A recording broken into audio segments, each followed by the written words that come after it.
deathmatch. Scars never quit. We're in the lead.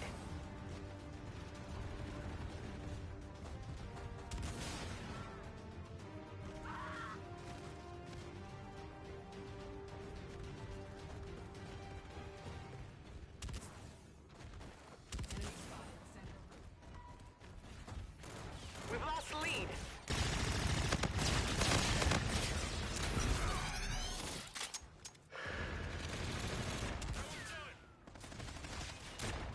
Damage sustained.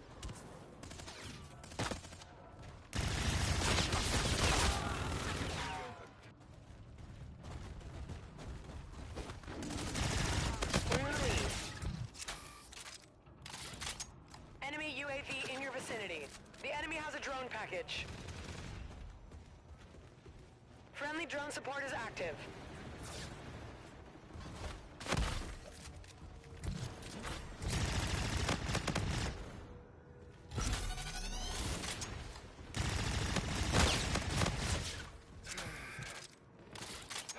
Allied drone package entering airspace.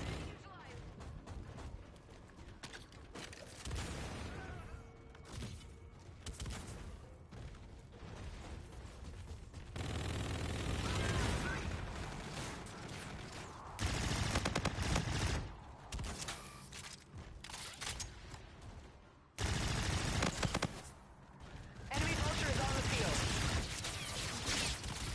Friendly drone support is active.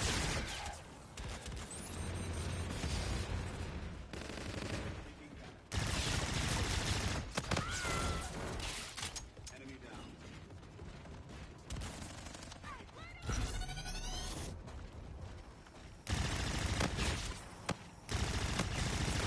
UAV on standby.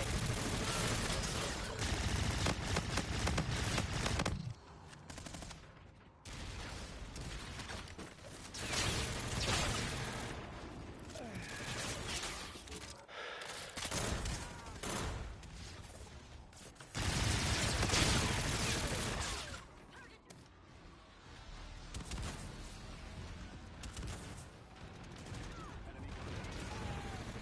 I am out. UAV inbound to your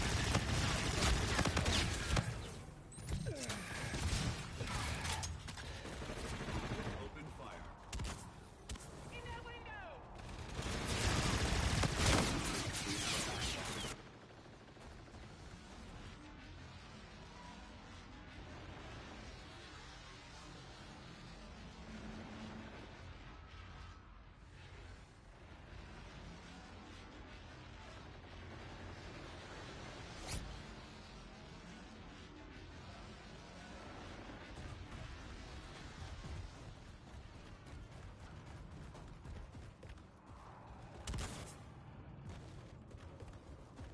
Allied drone package entering airspace.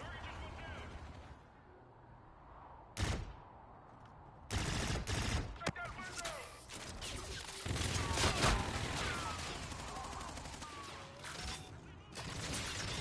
You're halfway there. Keep it up.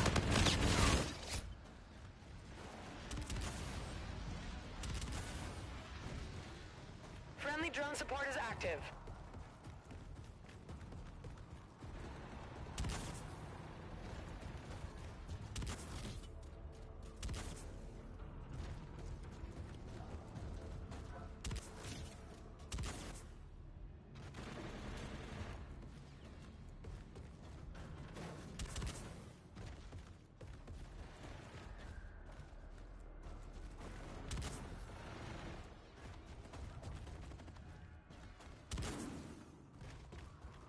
Friendly shock sentry performing overwatch. Target neutralized.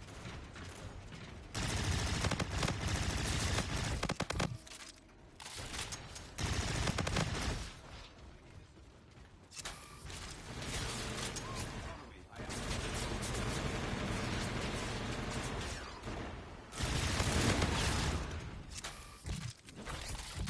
reloading. Enemy UAV.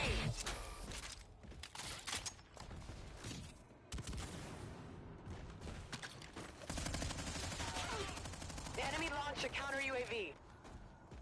Your teammate called in scorchers.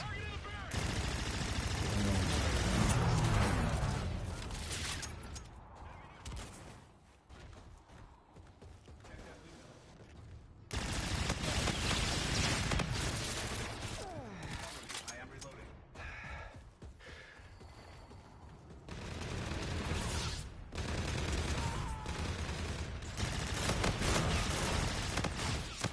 UAV ready.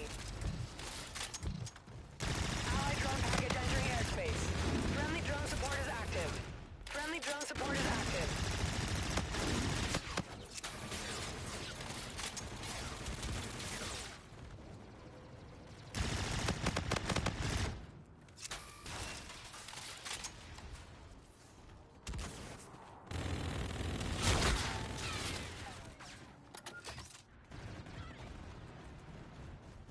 Okay, we're retasking a UAV. Enemy Scarab active. Ally Vulture on the field. Allied drone package entering airspace.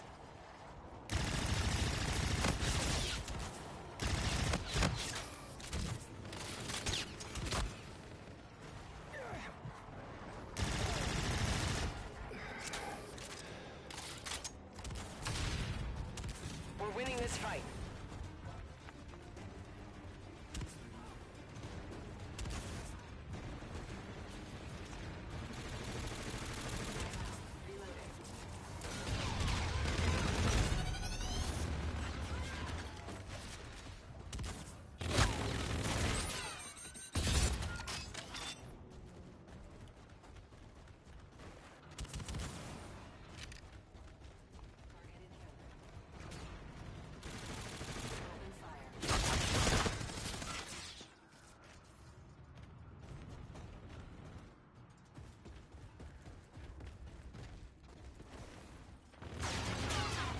Friendly shock sentry performing overwatch.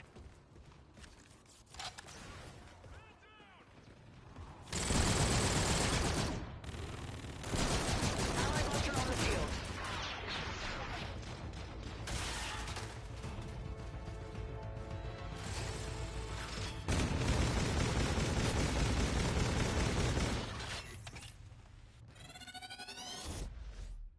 Nice work. Well done.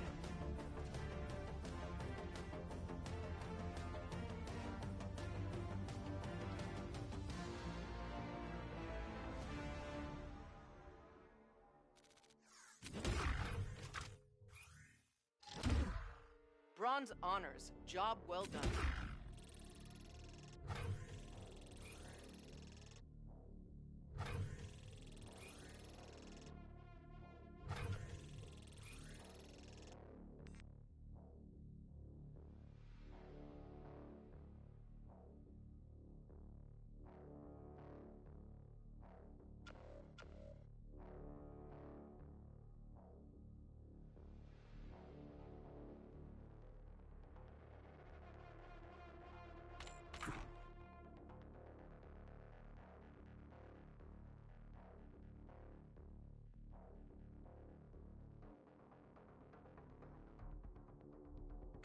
New mission package available.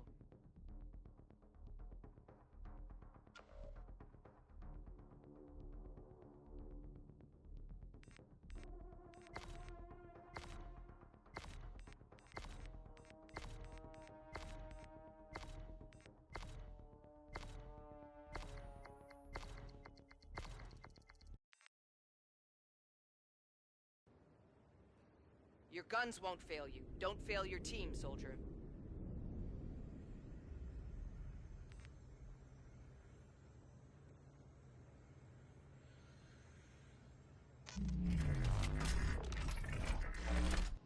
Team deathmatch.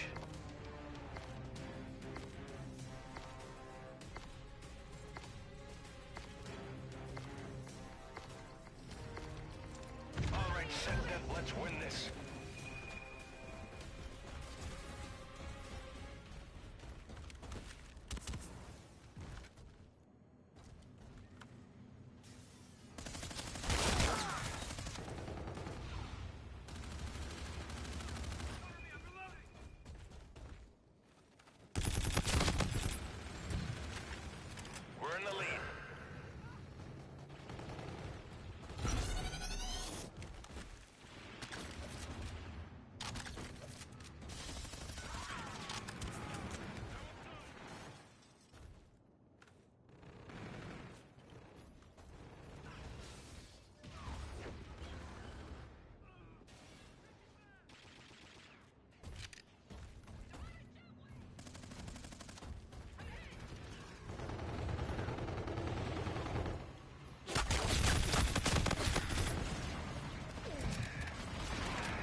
Ally drone package entering airspace. We've lost the lead.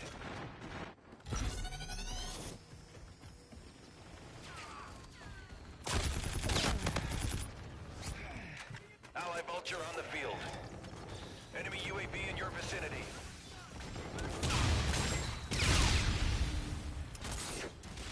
The enemy has a drone package. We're in the lead.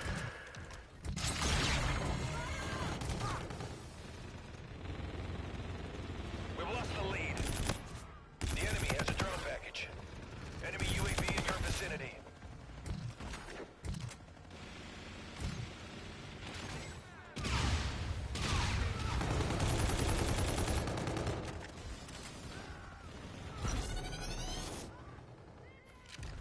Enemy shock sentry in play. Enemy bombardment incoming.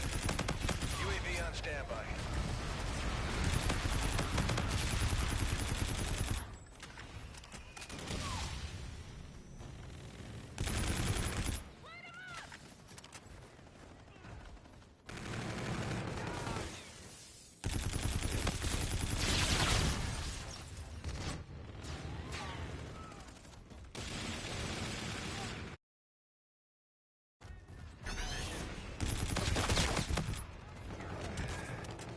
Enemy UAV.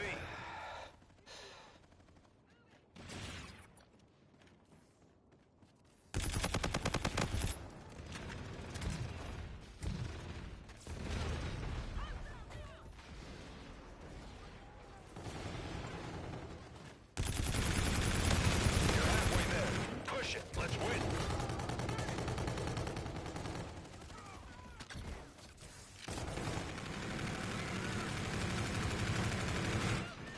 We've lost the lead.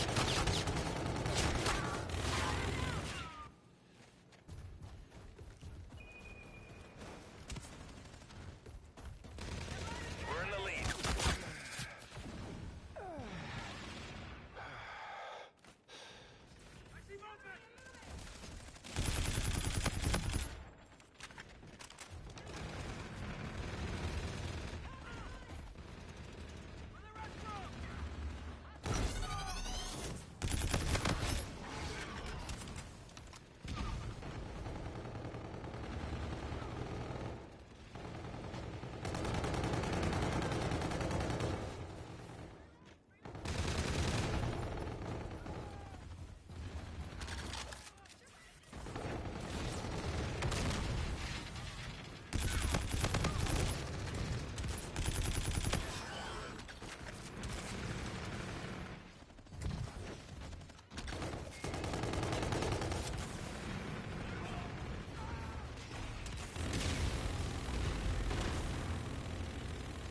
Enemy UAV in your vicinity.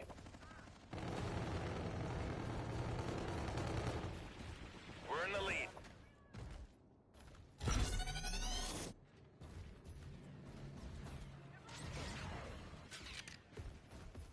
We've lost the lead.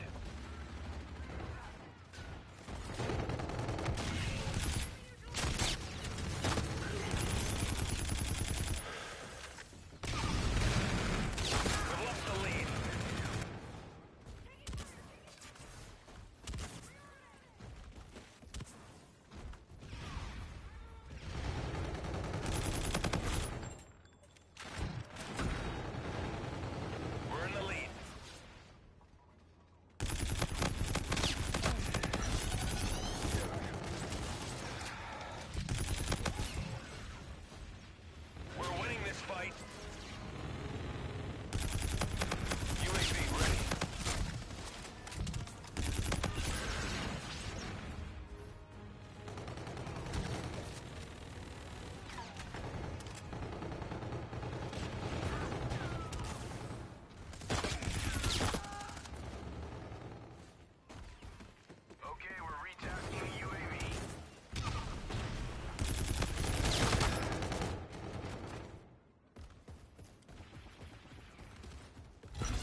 Report to command for debrief.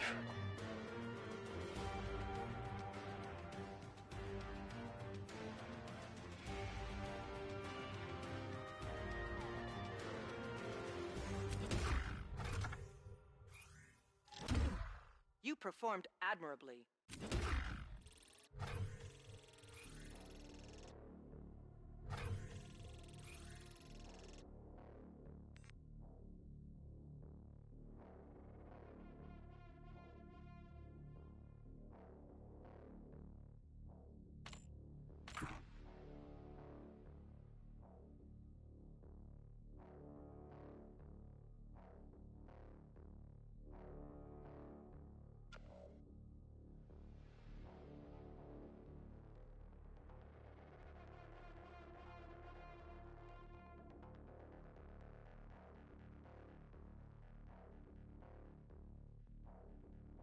Look alive, soldier. Command sent over another mission.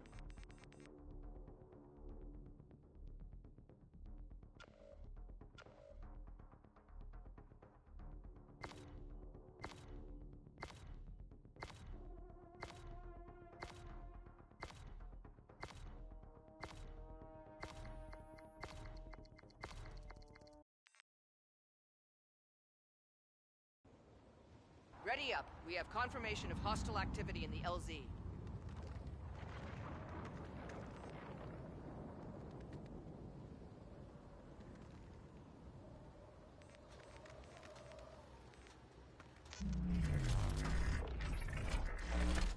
Team deathmatch.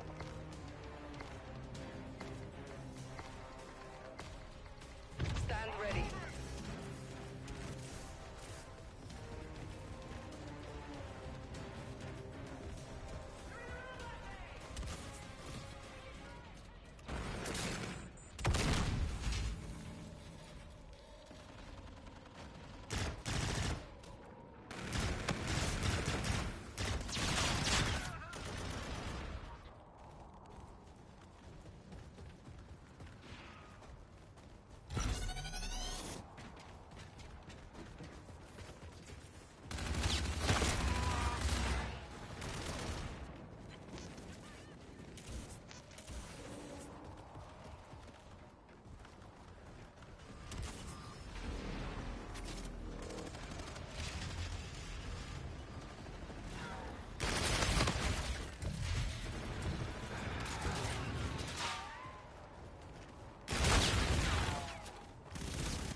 We're in the lead.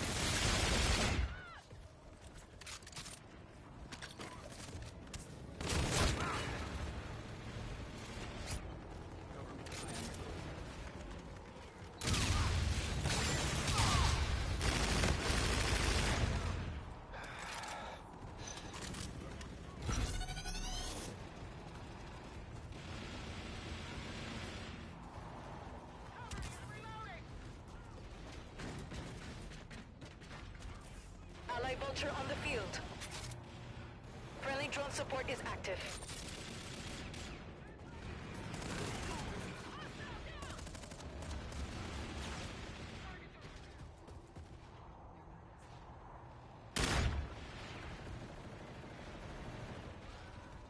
Friendly Warden providing close air support. Friendly drone support is active. Friendly Scarab active.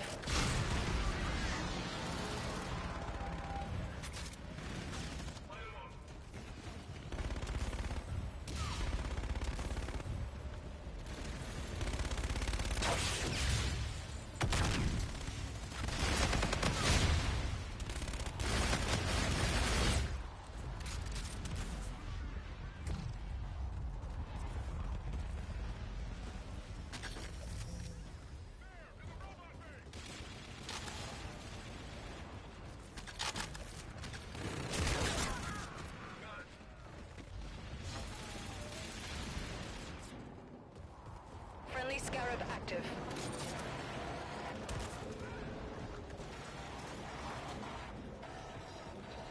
Allied drone package entering airspace. You're halfway there. Keep it up. Friendly drone support is active. Friendly drone support is active.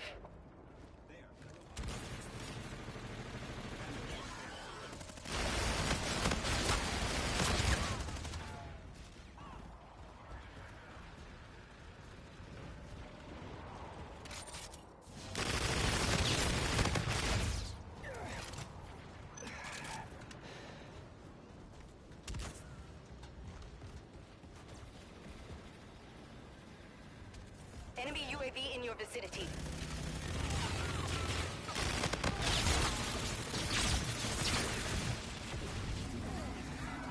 Friendly Scarab active.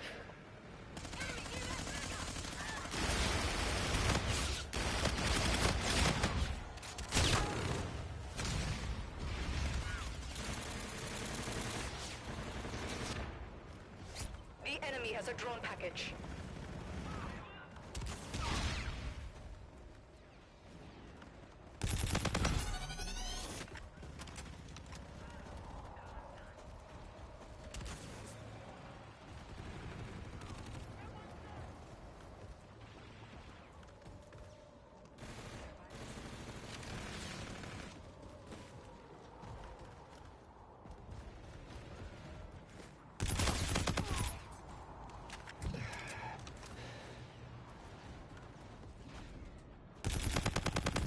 Enemy shock sentry in play.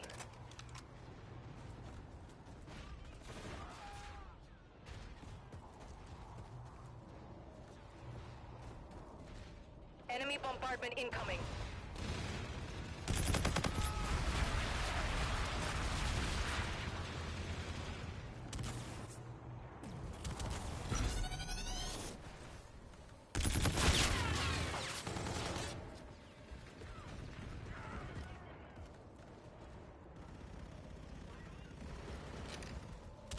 We're winning this fight.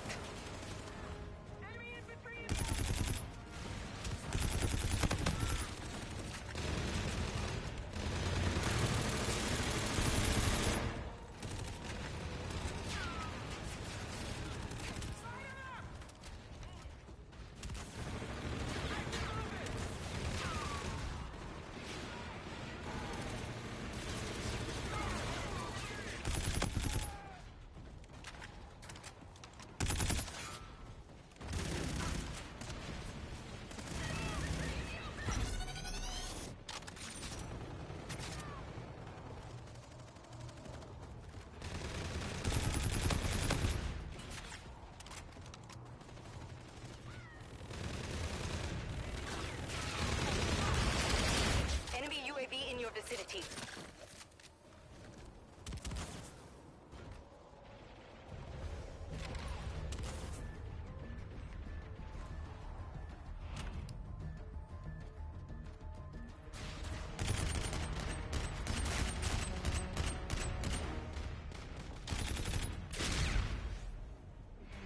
Good job. Report to command for debrief.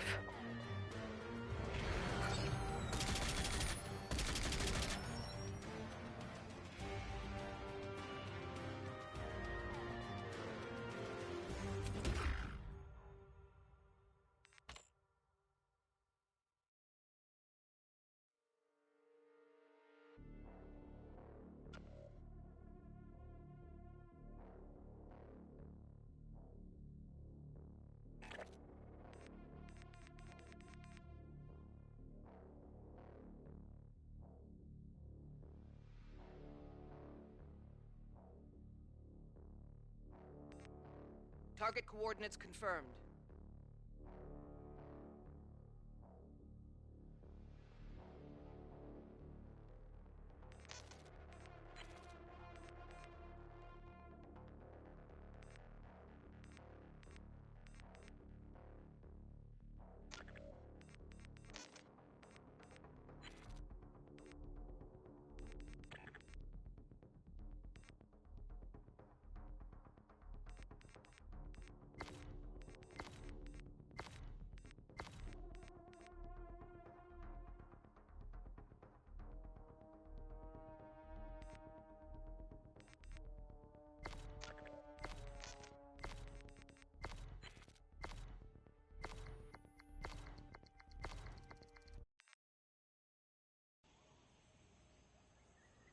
Scans indicate multiple hostiles in the AO.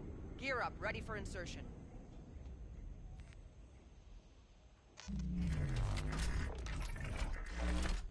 Team deathmatch. Come on, Scars, get to it.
Scarab active.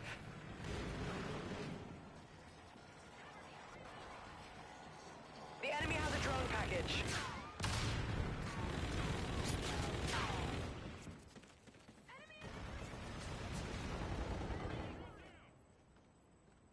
We're in the lead.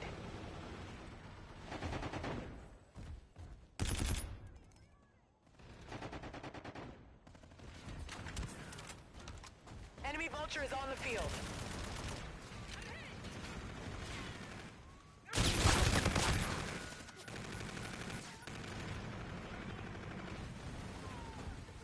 We've lost the lead.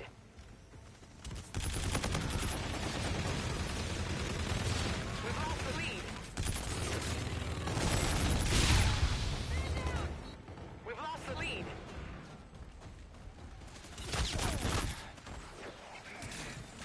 Friendly drone support is active.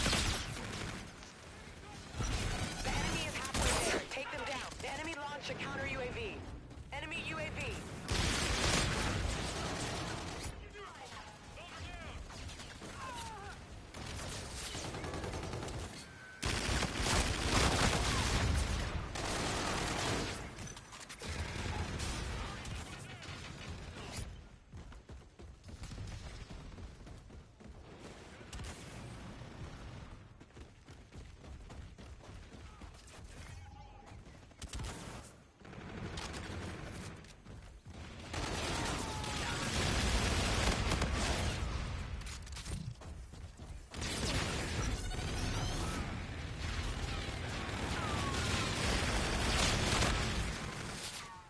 Allied drone package entering airspace.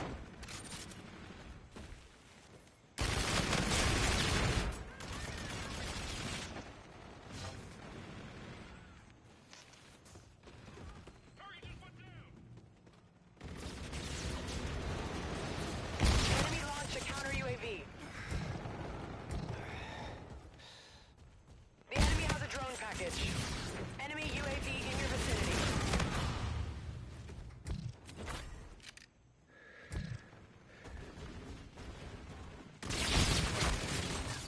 Enemy Vulture is on the field.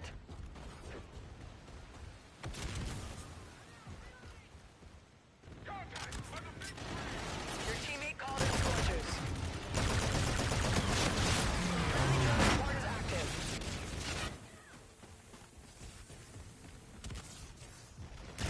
Enemy Vulture is on the field.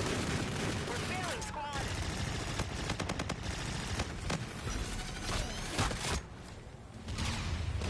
Enemy Scarab active. Enemy Scarab active.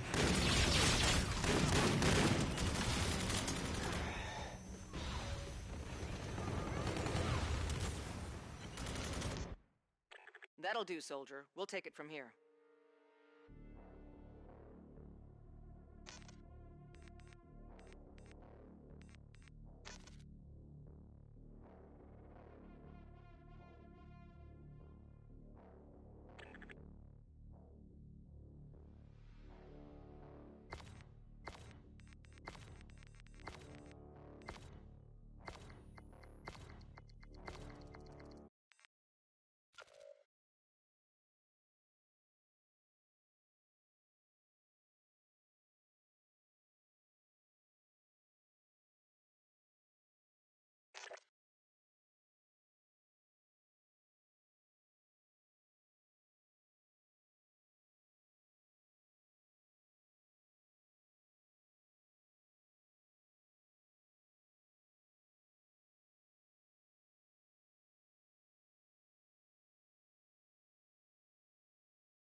LZ is hot. Press your advantage.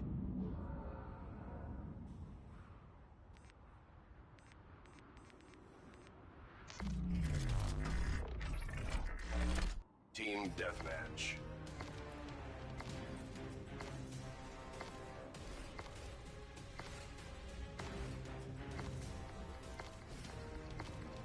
Excellent weapon loadout.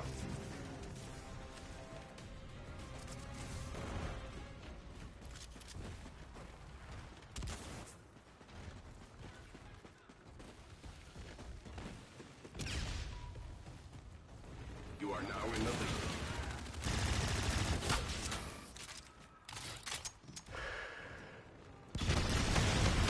You are now in the lead.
UAV on standby.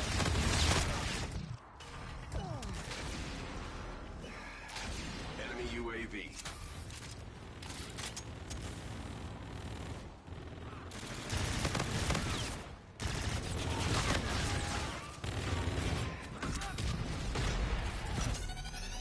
Scorchers loaded up.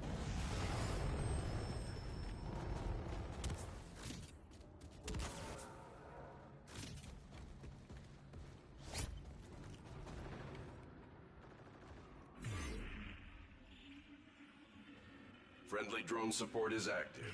Solid copy. Flight of 3 Scorchers. Birds detected.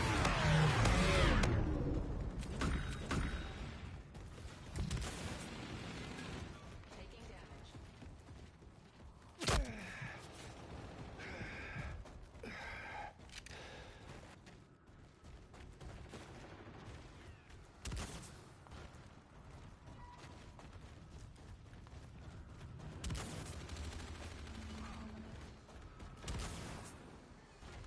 Friendly drone support is active.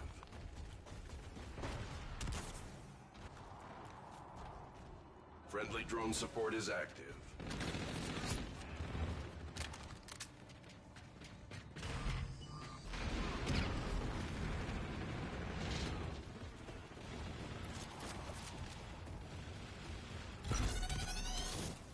You are halfway there.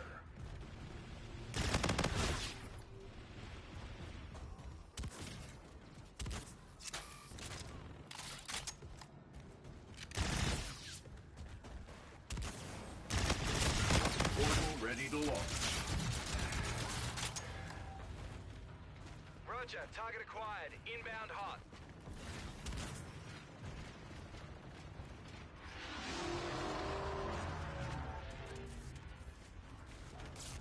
Cover me, I'm moving!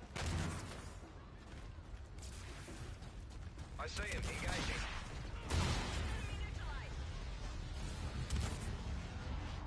The enemy has a drone package. Enemy UAV.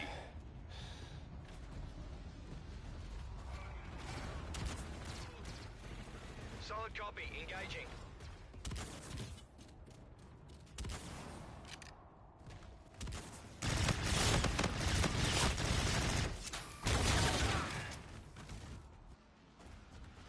Friendly drone support is active. Engaging targets. Friendly drone support is active. Friendly Scarab active.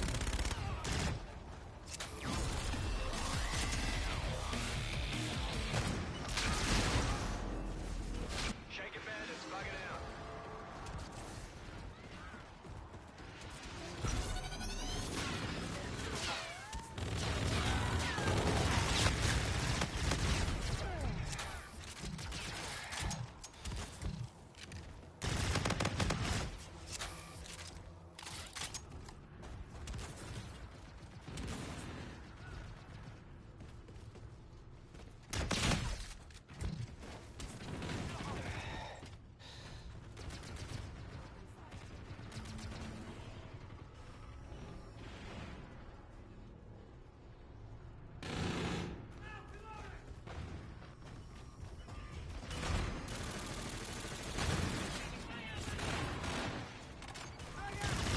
Mission success is imminent.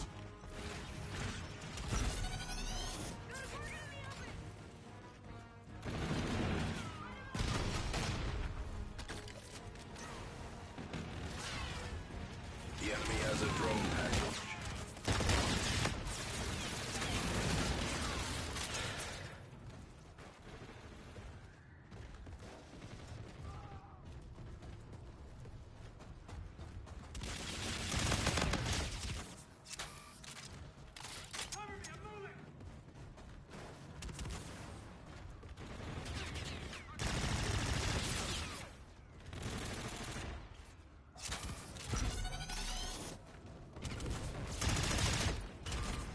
Friendly drone support is active.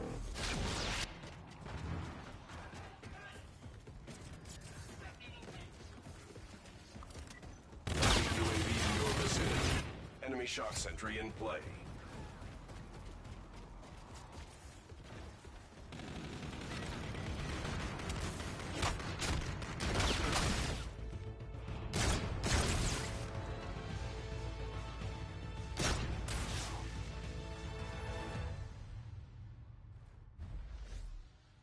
Mission success. Report to command for debrief.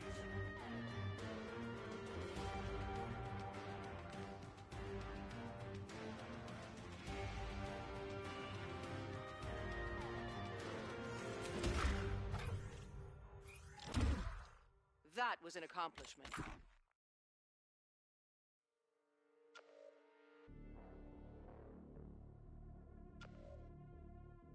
New orders came in this morning.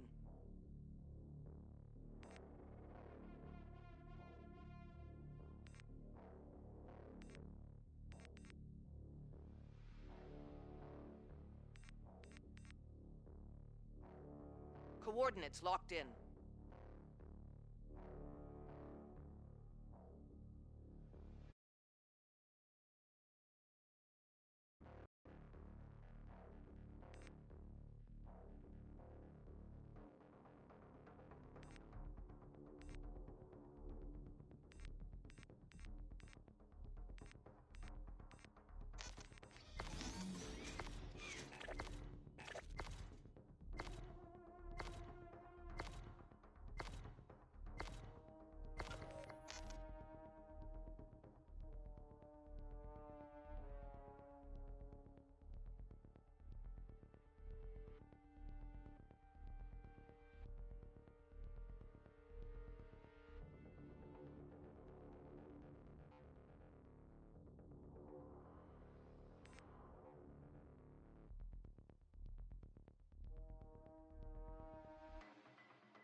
And Elevate all had a 3-0 map count versus Intuition. Correct. Yeah. So then it goes down to where the other matches went. So you know Elevate Epsilon went game 5. So if it goes map count based, if Imperial can win this series 3-0, I actually think they're in the best spot of anybody on here. It's certainly something to worry about, but if, Yeah. I also think if Imperial somehow beat Elevate 3-0, there's more serious issues than the tiebreaker. Like, there's something just unbelievably wrong there, because for me, Imperial have actually surpassed my expectations already. To the point where if this was, you know, the original group, like Supremacy were in this group, I think Imperial would bury them. Like, it wouldn't even be a challenge. We'd already be moving on to the bracket with these guys. I think that, and once again, we'll wait for confirmation, but from doing the math in my head, I think that if Imperial were to 3-0 here, Elevate. I think Elevate would be the team Yeah. would be the team out. Because Elevate only won 3-2, but Epsilon beat Imperial 3-0. I Yeah. think.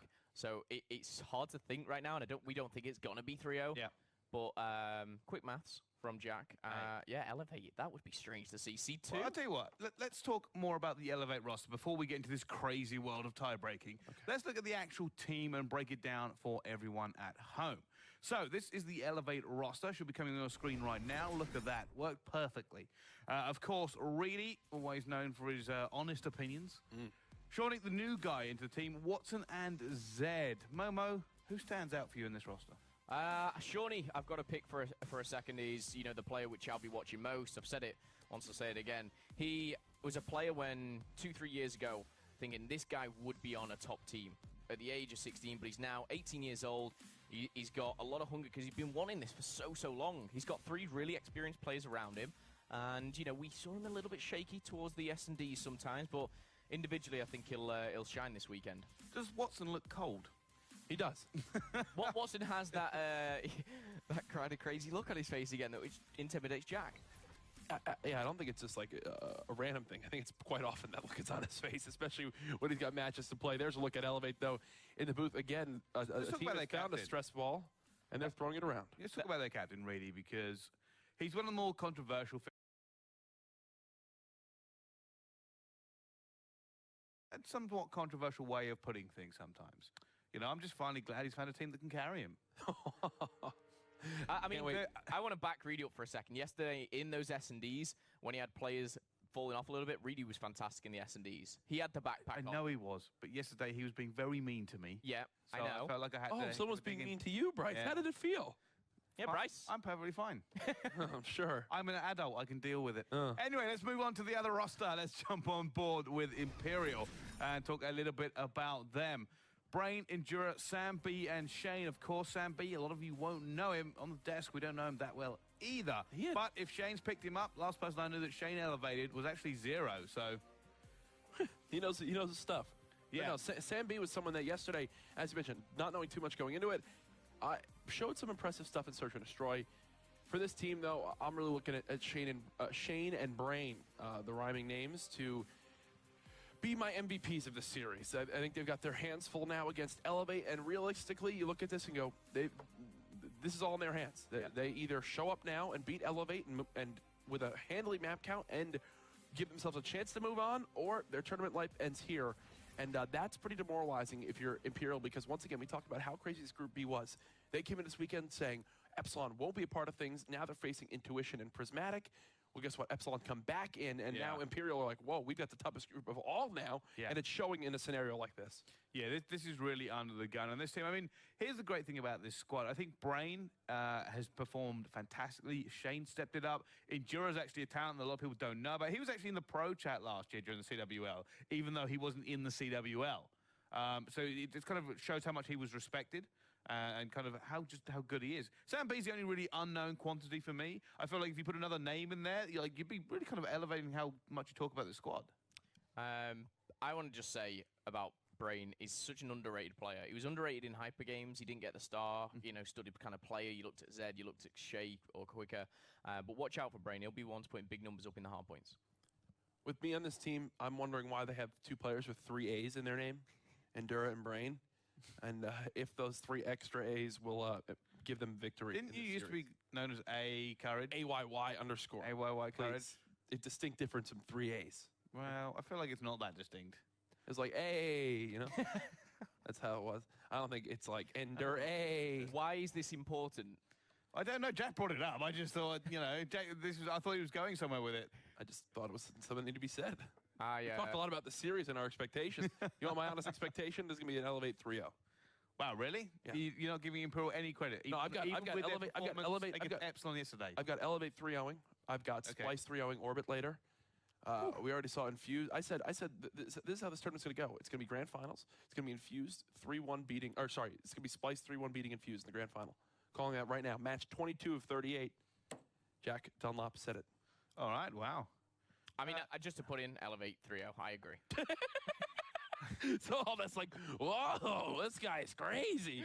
I completely agree, actually. Yeah, I'm on this side. I agree with you in the fact that I think the S&D's almost certainly going to Elevate. The respawns, not 100% on. I think we saw a great hard spawn from Imperial. So the hard point from them should be fantastic. The uplink again, you know, we've seen some of these players not exactly consistent with their ones. So I think the uplink's definitely another one where I'm just not fully convinced. But I would say I want to say fully on board with the Elevate prediction. I've just got this feeling like with how well Imperial played yesterday, if they do it again, then I can easily see them taking at least a map somewhere. These teams need to get into the uplink practice mode, where you can just throw the drone, call it back, throw the drone, call it back, and practice those once. Let's talk a little bit about key players. I want you both to name a key player for this match. Key players for me, I'm looking at Brain, and I am looking at Shawnee. Shawnee is the one which is kind of going to be the spark in their squad. If he can, you know, turn up today, which I am fully behind, I'm a big fan of Shawnee, they're going to take this 3-0. Go. Reedy and Shane. I'm looking at the leaders of these teams. And Shane. Two of the veteran names that I've heard of since I began in Call of Duty. So I'm looking forward to it. All right, well, let's get this game underway. Over to our casting duo. It's Rel and Mr. X. Thank you very much, Brycey. And yes, this is promising to be a very, very good game. Elevate and Imperial all setting up now. So much on the line here. As the guys on the analyst desk said, this could be leading to the tiebreak, X. I agree, though, with European expert Jack Dunlop, though. I think this is going to be a 3-0 in favor of Elevate. I have been impressed with what Imperial's done so far at this event. I just think Elevate, they come in the number 2 seed. They know how important this match is. They're not going to let an upset happen. And I think Brycey said, you know, he gives Imperial a game. Well, a game doesn't help them. They need to win the series, so I'm going to say Elevate's going to move on in this one 3-0. That would be my prediction. But we have seen some crazy things at this event. All right. Well, Imperial are confident, but so are Elevate. We did catch up with Watson just before this game. The Imperial are on my previous team out on it, which is Shane. And they are a pretty good team. We've not scrimmed them much online, but they are a pretty good team. But we'll definitely go into that game confident, and we'll definitely take it 3-0 versus Imperial. And there we go. Watson, very, very confident. I mean, he was saying in the pre-game interview, they think they're going to take this whole event. Yeah, I mean, Watson's always a confident guy. I remember the first time I met Watson, it was late at night after one of the events. He was just hollering at me. I didn't really understand what much he was saying. I was like, you have to play in the morning, man. I was like, you need to go to sleep. He came and played phenomenal the next day. But I know he's definitely mellowed out a little bit since then. You can see the experience and just kind of maturity rise with this guy. And definitely one of the better shots in Europe. So I expect, you know, Elevate, led by Watson, to really come out strong in this one, which they are. Shawnee on a 4 streak there. He starts off 5-2. And the entire first hill pretty much goes Elevate. Yeah, a very, very promising start. And this is going to be so frustrating for Imperial as well. I mean, don't remember, Epsilon were a late entry into this pool, and that really messed things up for Imperial. Up until that point, they were pretty confident at getting second. Oh, yeah. I mean, I think they felt really good when, obviously, Prismatic was in this pool and whatnot, and they thought they were going to be able to get out. And right now, they do not feel very confident, as it is 54-6 in favor of Elevate. Sam B being challenged inside of the hard point now as the hill goes over to Turbine. It's going to be able to take out one, but the kill's just being traded here by Elevate, so they do a good job just sustaining for a little bit. Now they spawn far out, and this is where Imperial can make some time back. Well, it is a must-win game for Imperial to take it to that tie-break.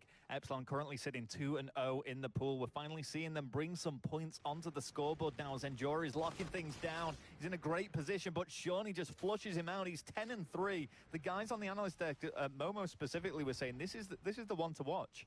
Yeah, and Shawnee just flies in. He has some teammate help there, but you can't let that hill get broken if you're Imperial. That is your chance to, you know, make a comeback. If they would have held the rest of that, they would have only been down by, 10 or so seconds. They give up some good time there to Elevate, and Elevate just pulls away even more. And now Elevate set up for this third hard point. So things not looking good for Imperial. Not at all. And here with Reedy now, I'm just going to flip onto Zed. Both Reedy and Watson dubbing him the best Infinite Warfare player. Maybe a slight bit of bias there, but certainly testament to how good he's been doing already this season. Yeah, I did an interview right before Reedy, or I think after, and I did not say Zed, and he was not very happy with my answer. But I think Zed, obviously, like Jack talked about, last year during the CWL, always in those top 5 clips. Definitely one of the flashiest players in Europe. Definitely a guy who I feel like his career is still on the rise. I think Zed definitely has some, bright things ahead of him. Well, let's see if the Imperial can do anything here. They are cleaning up these scrap 15 points. It's actually put them in a really good position because Elevate just aren't going to challenge for this. They're just going to go straight onto the rotation, which should bring the Imperial back within 10 points of the lead. Yeah, but you figure if Elevate gets, 2 or 3 kills here, they're going to make that 10 seconds right back on Drill. So you see in the kill feed, Zed's going to be able to get 1. He's going to be able to get a second. Reedy, that's a big gunfight there, win against Sam B. So that 10 seconds that you did see Imperial get is pretty much going to be wiped off the board, as it's going to be Elevate taking the first 10 seconds or so here on Drill. Well, Reedy is ready with the cutoff here. He should be able to pick up very easy kill, or he might go down, and that's a massive play from the Imperial as they should be able to break this, but 3 go down. Zed and Watson combine, and again, they are shut out. Yeah, it's some big kills there, right? If you're Imperial, that's where the best teams will just take advantage. When they get those 2 opening kills going into a hard point, they will not drop to just the 2 remaining players. And you see how strong Elevate is as a whole. They're able to slay out of that scenario. It's going to be Imperial finally able to break in over towards that Drill hard point. With 20 or so seconds left, they should be able to take the rest of this time, as you should see Elevate getting those split spawns start to focus back towards the center of the map. Here we go with Shane, who is deciding just to run off that hard point again. Imperial left in a situation where they do manage to find all the scrap points, but it just puts them in a terrible position going into this break, as we will see Elevate get a good surround and set up now. And I feel like we can talk about Shane for a bit. I feel like this is the best I've seen him play in a very long time, to be quite honest. When I saw Shane on the rosters coming in, I was like, oh, he's going to try compete again. He's kind of bouncing around for a while. I know he's doing some of the analysis work as well. But this is the best I think I've seen Shane play in the last, year and a half, to be quite honest with you. Yeah, I mean, he's always been a top player, but has experienced a lot of flack in terms of his position within the top competitive community. But he's really found a team that he's gelled with here. It is quite unfortunate, the circumstances in which they have to compete within this pool. But nevertheless, they are really bringing the fire here to what is arguably one of the top 2 teams at this event. Yeah, and I feel like Shane is kind of a perfect player to team with some new, younger guys. Just a veteran, a great teammate. So I feel like Shane does bring a lot to this Imperial squad. It's going to be Elevate taking the last few seconds here, and they get it set up for Turbine. So this is about as bad of a situation as Imperial could be in. Yeah, 50-ish points behind now. Elevate are going to be straight onto the rotation. But look at this. Sean is going to need some help from his teammates here, and Jora is managed to close him out. And Imperial now are in complete map control. This could be a big hill for them. Yeah, and right before this Turbine hill actually popped up, 2 players dropped from Elevate, so spawn's going to be tied to the previous hill, going to spawn all the way out, and that is how Imperial is able to break that, as Shawnee was the last one alive inside of the hardpoint for Elevate. With 34 seconds left, this is huge time for Imperial. They need to take the rest of this if they're going to come back in this game. They are doing a great job, though. I mean, we said before that this was a really important hill for them. They have actually lost control of it now, and they're gonna no doubt be giving it up if they cannot break it on this single push. Yeah, I think this is where you will see them set up for that 3rd hard point. Zed across the map for the side of Elevate. You see him drop in your kill feed because it's going to be Sambi inside of this 3rd warehouse hard point. He's going to lock this front bridge area down for his team, have some players watch the back, try and take the beginning of this time, but it's going to be Elevate picking up some kills here early and just flooding on in. And this is the push now. They're going for the break. And Elevate again in control, and this is bad news for Imperial because they took a big risk sacrificing all those scrap points just to get control of this area, and they lost it almost immediately. And Sambi actually uses his rewind there, ends up directly in front of Reedy, so puts himself in a bad position. It's going to be Shane, though, with a big 2-piece, opening it up for Imperial as they're able to get the hill back. But the damage has been done. Elevate is pulled away here. With 30 seconds left on this hill, Imperial is also forced to challenge for any scrap time whatsoever. They cannot afford to just give free time to Elevate here. So Imperial going to need a lot of help to make the comeback. Yeah, and a lot of help and a little bit of luck, I can't help but feel, as Elevate put on a master display. Zed 22 and 17, matching Sambi's slaying ability, but just excelling in the points area. Brain is doing his best, but again, just gets caught off guard, and that's going to be a few more points going against them. And it'll go over to Drill now.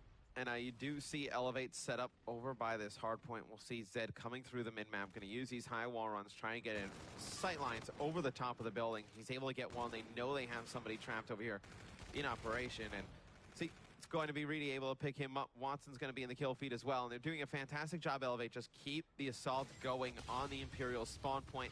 They just keep pushing forward towards observation deck. The guys on Imperial have not gotten close to this hard point. No, and it's going to be really difficult for them. You can see how well set up Reedy is here, just poking his head round the corner, keeping himself concealed. And that is going to be Score Street's coming in now for him as it charges in. Just 10 seconds left. That's all that we need, X. Yep, it's going to be Elevate on the hard point here, and they have just blown this game open in a game that was actually pretty close at one point. Looks like Elevate is going to win by more than 100. It's going to be 250-141. Elevate in map number 1. Yeah, looking very, very strong there. And this does not bode well for the Imperial. They wanted to take this to the tiebreak. Elevate want to secure all 3 game wins in their pool and advance in the higher seed into the bracket. Yeah, and you do see Zed getting off to that hot start. His teammates talked about him potentially being the best player in Europe. Goes 25 and 20, a minute 28 in the hill. All the objective work kind of split between the Elevate guys. Everybody with over a minute inside of the hard point. All right, well, let's see what is going to be going on for the further games there. I mean, the guys on the analyst desk were breaking this down, and they were saying there is going to be nothing but an Elevate victory on the Search and Destroy. Yeah, I mean, I can't see that happening any other way. I mean, Elevate, the very strong team in Search and Destroy. After taking that first hard point, you kind of see the clear path to a 3-0. Now, you kind of got a feel for the Imperial guys. They come into this weekend, high hopes. They expected to get out of groups. I know some things happen. Epsilon ends up in their group, and that has kind of thrown their weekend astray. Absolutely. And, I mean, we saw the scoreboard there, just huge kills being made either side of the playing field, but in terms of map control, it just seemed to go completely in Elevate's favor. You can see Watson and Zed yesterday, they were all laughs and jokes in that booth. And now it just seems a little bit more serious as they're going up against some tougher competition. I actually would attribute it to that it's 10:43 in the morning. That's probably why you don't see the laughs and the jokes. I saw Reedy sipping on a coffee. Some people just chugging G Fuel at probably an unsafe rate. I feel like that is why you're seeing the guys on maybe a little lackadaisical in the morning. Saw Watson. He seems fine because he was drinking coffee at breakfast today. Coffee, the key to waking up early in the morning. That's it. And yeah, I mean, it is a really early start, and it's going to be a long, long day. The guys on the analyst desk have talked about this. I mean, it's just going to be difficult for them. As a player, I'm not a morning person. As a player, I hated the morning matches, just getting up. But that's the luxury of just winning and kind of securing your spot early. You kind of get a later game. You're already in the bracket. Don't have to show up here early. Kind of fight for your spot. All right. Well, we will see how all this pans out going forward. And, we've talked endlessly about the individual players and what they can really bring to this team. Just a quick look at Brain there. I mean, he's been a real upcoming star. He's been around for quite a few events now, and he is kind of becoming one of those top players that you're seeing regularly plays quite highly in Europe. Yeah, I feel like Imperial has the parts to be a contender in Europe, and contending, I think, for more of like a 5 to 6 placing with kind of their ceiling, like breaking in and getting a clutch upset against the team in like a game 5. I feel like they do just lack that explosiveness, though, in the respawn game modes. I feel like that's where this team will kind of fall short. All right. And, I mean, what are your predictions for this? Are we both going 3-0 to Elevate after what we saw? Yeah. No, I thought before the series this would be a 3-0 Elevate. I still feel that way after a dominating performance in map number 1. I feel like, Imperial, you kind of look at them, they're a very good team. They've come in, they've shocked a lot of people with their play, probably performing better than expected.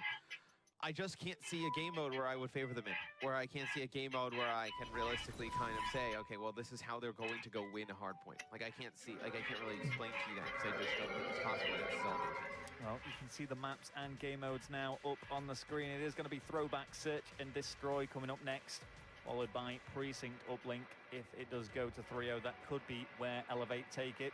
Just a quick map run through now.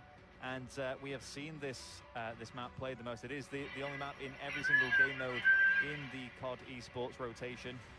And what do you think of this map? I mean, what's the bomb site to push here? I think the bomb site, obviously, everybody pushes towards this over towards A, over by the bike path area. B, even with its adjustments, we still see, not used too often just because you have to go through that large open field. It's pretty easy to get two-piece by an assault rifle player as, they're trying to push straight down. I do think it is more viable since they moved it a little bit further back towards the silo. I still have not seen teams push it very effectively, though. But when we have seen teams actually go over towards B, to be quite honest, we have seen them be successful. So I wonder if we do see more B pushes as time goes on, but I feel like everyone's just kind of playing their standard over towards the A-bomb site. Okay, well, here we go now as we get on board with the boys of Elevate straight away going for this plant. and straight away getting it very, very aggressive play. Yeah, they get bombed down. They get man advantage as well. So Elevate in a very good spot here to take this round. They just need to trade these kills out effectively. Now, Reedy just staying up top, watching from the bike path area. Sees one, doesn't need to challenge it. He's just going to put down a few shots. And you actually see it's going to be Zed picking up one there, but just not. It's going to be enough, actually, as we see Elevate taking round number 1. Zed gets 2 kills. Shawnee with 1, Watson with another. Quick, easy, and clinical from Elevate. Great start from them. A lot was talked about in regards to Watson on the analyst desk. Ex-teammate of Momo, he brought a lot of information to the table, and it's just a very, very interesting character to be with both in and out. Momo is a wealth of knowledge. He is. Well, he's been around the block a bit in terms of games. Okay. So he's teamed with everyone. They've realized that they can team with better people, and then he's been dropped or they've left him. Oh, well, that sounds like a pretty sad career there for Momo. You do see it's going to be a 1v2. Very fast in this round. It'll be Watson, the only one alive here for Elevate. He's going to put in a few shots on the player directly around the corner, but he has some teammate support, so Watson's going to have to back out. Yeah, really unfortunate, actually. Did empty some shots into him. Sometimes it can take 4 or 5 hits, though, with the NV4. Now opts for the K-bar. There is no one actually near his vicinity, so he's pretty safe up here, but the bomb is migrating towards A, and he is absolutely in no man's land.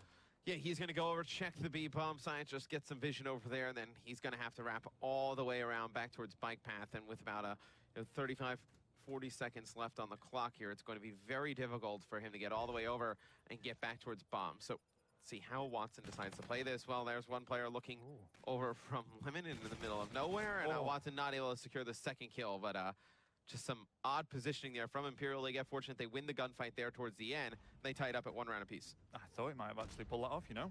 He kind of spotted just a couple of pixels of his head just hiding behind that gate, but wasn't to be, as Sambi does clean things up, ties things up in the search and destroy as well. And nice round win for them. Yeah, it's one where I think if Watson probably just lands that initial shot onto Sam B, may be able to take that 1v2 scenario, but Sam B with some nice accurate shots able to take Watson out there towards the end. Now, we talked, maybe we see some B hits from either of these teams. We'll see if somebody goes over towards this side, how successful they are, and you're going to see Elevate go over towards B right away. They pick up an early first blood, so you see good things already happening attacking this new B bomb site. And, it is going to be bombed down very early on. It's been so aggressive from the attacks for Elevate here. They've got a nice setup as all 4 players are still alive, do have the numbers on their side as well. And Imperial are going to have to do something here. They're going to have to go for a push. Yeah, and it's a very easy bomb site to watch from a distance if you are Elevated. There is able to pick up Zed, but you just see the angles that Elevate is playing. If you play it smart, you just cannot get picked. And see, Reedy's going to be able to get one. We're going to have Watson in a 1v1 here against Sam B yet again. And he's just going to play the time. Very smart and quite easy, really, in the end. Time was on his side. Sam B couldn't really do anything. Yeah, Sam B wins the gunfight, will not win the round. Elevate will go 2-1 here in game number 2. They do an excellent job just baiting it out, letting that clock run out on the bomb. Sam B, not enough time to go over and get the defuse. And that is going to mean Elevate now lead 2 rounds to 1. And looking at the scoreboard, we are seeing big plays being made by none other than Zed. 4 and 2 for Elevate. Jura 5 and 3 for the Imperial. We'll see Imperial on offense, what they decide to do. Going to go over towards A, and you do have Endura back by this bus area now, jumping up on towards the fence. Trying to get some sight lines, trying to give his teammates some cover as potentially going up towards that bomb to get it down. But a minute to go in the round. Very slow play so far from Imperial. And they're very hesitant to actually push onto this bomb site. I mean, they've been completely spotted. They're well aware that this is going to be the push here. Nice from Reedy, who flies in alongside Zed. Shane left all on his own, and he is going to go down as well. And out of nowhere, Elevate just pounce on the Imperial. Yeah, Imperial was just a little bit too passive there. They had set up for a very long time, just giving Elevate an idea to figure out where the players were Imperial and where they can make a push and make things happen. And they push straight through. Reedy gets 2. You see Zed in the final kill cam there. So they just bamboozle them on the defensive end, and You will see Elevate now on offense with a chance to just really just kind of open this up in a way that I would be, hard-pressed to see Imperial coming back from. And you do see Overdrive getting used by Reedy here at the beginning to try and get closer to bomb right away. Yeah, and I don't think they actually know he's behind it. He got there that quick. Oh, and they just about pop him. The final second there, Brain was ready. Zed does have his payload ready to activate as well. Is he going to go for this bomb plant? Don't think he's been spotted either. Yeah, and it's Shawnee actually opening things up for Elevate with 2 big kills in the middle of the map. So 2 kills in the round for Shawnee. They're going to get the bomb down. You will see Zed just back all the way up here. Does not need to put pressure over towards the bomb side. The pressure all on Imperial as now it's going to be Sam B, the only one alive. He falls as well. So 2 big kills by Shawnee to open up the round for Elevate. They jump out 4-1. And it's complete domination, really, so far in this search and destroy. Only 1 round taken by the Imperial. Watson finishing things off there with the K-Bar. Definitely the gun of choice, I feel, for Infinite Warfare. Outside the OSA. Well, yeah, and I think obviously for search and destroy, I think you can make the case that the NV4s as viable, if not more viable, than the K-Bar, just because of your medium to long range engagements. Just it really kind of determines on the map. You do not see the ERAD at all really in search and destroy. No. We do see it in the respawn game modes. There we go now. And there's the challenge as kills are exchanged now 3 versus 3. Zed, there we go, brings in the rewind to great effect and almost got a kill off the back of it. Yeah, he just uses it to save his life there, and we'll see if they can win the round because of it. It's going to be a 2v2 as Brain takes out Watson. As Zed just searching for these players on Imperial. I have no idea where they're located right now. He's able to get one. It's a good idea. This player's on the steps, flies down, not able to win it. Be Imperial taking their second round. Great movement from Zed, but just not enough to clutch up there. You can see Shane there just popping the Oni. That gun sounds amazing. Yeah, just some nice shots there by Shane with that pistol. Puts away the last 2 players for Elevate. Yes. Now we'll see if Elevate goes back towards B on the offensive side, or they just keep committing towards this A side. They look like to be going up towards mid-map, so giving themselves some options whether they could go, flank off over towards A or B. But do you see Reedy getting very aggressive? He's just going to jump right down on top of Brain. Brain just falling asleep at the wheel there, not even going to turn, or see Reedy just drop down on him. Now it looks like he's going to be planting for what is typically the defensive side of things, but his team is just taking control of that side of the map.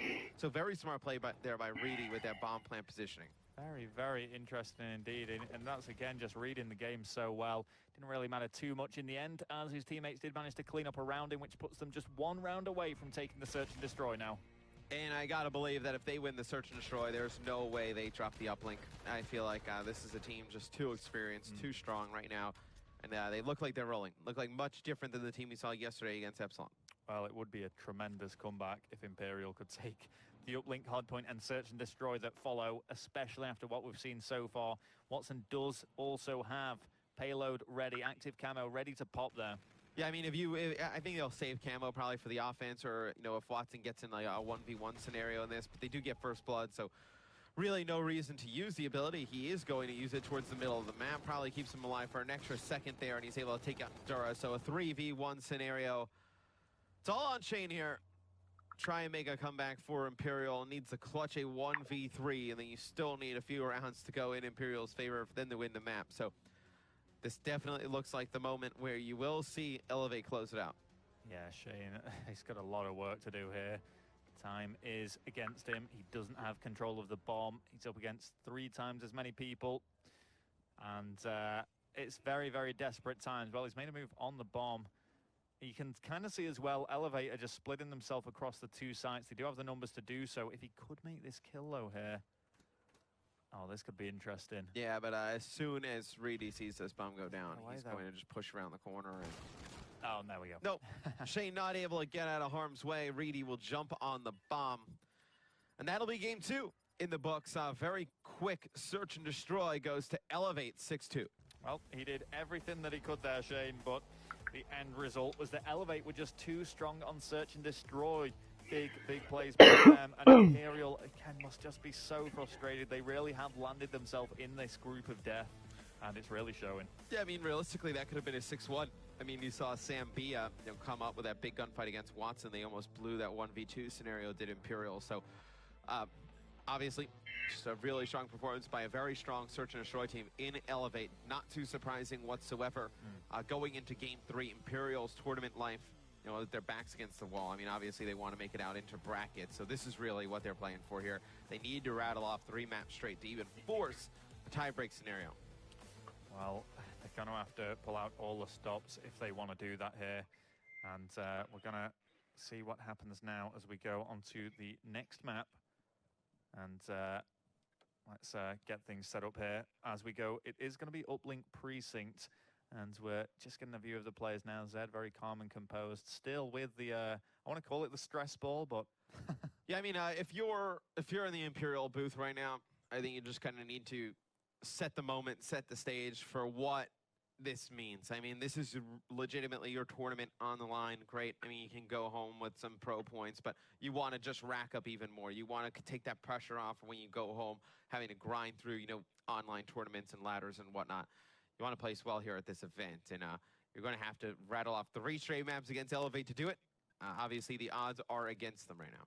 Yeah, and I mean, as you say, the pro points they account for so much because a lot of the players find it better to practice in other ways, just going up in head-to-head scrims outside of tournaments, learning things rather than competing, I suppose. Well, I think it's about time we go try another game. Restricts the freedom to do that. I feel like you learn the most from actual, you know, matches. I feel like scrims, you know, you got people like sometimes they don't listen to music. I know when I was scrimming at home, I was the worst scrimmage teammate whatsoever. I could not take them seriously. I mean, I had my feet up, I had friends over. I was just an awful teammate in terms of scrimmaging. But when it was real matches at home, whether it was for pro points or, you know, money or whatnot, that's when I kind of took it pretty serious. Yeah. Well, we'll see how it all pans out here, and we're going to be able to get a bit of a recap of pro points towards the very, very end of the event, as things could dramatically change. I mean, there's so much up for grabs here. 5,000 pro points per person for the victors of this. That could completely shift what we currently see in the standings. I mean, even for getting bottom of your groups, I mean, 900, that is a ton of pro points as well. I know, obviously, you'd rather go home with the 1,100, gives yourself a little bit of a cushion getting third in the groups, but still, every team that's here gets a decent amount of pro points, which sets them up pretty good for the rest of the year. The winner of this tournament, I will say, is in a tremendous spot, though, for the rest of the year in terms of pro points. This is such a huge event for the European teams. Oh, yeah, definitely. Maps now up on your screen. You can see Elevate back-to-back wins there in quite convincing fashion. 250 to 141 and 6-2 on the Search and Destroy. We're expecting a similar kind of domination then on this uplink, I think, X. Yeah, that's what it looks like thus far. I feel like uplink with the teams that have gone over to... I think I finally... I want to... Yeah. I just thought of that. No, I didn't even beat my streak. My streak is still 17. It's all good.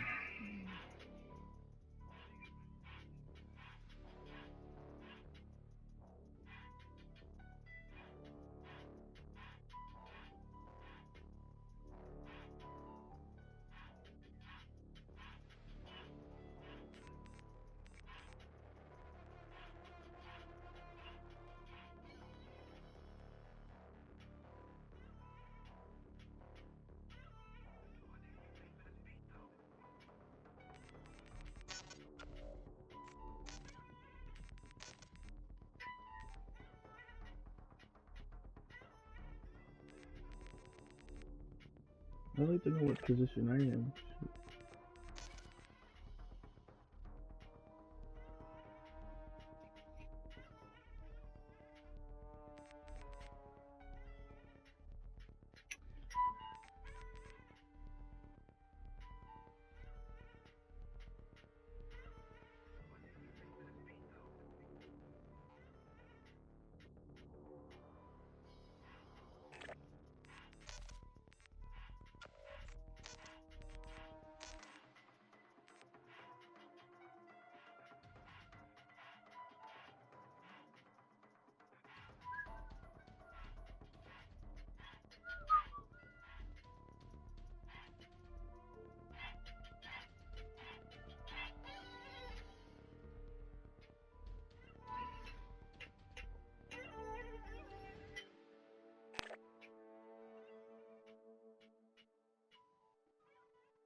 Hmm.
It wins.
Friendly drone support is active.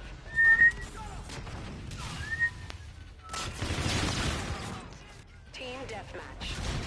Scar team, let's do it.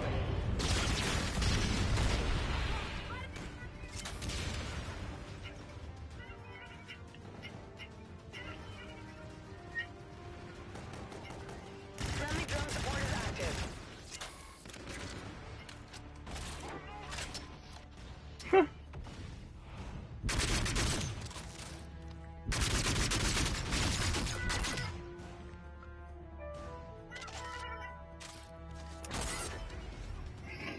Defeated. This can't happen again.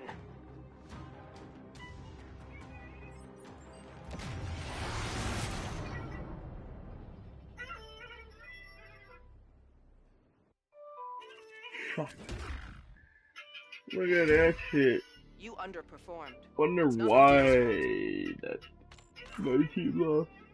Look at Bob Grizzly. What the fuck? What the fuck?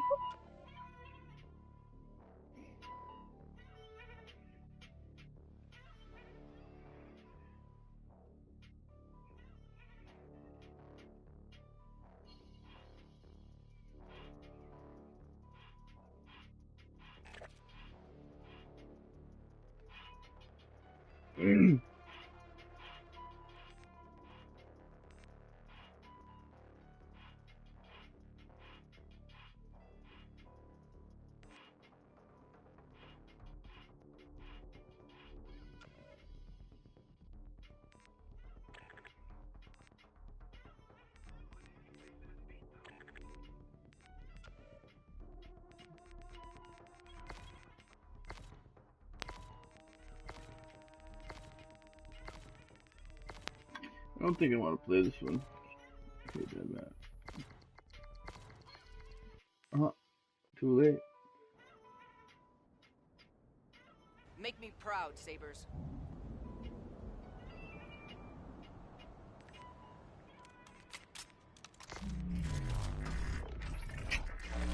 Team deathmatch.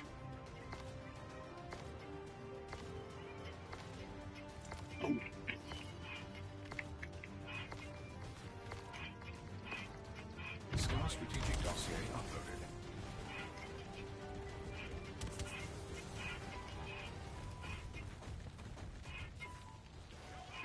I believe that just put us in the lead. That's all? Our adversaries have regained the upper hand. I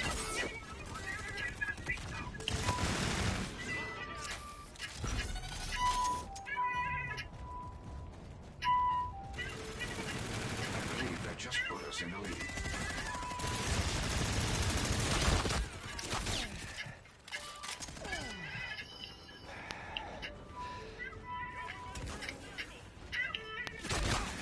Oh, will you fuck off out of my back, you annoying piece of shit. Our adversaries have regained the upper hand. Oh my god, look at him!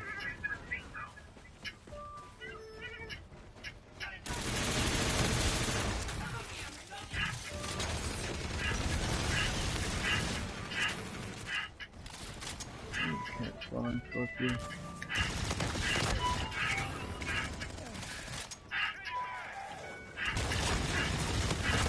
What the fuck was that, huh?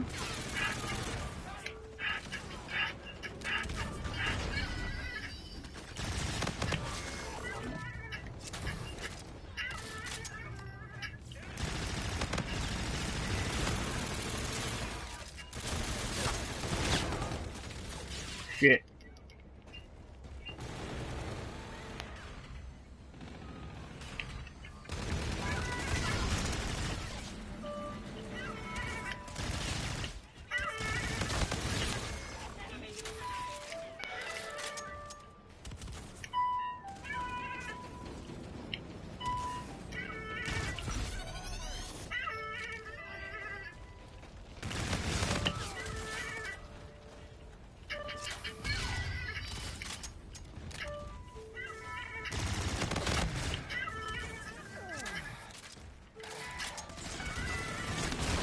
Oh, get out of there, bud.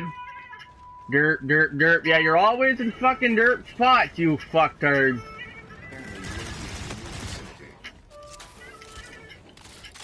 I have identified an enemy UAV in your vicinity. Challenge me, bitch. Stop camping. Look at that. Always popping his shit. And got the dual wheel shit. Fucking think he's good. Look at this shit. Challenge me, bitch. Want me to pop my shit on you?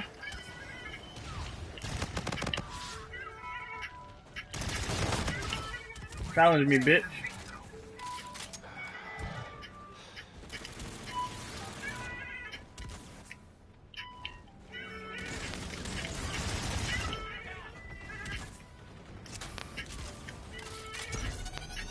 The enemy is hot.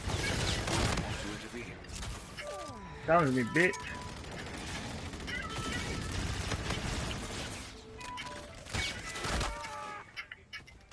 Enemy UAV. Derpy, derpy, derpy, derp. You scared pussy.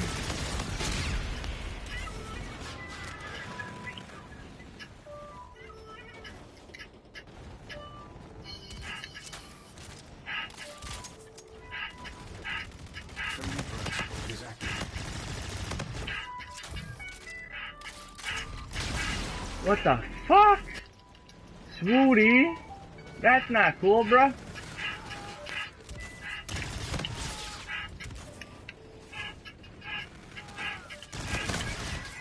Challenge me, bitch.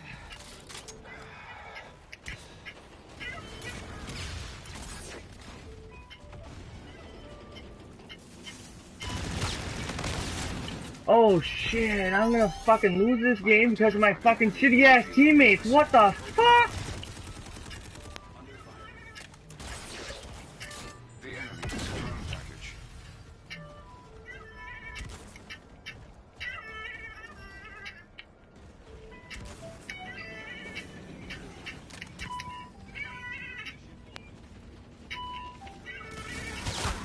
Oh my god! Bro, I'm out. I ain't gonna play with shitty ass teammates like that are gonna fucking feed them kills, bro. Like, fuck out of here. Fuck shit. I said it, I didn't want to play that fucking map. Look at this shit. Don't fucking put me in there again. What the fuck? MLG live again. Fuck it. Imperial were tailing you most of the way. How did that affect your gameplay? Fuck shit. It didn't affect it much. We knew we'd win regardless, and we came in like expecting to win 3-0. But like, I don't think we all gave our 100%, like I said, because we knew we'd win 3-0 regardless. But no, yeah, we knew we'd win 3-0. And the S&D map, you breezed through that pretty much. So, were you expecting to win so convincingly? Yeah, we were expecting to win every map convincingly, so. Pretty easy for you guys. Pretty easy. Awesome. And the first half of Uplink, so it was 0-0. What was going on there? We were putting a lot of pressure on him, but we weren't making the most of our opportunities when we got the chance to make points. But it was all right. We won in the end. And then the second half, there was a lot more action. So talk me through your gameplay during the second half. You guys pushed pretty hard, right? Yeah, we just said that we got to start getting points on the board. We put all the pressure on the first half, didn't make any points from it. So we said we got to apply a bit more second half and make the most of the opportunities, and we did. And do you see yourselves getting to the final of this whole tournament? Yeah, we'll get to the final and we'll win it. Fantastic. Thank you so much, Watson. Right back up to you guys. All right, thank you very much. Well, Watson, calm, cool, collected as usual. Very confident.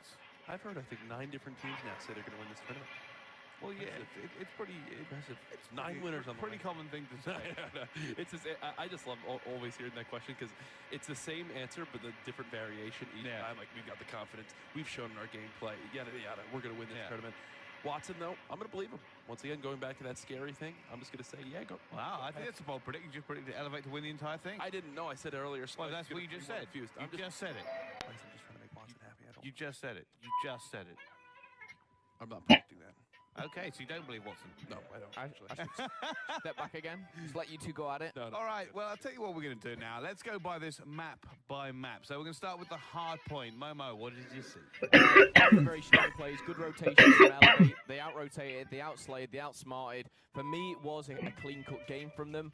And I don't know, that there was moments of, you know, a little spark sometimes, as we saw Sam B going off a little bit, but, you know, all in all, Elevate just kind of be, you know, not 1 but 2 steps ahead all the time.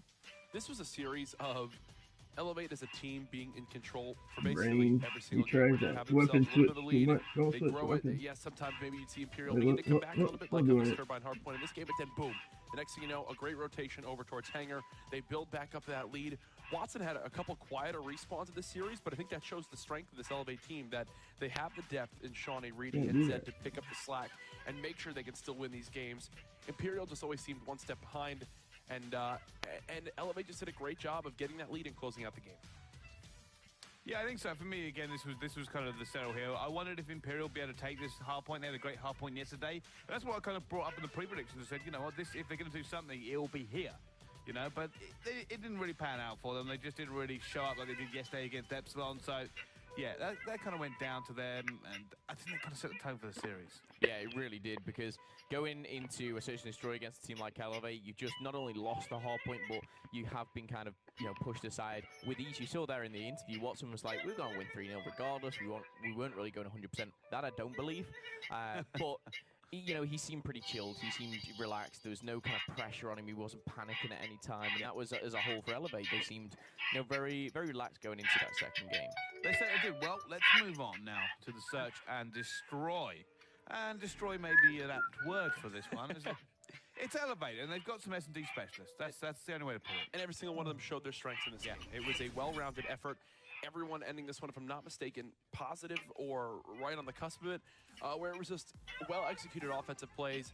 They knew what to do on the defensive rounds, like even here, obviously, with Watson, not having to check until the final moments. It just all made sense. I mean, there was really nothing to this game outside of Elevate knowing their strengths in Search and Destroy, working off of them, having stretch strategy, set strategies, and plays like the quick overdrive plant here from Reedy. This is all sorts of stuff that they wind up basing their play off of this. If that player doesn't sneak down towards that bottom path area, which is an aggressive play already by the defensive side, that play works 9 out of 10 times, that's the one time it doesn't. So this is practice stuff, and I love seeing it from Elevate.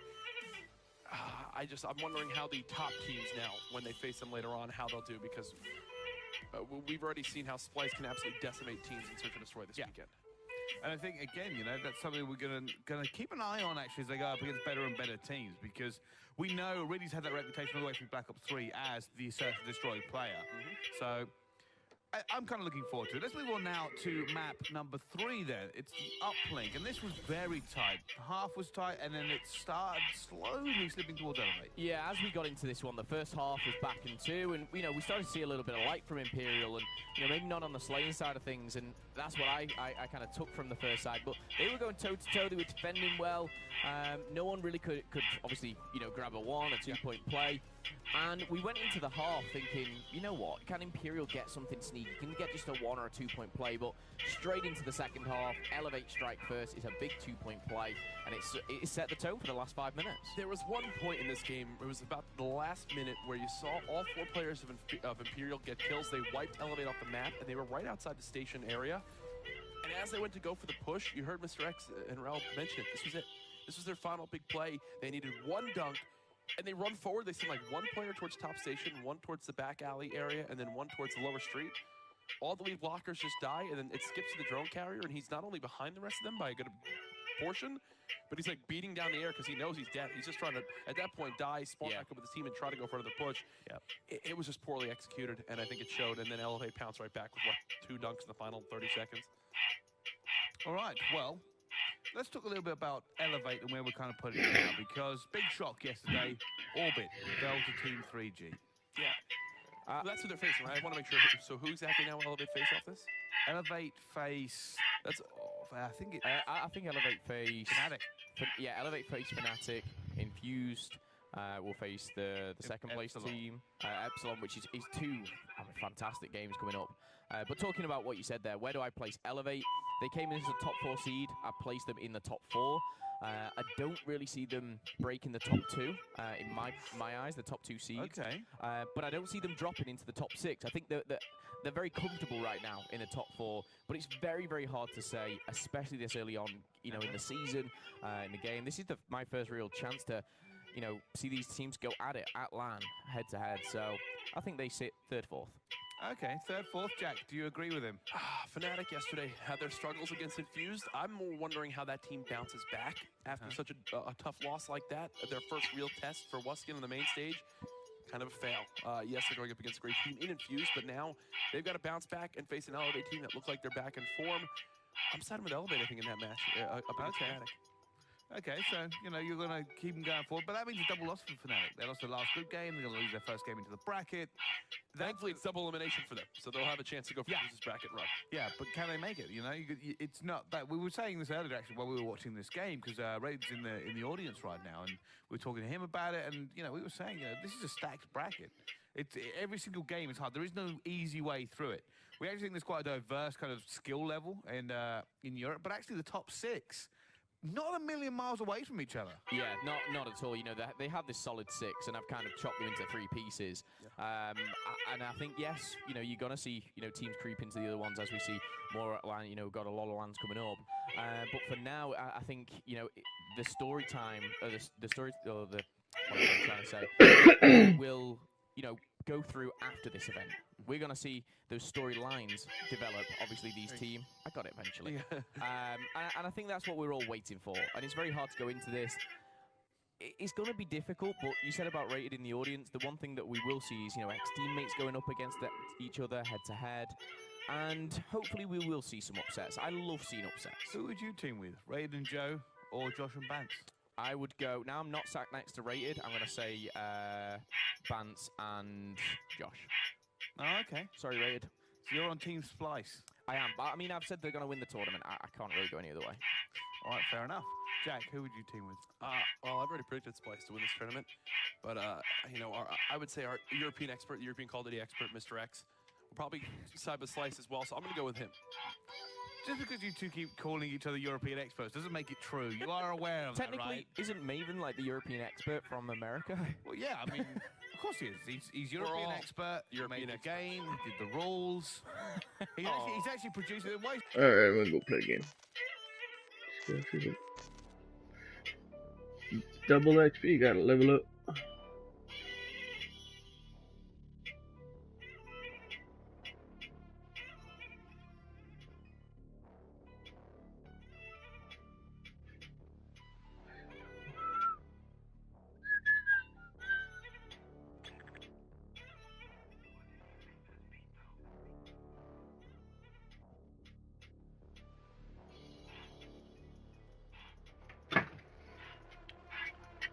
Fuck up in there. Yeah, I know that's what I play.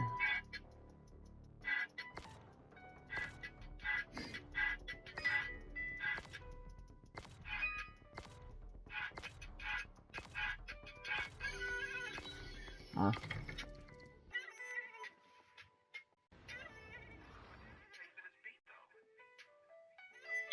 Them.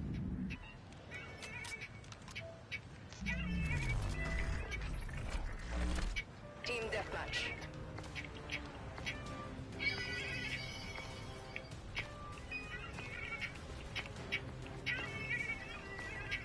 Stand ready, set that.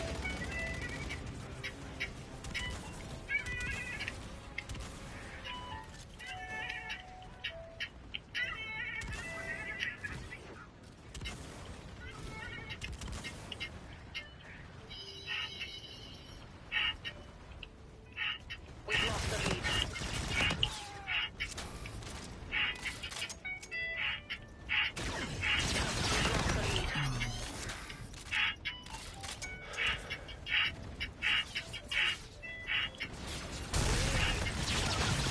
Oh, you fucking asshole.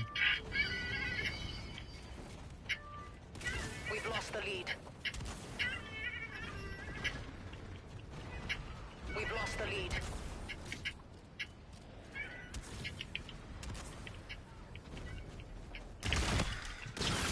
Ah!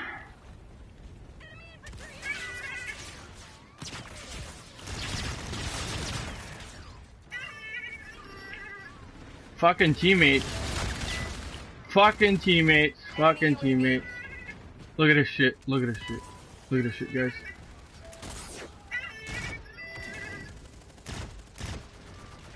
Look at him. Look at this. Look at this. Fucking team. They're just letting us get fucked up. Oh. Pop reactive armor right here. Go right here. What the fuck is this? Oh my god, yeah. This is bullshit. Fucking camping and all this crap.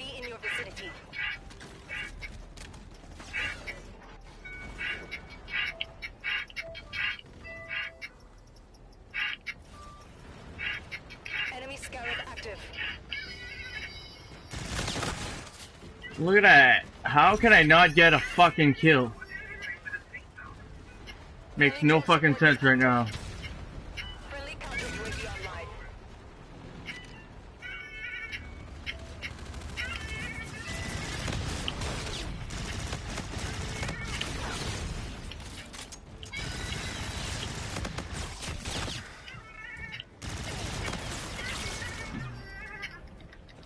I'm gonna start challenging them. I got no choice. And I didn't fucking do that. The enemy is halfway there. They can challenge no one if I fucking throw myself off the map.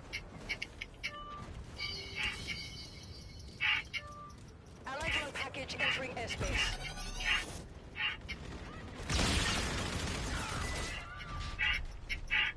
Piece of shit.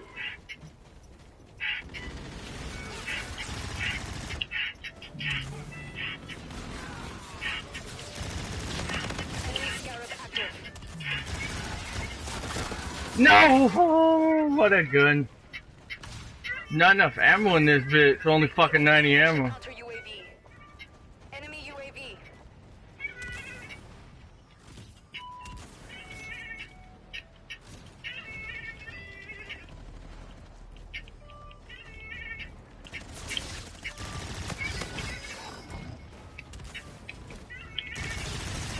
Oh, what the fuck, dude? Payloaded right there, you bitch.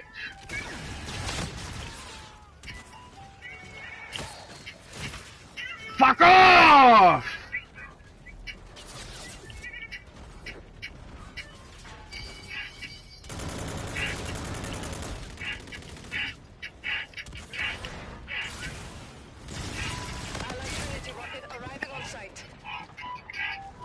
Oh my god, look at them fucking running together like fucking butt buddies.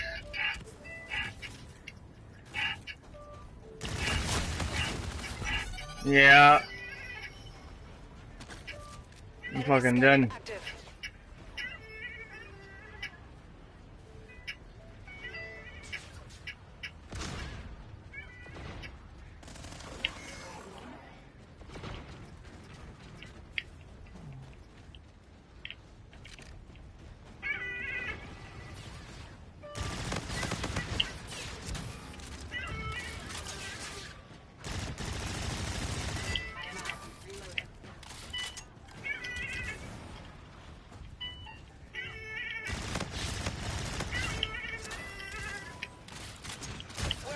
Oh my god! Fuck off!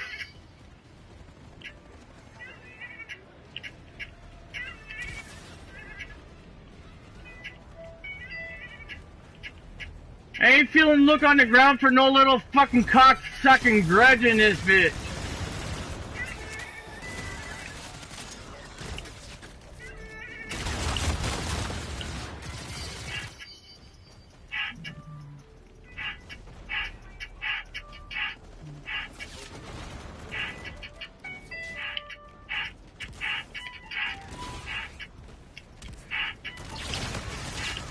Oh, look at that. Look at that. Always a fucking kill steal and then I fucking get killed. Fucking great. Fuck this game. Fuck them. Wow.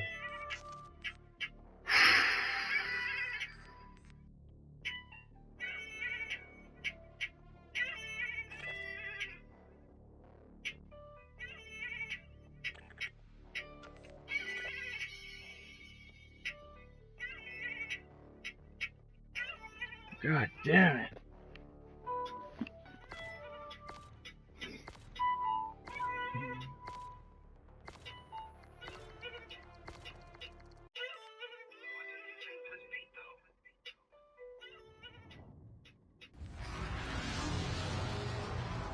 Friendly drone support is active. Team deathmatch. Let's get to work.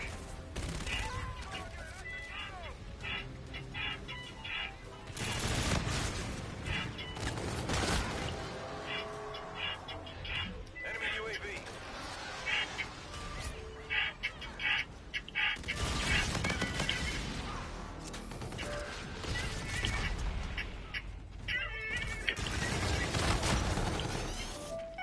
Oh my god. Really?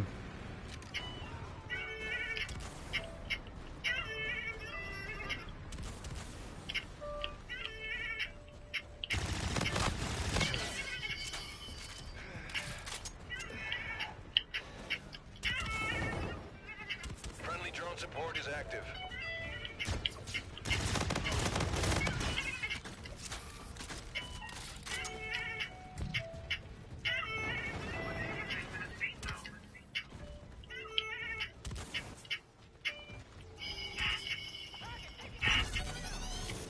Enemy UAV. We're failing, squad.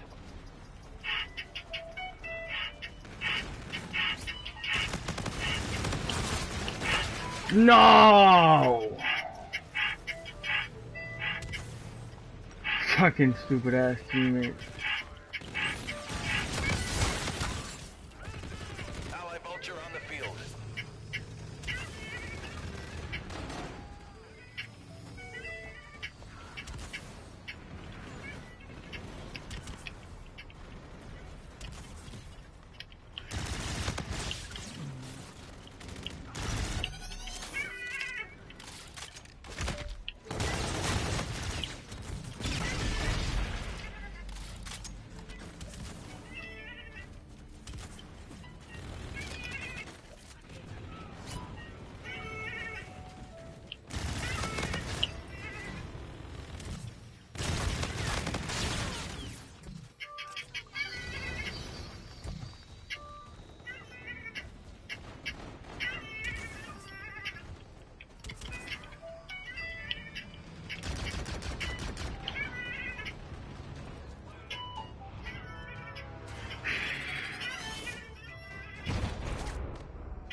You must carry your weight on this team.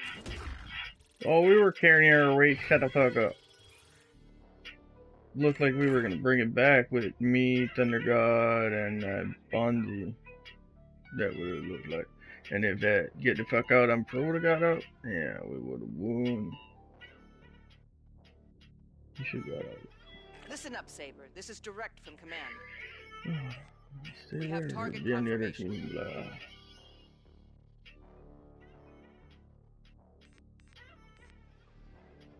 Hey, Timmy.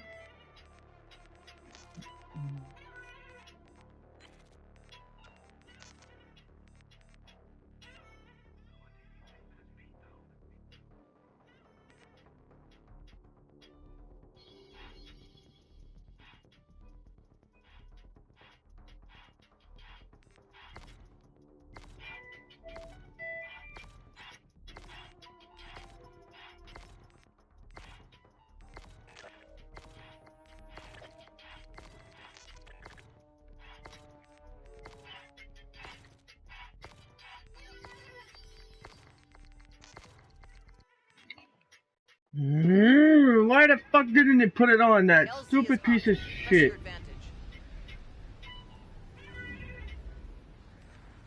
I'm just short of perk, not fucking, don't even have my extra attachment. What the fuck is this piece of shit game? I fucking literally clicked it.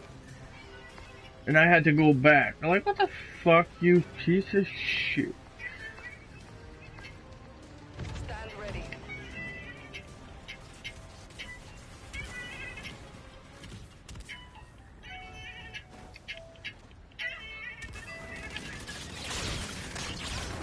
Oh my god, two of them! Like, get the fuck out of there and they're sitting there like cunts. Fuck off, you. Look at that, look at that. In the back, in the back, in the back, in the back. You're gonna, all I'm gonna get killed by is in the back and campers. Watch. Watch.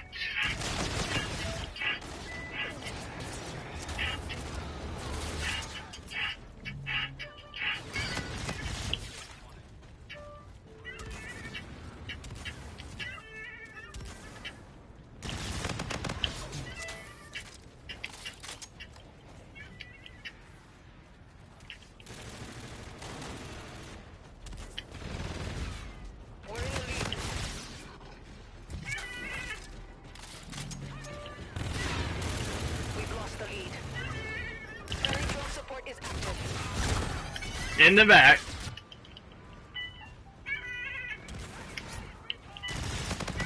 Teammates are too fucking kill hungry.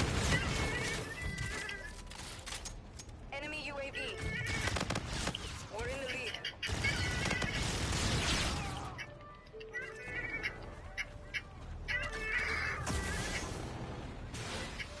Get out of my way, for fuck's sakes. We've lost the lead.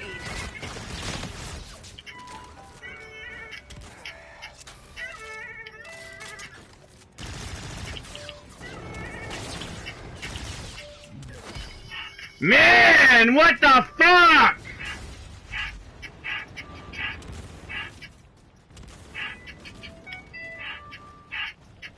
Friendly drone support is active.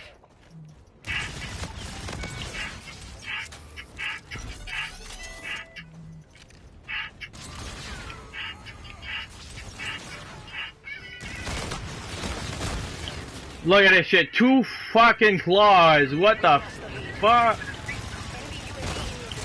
Man, how about that with your fucking claw? Get out of my face. Enemy UAV. Enemy UAV in your vicinity. The enemy has a drone package.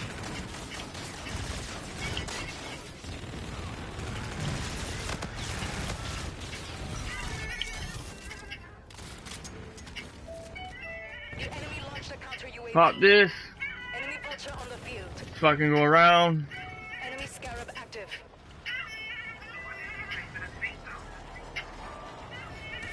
The enemy is halfway there. Take them down.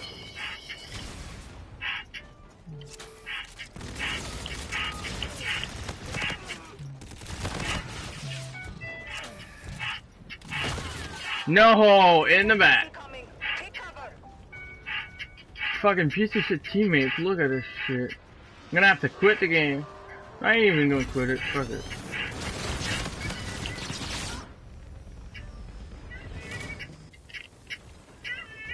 Like, they can't deal with me, but all my teammates are feeding them kills like it's fucking... like it's nothing.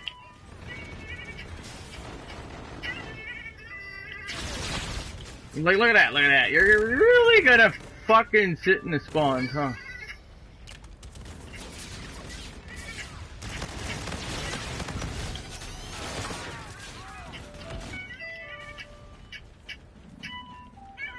Enemy UAV in your vicinity.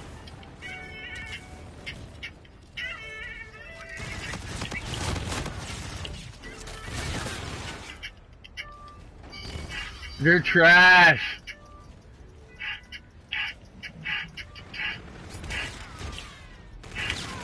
Trash! Look at this fucking bullshit! We're losing this fight. In the back, in the front, in the back, in the front, in the back, in the front. Fuck off!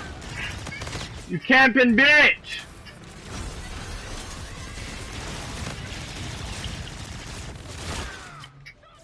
That's all you can get me with. Congratulations, you fucking piece of shit.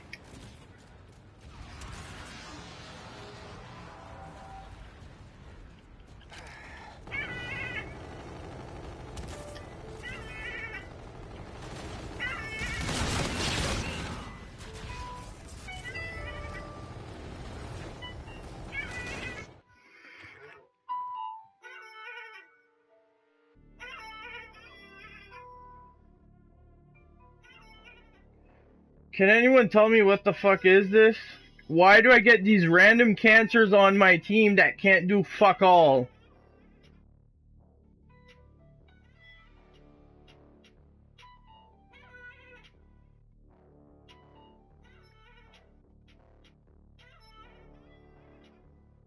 I am so done with this game. Oh, wow.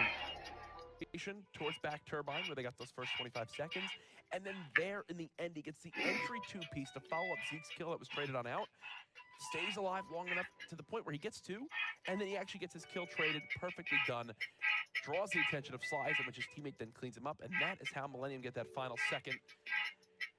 Woo, if the rest of the series is like this, I am absolutely down. Obviously, this is an all-French matchup. If you're just tuning into the CWL London Invitational presented by the PS4, the French squads have struggled a little bit this weekend, to say the least. No, the average.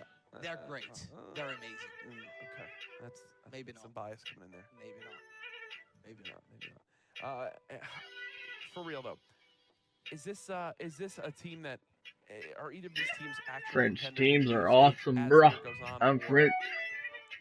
I'm gonna try to make it to this team. The problem is they're so far out on pro points now, Millennium and Cyclone, that their season's pretty much over. They're not going to be able to go to Atlanta. They're going to have to go through open bracket at ESWC, and we both know how hard that's going to be with the number of American teams attending. So that's going to be a tough one. So Millennium, I'm not sure if I can feel very confident about the rest of the season.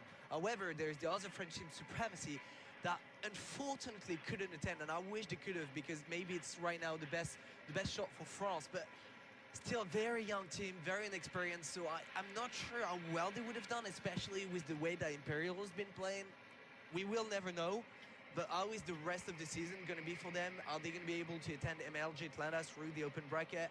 Are they going to be able to put up a great performance at ESWC? They could still well be within the LAN League later this year. It's actually really funny to hear from a European perspective, the Americans are coming. Like, that open bracket, there's going to be more than 20 teams. It's going to be scary. I mean, that actually, ironically enough, the ESWC open bracket might be the most intimidating open bracket there's ever been at an event, strictly because it's going to be so stacked with high-level American teams that are right. And high-level European teams as well, because you've got the Americans, but you've got the Europeans. And obviously, the kind of teams that you see in an MLG Vegas open bracket where you have so many teams, there is going to be teams that are not as good as the other. But if you have an organization that is willing to fund you to go to Paris for an event, then it means they're confident. Then it means you're a good team. So it means it's going to be stacked with great teams. And I can't wait for that. But right now, We're still at the Definity Cerebral Invitational. Je suis très excité. Is that good? Yeah, actually, it can mean two things. What? The first one obviously means that you're excited. The second one, I can't really tell because it wouldn't be right on stream. So be careful when you say when you're... How every time that I say something in a different language, there's something that can't be repeated on stream? It's like... Let's say excited has two very different meanings in France, and the one that you use might not be the one that you were thinking about. Please, let me keep my Is job. the one. I am excited to see this map number 2 between Millennium and Cyclone as we are watching the rig draft again. Nothing that stands out, Jack. Nothing that stands out. The one thing that stands out is that a French team will finally win a series this weekend, as it's a French battle between Cyclone and Millennium. Map 1 was a 13-second difference off the break. We're watching to see how Cyclone can wind up bouncing back. It's actually Seiko who gets immediately first blooded. There is a trade kill coming in, but again, Tony J, man. 2-0 start from him to kick off this match, too. Tony finally going to be taken down. It's going to be a 2-on-2 situation. And a map like Throwback, I really feel like Millennium's going to be is going to have the upper end with those long lanes. And, you know, we've talked about the quality of the AR players. We saw Zeke and Tony J delivering the first map. So definitely favoring Millennium going into this one. But right now, 2-on-2 situation. Zeke's going to be very patient, going to be rewarded for it. And there we go. Round number 1's going to go to Millennium. And Jack, I have to say, I think a French team's going to win because finally there's an American casting and coming to rescue us. See? Again, the American and French, the longest standing allies there have been for our great nation. I don't know if that's going to stand for long. This is like a political thing now. Like we might be actually helping the U.S.-French relations on a greater level outside of Call of Duty, which is just great stuff. I feel new president. I will say in that first round right there, Zeke wins it for his team when he pushes in towards bowling. Yeah. They don't push down that same lane. And he's patient as well. You saw the pinch coming in from Cyclone. They have their player rotate off the A-bomb. But in the end, it's Zeke's stronger positioning that catches one player off guard on bus, and then he winds up trading the second kill with his teammates. So solid stuff for Millennium to go up 1-0. Oh, Tony, gosh. Great reflexes. Probably got an assist from one of his teammates, but regardless, amazing reaction time. You know, some say he's past his prime and, you know, he's getting older, but definitely showing his worth here with a Millennium. Interesting positionings from Seiko there. He could definitely... Oh, he's going to win his team this round. Yes, he is. Amazing stuff from him now. 1-on-3 situation, 1-on-2, sorry, for Tony. Is going to be taken out. Great stuff, Seiko. Huge positioning. Somehow he's able to just walk right underneath the top ticket window, gets in towards that back fence area, shoots 2 players in the back, and then goes to the 3-piece here in the top window. Seiko, you heard me kind of say it as the play was developing, but absolutely wins his team that round. Beautiful. Finds the hole in the setup of Millennium, and I can promise you, I don't think Millennium's going to let that happen again as this game goes on. Yeah, they're probably going to be very cautious. That was a round, it was written Millennium all over it. The Seiko able to make it for Cyclone. No, Cyclone's going to be attacking it. A lot of grenades, a lot of pressure going down that back pass area. Slice is going to pick up the first round now. 4-on-3 situation, gets raided out. Huge double kill from Zeke. Zeke and Tony Jans right now are just trying to do everything they can to prove that they are a superior French team. They're just untouched right now. Apparently, the only way they're going to die is by getting shot in the back, but that's a 3 kill from Zeke Three again. kills from Zeke, and then the final kill from Tony JS, the 2 players that so far this series have been the MVPs. Well, Zeke, we were expecting a lot from him, and he's definitely delivering in that game. I might actually get his name tattooed on my arm. Whoa, don't go that crazy, all right? That's, okay, I'll tell you what, if he drops 25 kills this let him be the team that's not from France, please, before you do anything like that. Because right now, boy, oh boy, do they need some help in that regard. But 9-4 performance right now from Zeke and Tony JS in this game, just in 3 rounds as well. Impressive stuff. Tony JS already uses his rewind, which he'll definitely earn that again if he can keep this performance up in this map. Still, no teams want to get first blooded, but I can tell you where this round's going to be won, and it's on the back of Maul. He sneaks behind one player and gets the entry kill. Great positioning from Moles, able to pick up the first blood. Now it's going to be a second challenge, kill on the side from him. Perfectly played. Very well played. Very Perfectly played. There's no reason for him to challenge. Him staying alive is more important than anything. As now is he going to go? Is he going to go for the ninja? It's a 4 versus 1 scenario. You see Maxi with the sniper Ooh. rifle. How exactly do they play this one? As everyone just watching over exactly where they are on the side. That sniper. I didn't want to go to it. I did not want to go to it. Well, it's going to be new, I did not want to go. I saw it. I was so scared, but look, he had to be 5 seconds into his fuse. I know where turns goes, oh, Moscova, you sneaky, sneaky boy. takes him out. That would have been absolutely ridiculous. I mean, hey, congratulations on trying. That was a great try. I mean, that was his best chance. That was scary, and I don't know why Zeke checked the bomb. There was literally no reason in that scenario. The only reason why you lose is if an injury defuse happens. How many times this year is we to see French throw grenades at themselves? A lot. Okay. Way too much. Way too much. Actually, it might be the reason they're not performing. just stop taking grenades. Yeah, apparently, because there he almost blows himself up. There's the flank coming in from Tony JS again. That fence area. Teams just leaving this hole open on the map. Letting this guy push it. Nearly finds the third, but Zeke and crew now pinching on in. Malls with one. This round should be done as they've got the player pinched inside of bowling. There it is. Millennium picking apart the Beautiful. yet again. Yeah, right now you're seeing just Millennium on another level in that SNE map, and that was to be expected. Again, if we'd been on Scorch, I would have said, you know, it's a bit more chaotic, and there was a chance with the close quarters combat for a team like Cyclone to challenge Millennium, but we've seen how much damage Tony and Zeke can do, and a map like Throwback is perfect for them, and so far they are delivering. I mean, look at the numbers. Maxi and Morse just have to sit back and plant the bomb. And look, the camo player in Stan is 0-4. Only has 1 assist to his name, so definitely not gonna have his camos this rate. Yeah, and that's another big thing too. How many times have we seen this weekend where camo is the entry to certain rounds to win it for his team? It's huge. It's so important there. Tony Chess gets the better of him. No mercy. And I mean, him and Zeke aren't losing gunfights. They look like such far superior players than that of Cyclone. And when I see them playing like that, and you know, obviously they played much better teams in the previous rounds, but I can't help but feel that such a shame yesterday against Team 3G that uplink. If that final second, that final second didn't happen, things They should all just bump though. I don't like that. A total different Millennium. And the worst part is they're very far Only out. 2 guys. Yeah.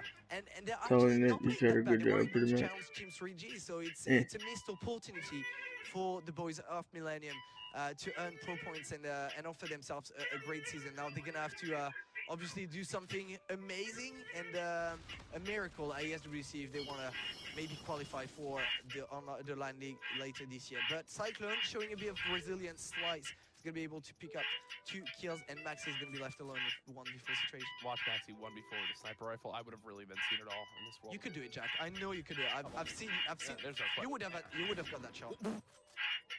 Okay, no. Okay, Max. No, I wouldn't have. Maxi is actually a great wouldn't have done sniper. anything.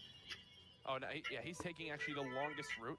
He's actually just taking the London Underground across the map. It's actually the longest underground this actually, in the world. This actually couldn't take longer to rotate towards the spot. I mean, you realize it's a 1v3, right?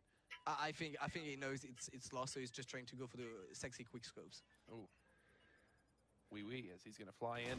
Nearly gets a second quick scope there, but yeah, this one is done. Okay, no scope. 5-2. 5-2, not done yet if you're Cyclone. Nice round there as Slies opened up with a 2-piece in middle map, and then they realized, hey, B is open. Let's go for the quick plan. Smart plays, but now they need to do that 4 more times. Yeah, it's going to be a little complicated, isn't it? Especially with the way that Millennium has been playing. Maybe if you know, Zeke and Tonija turn off the screens, they stand a chance. But right now, I'm still going to favor Millennium. They're going to be in the attacking position, so they're going to be able to dictate the pace of this game. We've seen them time and time again attack towards the bike pass area. Surely they're going to be able to do the same thing, win those long-range gunfights. That's what that was. Millennium was just having fun quick scope. They gave him. Was probably just missing. Yep, they gave him Yeah, so you can see Tony an opening to show himself what he could do. Pretty much. Challenging that gunfight might be a little bit crazy. Stan does get his first kill, so no 0-7 from him. Yeah, Stan he will get on the board. Picking up the first round, and Stan has actually been the standout player from Cyclone in the previous games, if that means anything by the look of. Because he could have picked up another gun. They could have told him to pick up another gun. Great position and the worst timing you could ask for. Dude, I'm telling you, just don't pick grenades. Exactly. Just don't use grenades. It is the solution, Jack. I'm convinced. They're not stressed about it. He has an opening to show that he can snipe. Only 14 bullets. That's actually really important. Yeah, he's been shooting so much. Yeah, he's yet to pick up only 1 kill.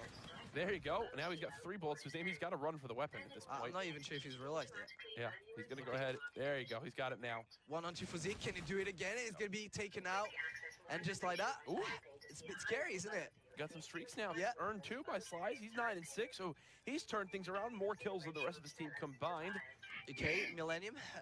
It was a little scary towards the end during the hard point. It was a little scary in the lost composure against 3G yesterday. Don't make it any closer than it needs to be, Jack. No, I think it's already gotten to that point as Slice has now a Trinity Rocket, a Scarab, his payload ability. What do they do now on the offensive side? That's the question for me. Take it slow. Take it slow. Trying to work around those score streaks. The last thing that you want is lose these rounds without having the ability to use the score streaks. And look, with the positioning you see from Sly, that's exactly what they're going to do. Last time he was on that flew middle map, Stan though with the two-piece. Yeah, I think Millennium knows about the score streak and showed aggression because they wanted to kill Stan, so the Slice, so they keep going for it. Now, obviously, they know it's going to be a little more complicated, but perfect read, actually. Oh my God, Millennium are going to win this from the rotation. Oh. He gets shockwaved on. Oh, we're going to see both. We're going to see both. This is going to be beautiful. I'm not even going to talk during it. Just let everyone appreciate this.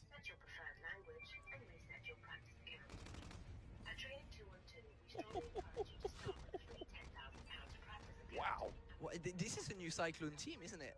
Apparently, in the last 3 rounds, they turned on their controllers or something, because that was a sick play from Seiko. Not only gets the shockwave, turns and burns on the second. 5-4.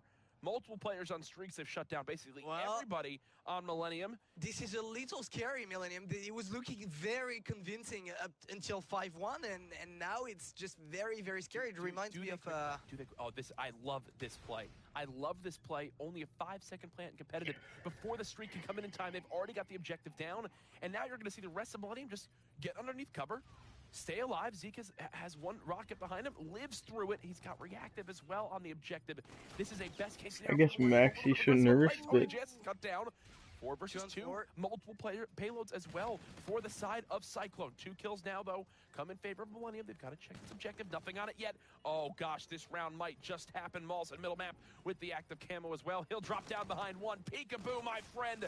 Bomb is still clear. Maxi and Slice, that's all that's left. And no, this one is done. That's to round around of the tennis around. It was a 2-on-4 situation. Beautiful. Perfect plays from Maxi, and Mo's going to make Millennium take map number 2. And it looked a little scary, Jack, but in the end, just that patience and that play with the camo from Morse, which is perfect. And what we talked about at the beginning of the game, how camo was not being earned by Stan. Yeah, that might have been the difference. It took him so long to get it. Now we've got Millennium up 2-0 over their French counterparts in Cyclone. And if you're Cyclone again, you look at that, you lose the hard point by 13 seconds. You lose a 2v4 where you're trying to, 4v2, sorry, when you're forcing around 11. You've got 2 very close maps. Composure. And now you're fighting for pride and 200 pro points per player. And what's going to be an uplink where I don't know what to expect coming into it. Honestly, it comes down to experience, and it comes down to that level of composure. We talked about Millennium, a team that has some veterans. I mean, Tony J has been there for years, and Maxi is one of the, I think he's actually one of the players in Europe that has attended the most events. He must have attended over 100 events, so it's kind of crazy. Maxi, so much experience, and you see, in this kind of situation, that 2-on-4, you saw Maxi just play perfectly, just staying alive, making sure he could pick up the kills, forcing the Cyclone team to come in the faces, and that didn't really work out, did it? We thought Stan was struggling. You just saw on the scoreboard there, Moscova ends that game 1-8. Great plays. Great plays. Tough performance there from him. Uplink for the French teams. From everything you've seen, what's the state to expect here? Is this going to be one where Millennium's going to stomp over this squad, or do you predict another even game? Well, to me, Uplink in France doesn't really exist. I wouldn't really say that's a game type where I would. Could I beat the French at Uplink? No, don't push it. I don't think that you could. Maybe if you would team up with X, then maybe you could, because he could actually teach you how to play. Is that another bad word? No, that was all right. Okay. That was all right. You got to work on the accent. I took French for 8 years to learn all that. Yeah, I know. And you know so much. It's impressive. I could have saw you were French, you know, if you didn't tell me you were American. What gives it away? My wonderful accent, my understanding of the language, or just the way I look? Maybe a combination of all three, probably. Yeah. I really do have the French. Maybe the fact your name is Jack, but it's the American spelling, because Jack exists in French, but it's a different spelling. Great name though, J-A-C. Well, you know what? The only person that I know that wear the name Jack in France would probably be 80. So I think that could suit you. Or Maven. Old age works for me. Millennium and Cyclone, if you're just tuning in, 2 French squads going at it. Millennium with a big advantage now, up 2-0. They're playing for pride at this point. Both teams are eliminated from the tournament, but this is more consolation for pro points, which, yes, pro points as well. 200 pro point difference per player on this one. No prize money going to be earned, though, for some of these teams. As here's a look at the maps. If we do see Game 4, it will be Retaliation Hardpoint, which... Does Retaliation take place in France? I'm not sure. Don't think so. Is Geneva in France? No. No, it's in Switzerland. Okay. But actually, it's at the border. So there is a lot of French people, and they speak French over there. Good enough for me. So, yeah, Jack, I'll give you the Geneva is now in France. Yes. Here first. All right. I'm sure they'll be pleased to hear. We'll take that, Banks. I'll tell you that. Precinct uplink. Let's get into it. So far today, we've had a couple close maps in this one. Not sure what to expect in this. As I've said previously, if it's anything like maps 1 and 2, it will go down to the wire off the break. I do want to watch Zeke, though, because this is a guy that dropped, what, 40 and 21 in map 1 in the first respawn. Can he match the performance here? Solid game in S&D as well. Oh, close to, if not getting those double digits, kills first team. And I think it's great for a player like Zeke, you know, first big land for him, and he's able to deliver like this against a team like Cyclone, where sure, they've not won the first 2 games, but he's actually played decently. It's going to be a lot of experience for him, and I look forward to see a lot more from him in the next few years. Well, we've talked a lot about Wuskin this weekend on Fnatic, for this being his first, like, major land sort of thing. Is it the same level as Zeke? Yeah. Or, so you would put them right at the same spot in their career? Well, Zeke is a little more experienced, I would say, because he's just been competing with more talent. We were talking about the fact last year he was playing with Shani, he was also playing with Carbon, who's Kataga's brother, who's extremely talented, still under 18, someone we will see in the French scene very soon. I'm sure he's going to turn 18 this year. It's, you know, Zeke and Carbon, definitely the players I'm looking forward for the future of the French scene, and the players from Cyclone as well, actually. Right there is a perfect example of poor play in this uplink from Slice on the side of Cyclone. He's watching the same statue side that 3 of his teammates are pushing out, and he lets himself get flanked and lose control of the drone. Now, because of it, look at what Millennium have earned themselves. A free dunk. They're going to be up 3-0 in the first minute. That was just a miscommunication from Slice watching the completely wrong side of that lobby room. And I think, you know, Millennium, we saw them play yesterday against Team 3G, and they were able to walk away with the win in almost able to walk away with the win in uplink. It was very, very close. So definitely not as bad as an uplink team that was trying to make it sound earlier. And hey, about to lose this bitch. To uplink, I think the younger teams, the less experienced team, definitely got to make a lot of practice. We've seen it time and time again. I think uplink is one of these game types where you're going to see the most experienced team win. Well, that used to be the same thing with Capture the Flag, where it was the veteran players and the teams with more experience in it just always knew where to position, always knew where to push, knew what lanes to block and hold down. And now it's developing a little bit more in uplink as CTF no longer in the rotation. Uplink fills that void. As right now, Seiko and crew are just trying to get past the statue area. They keep picking up the drone and dropping it back down so it doesn't reset towards lobby, because they've been in that scenario now for 30 seconds. Finally, Millennium wind up muscling on through, and they'll go ahead and put the pressure back on towards the side of Cyclone. Currently the score 3-0, a 2-possession game with Millennium up early in this one. Well, now on the upside, obviously Millennium is currently on a slightly favorable side, I would say. Definitely seen most teams have easier. I mean, it's easier to score on this side, but I also feel like it's a lot easier to defend. We've seen Fnatic yesterday; they literally had 4 minutes putting pressure on Infused, and yet they weren't able to score once when they were on that side. So definitely going to be helpful Millennium, and this is pretty much what they need. They need a strong start. You know, the 2-0 up in the series. They just got to finish this one with uplink. And if you're Cyclone now, it's going to be a tough situation to be in. Cyclone still doing just what they can to get to map positioning, which you can tell has been very frustrating for them so far this game. They really haven't even focused at all on the drone, just pushing out this first wave of players from Millennium, and still there's somebody there to trade the kill. This time around it's Zeke, who's been a little bit more quiet in this respawn, to say the least, currently sitting at 4-5. But it's engagements like that finally Moscova winds up winning for his team. Now they just need one more kill, and the player is still inside this L-wall area. It's Maxi sneaking around. There it is. Now you're going to watch this player in the park. This is the best scoring opportunity yet for the Cyclone squad. Yeah, but there is a lot of Millennium players that are going to be able to defend. He's going to go for the one, and he's going to miss.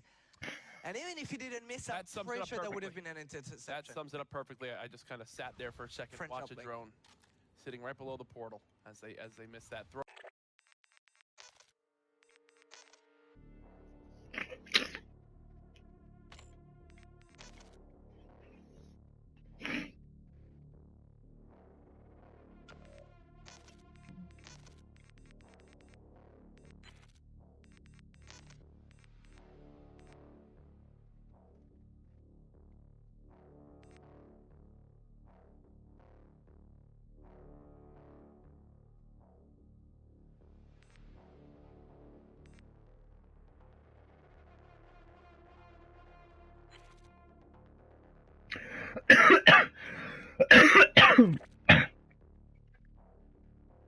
Mm.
Recon pass complete. Stand by for my go.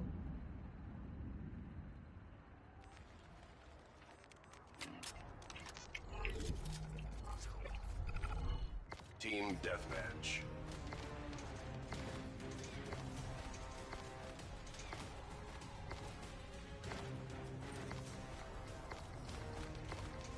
Mars Eternal.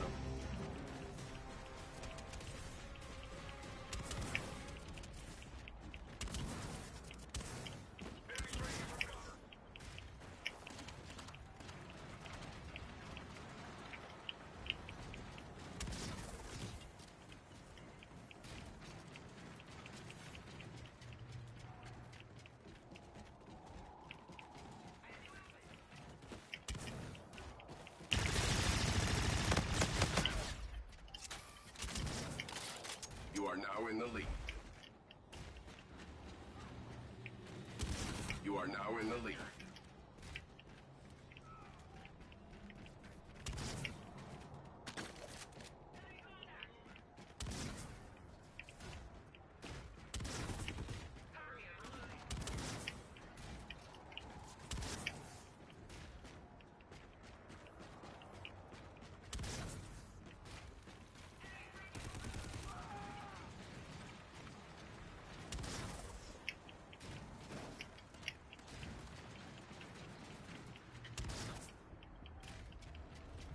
You no longer have the lead.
No, fuck off, Dwarf. Tap it.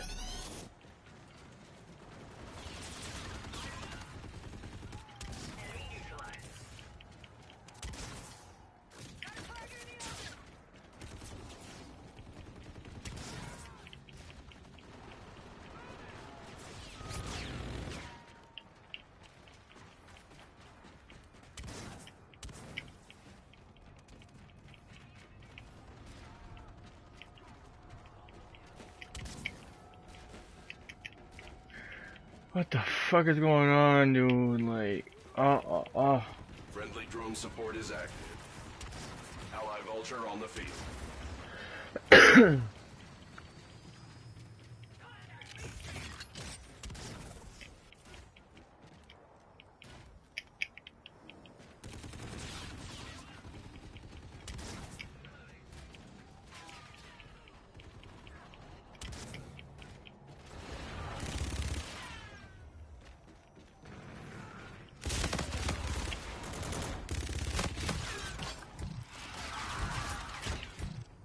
Friendly drone support is active. Friendly drone support is active.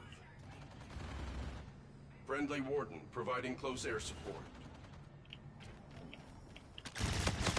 You are halfway there. Ally Vulture on the field.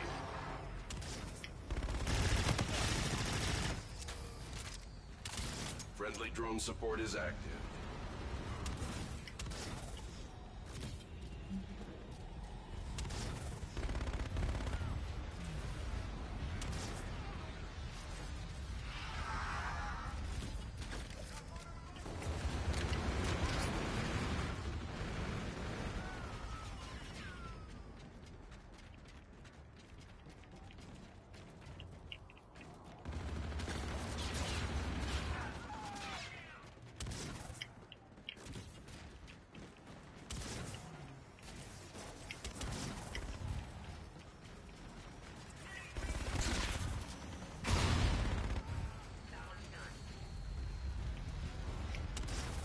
Friendly drone support is active.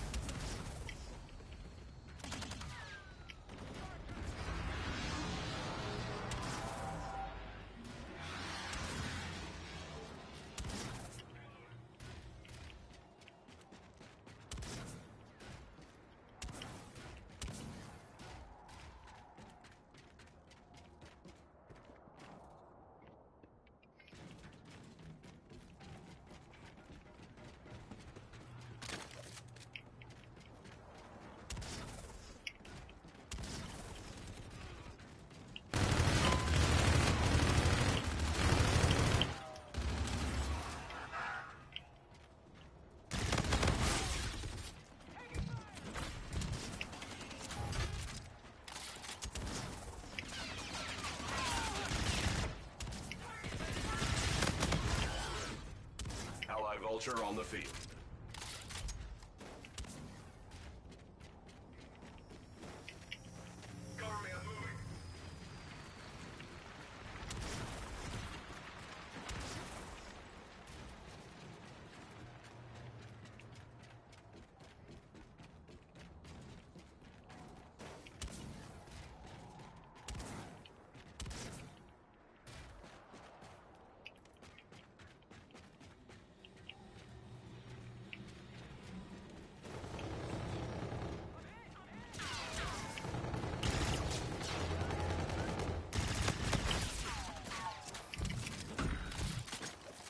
UAV ready.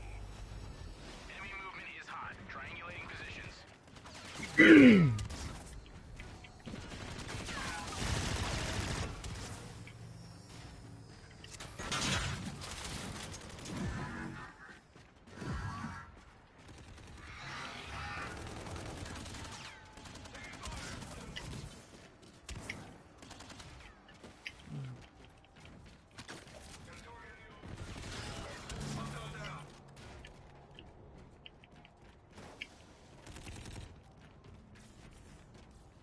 Combat statistics nominal.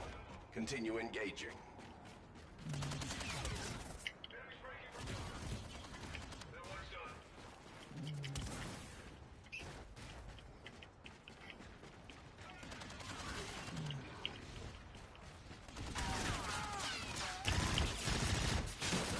No.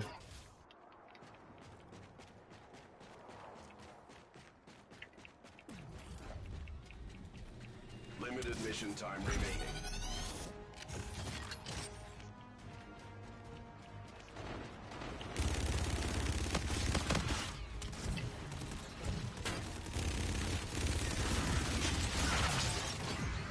Friendly drone support is active.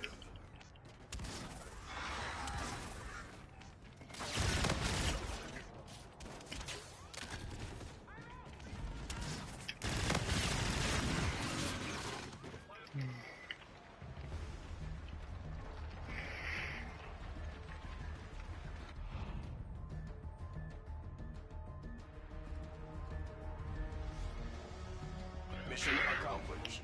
Well done.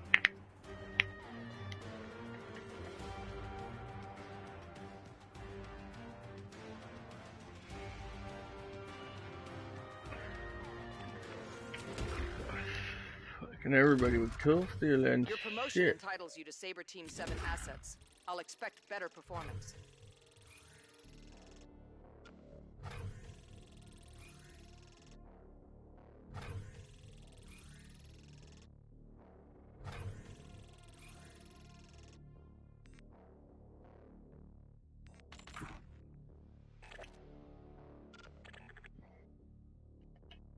Coordinates confirmed.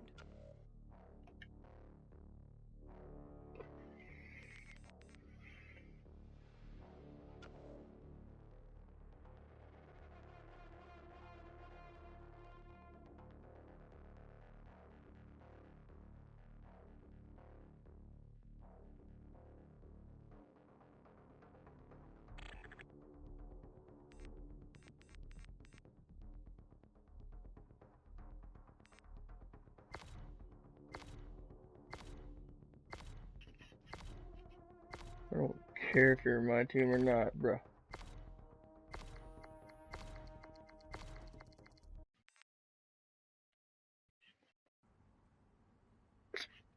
Sabers, you. multiple hostiles in the immediate AO. Lock and load. Oh, hopefully we get this. Show them what's up.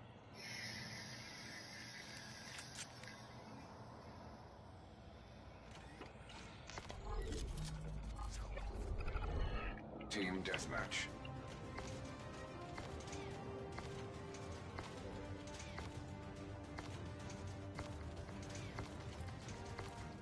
Battle systems updated, online and ready.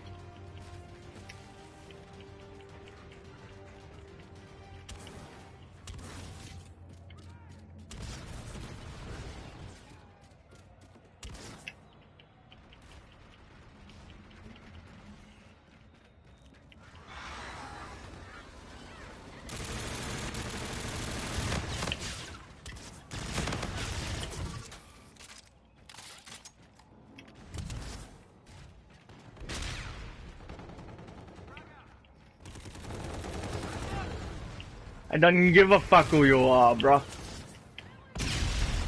You're not an MLG pro, it's gonna go down, bro. I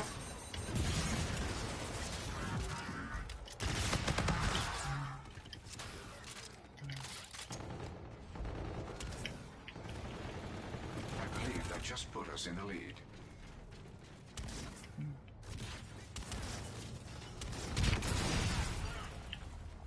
I have identified an enemy UAV in your vicinity. UAV on standby.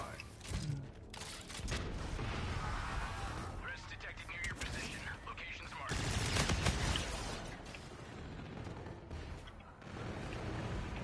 The fuck? No!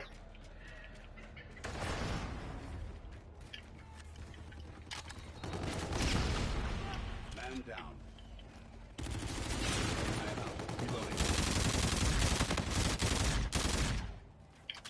Friendly drone package incoming. Deploying frag.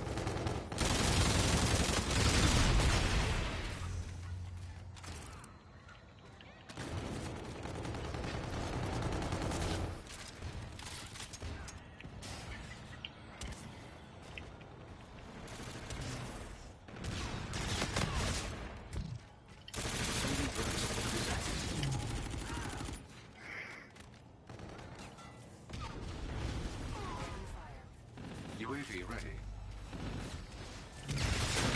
Scorchers loaded up. Shit! Scout 2-3, one in the bomb. Enemy movement is hot.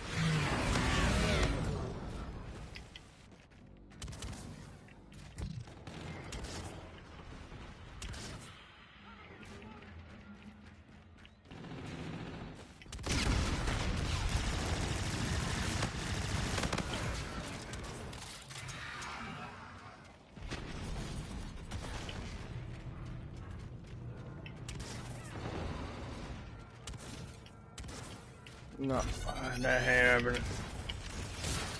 Let's go with it.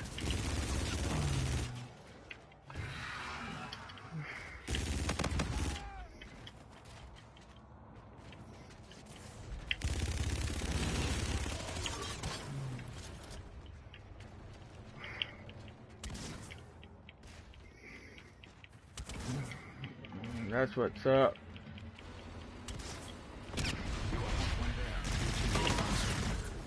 Nope.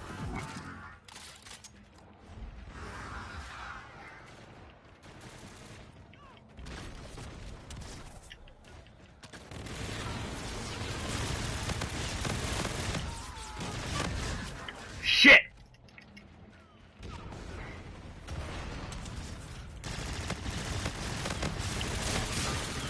No! Why'd I fucking run out of ammo?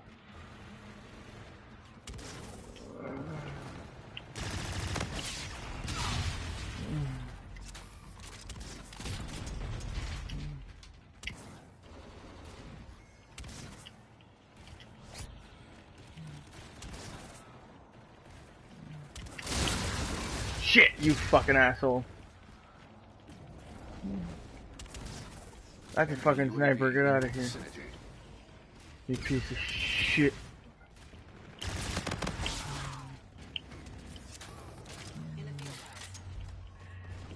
The field how? Okay. Still doing really, really good, so it's okay. It's okay. I'm not even trying for a nuke. I'm just trying to show them what's up. Bail out, bail out. Oh, fuck them. They're rushing me together. Let's go, let's go. We can still do this. We can still do this. Let's go.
Mission accomplished. I did not doubt you for a second.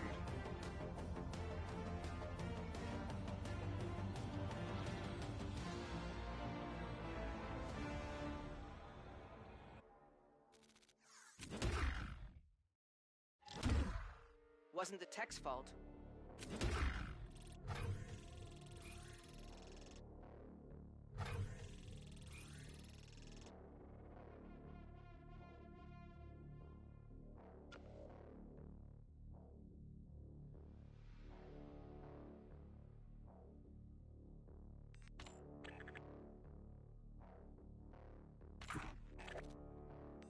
Location locked in.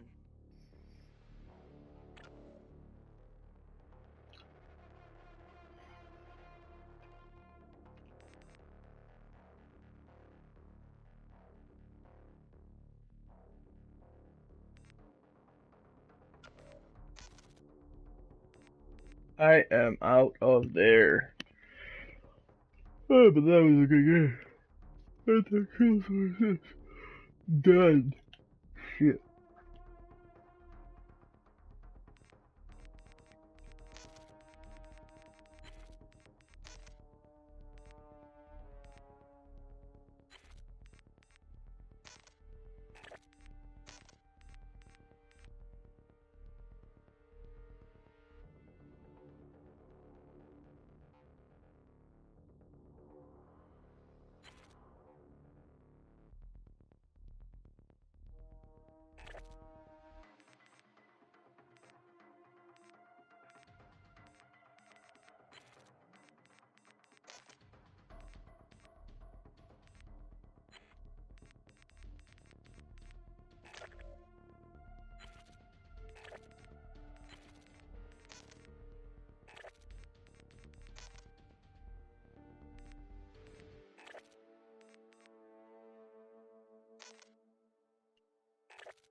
I'm gonna go eat something real quick, and I'm gonna put it on MLG. Big start here from Black Forest Games. Actually kind of shocked me a little bit. I expected It Hadouken won't be maybe long. looked like the stronger team coming into this matchup. Black Forest Games playing more to the potential we thought they could. Yeah, this is the Black Forest we thought would turn up. You know, they're playing a team of similar status, if you like, and actually they're doing pretty well. We've got Revolt and Torres hitting double digits quickly as well. Keep your eyes on the bottom right because the score streaks are coming in for Revolt. Torres does pick up another. And again, the rotation is going to Black Forest. Once again, not going to be the double for Revolt. And Torres will have to restart the push here. Yeah, and you know, you heard Jonas talk a little bit about the analysis desk guy. You know, Hadouken, this is a big match for Whalers. He hopes that he can kind of elevate his stock, potentially become like a free agent, so to speak, earn more pro points, get onto a team with some more UK players I think he would probably see more success with. Yeah, I think it's a really wise thing to do. A lot of people kind of give him that advice, and speaking of the man, here he is in the previous season, and he definitely has the capability to do so. You can see him picking up a nice double there.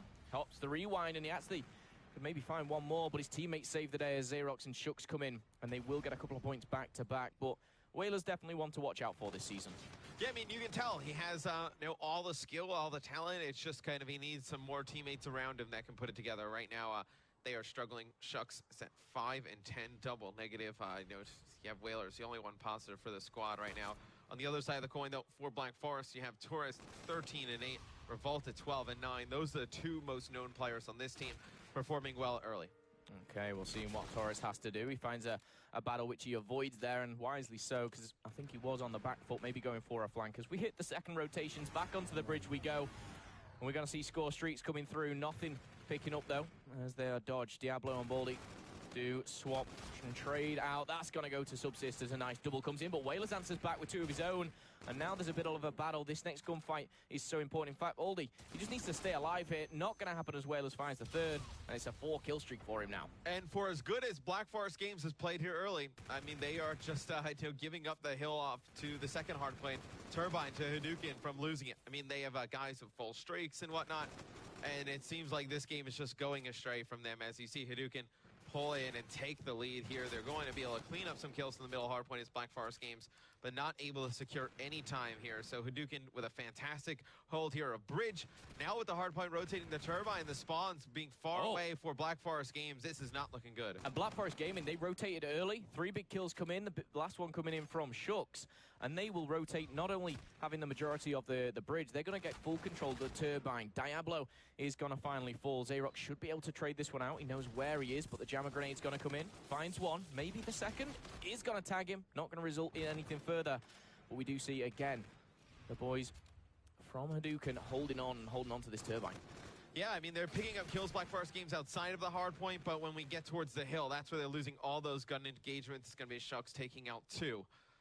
Black Forest Games are going to have to push this one more time. They're going to give up the rotation over towards that third hill. So they're not going to play for that extended time. You see the number 8 pop up on your mini-map up at the top. That's going to be Xerox. He's going to be set up with his teammates in perfect position there to lock this down. And even though they play for the garbage time, Black Forest Games, they get none of it. So a full hold there from Hadouken. They are opening this game up. This is deja vu right now. Baldy last time, he went round the side. He picked off the one where he had Torres to back him up last time. This time he doesn't even need to as he finds the second. And now it's role reversal as they have the spawns. We are 58 points behind. I say we, of course, that being Black Forest Gaming. However, in hanging out, they have a good opportunity to bring this back. 2 kills coming in for Diablo and Xerox. Torres picks up 1 for himself. And now they're pushing in. Trophy systems coming through. And can they hold on to this? The French do seem like they're pushing through. Yeah, the one player for Black Forest Games who's sit in the back, he actually just gets off of the hard point. So he gets off the hard point, try and lock down some of that angles in the back, maybe just wait for some teammates to go up, create some crossfire. It just does not work out as they let Hadouken get into the hard point. They're going to split the last, 30 or so seconds here. And I know you see Hadouken on the minimap. They're going to be set up for drill again. So Black Forest Games, they're playing too much for the scrap time. Yeah, you do see Shucks just for a second there. He had a 7-kill streak. He's unlocked his score streaks, never so closer to that payload as well. The gap is closed just for now to around 50 points as we do hit the rotation. There is one player sneaking through. It's Torres. He's going to find one, but he's not going to result in a kill. He's going to fall as well as Baldy. And now Revolt does find the double. 21 and 17, a really star performance here, if you like, from Revolt. But whether he can kind of translate that into, maps is a different question. This is a good time for score streaks. They're going to come in. They're going to push back Black Forest, and maybe the French can find a way out, wriggle their way through the doors, the windows, and do something. There we go. The double comes in, and they can take control of the drill. Yeah, the score streaks just create a lot of commotion around the hard point. They have to spread out in different areas, and then Hadouken's able to come in, win some key gunfights, and they're able to take the hill back. So good break there towards the end for Hadouken. They pretty much just, what they need to focus on here, Momo, is just not give up that second hard point to Black Forest Games. When we go over to Turbine, that's where you need to see Hadouken put a lot of pressure on.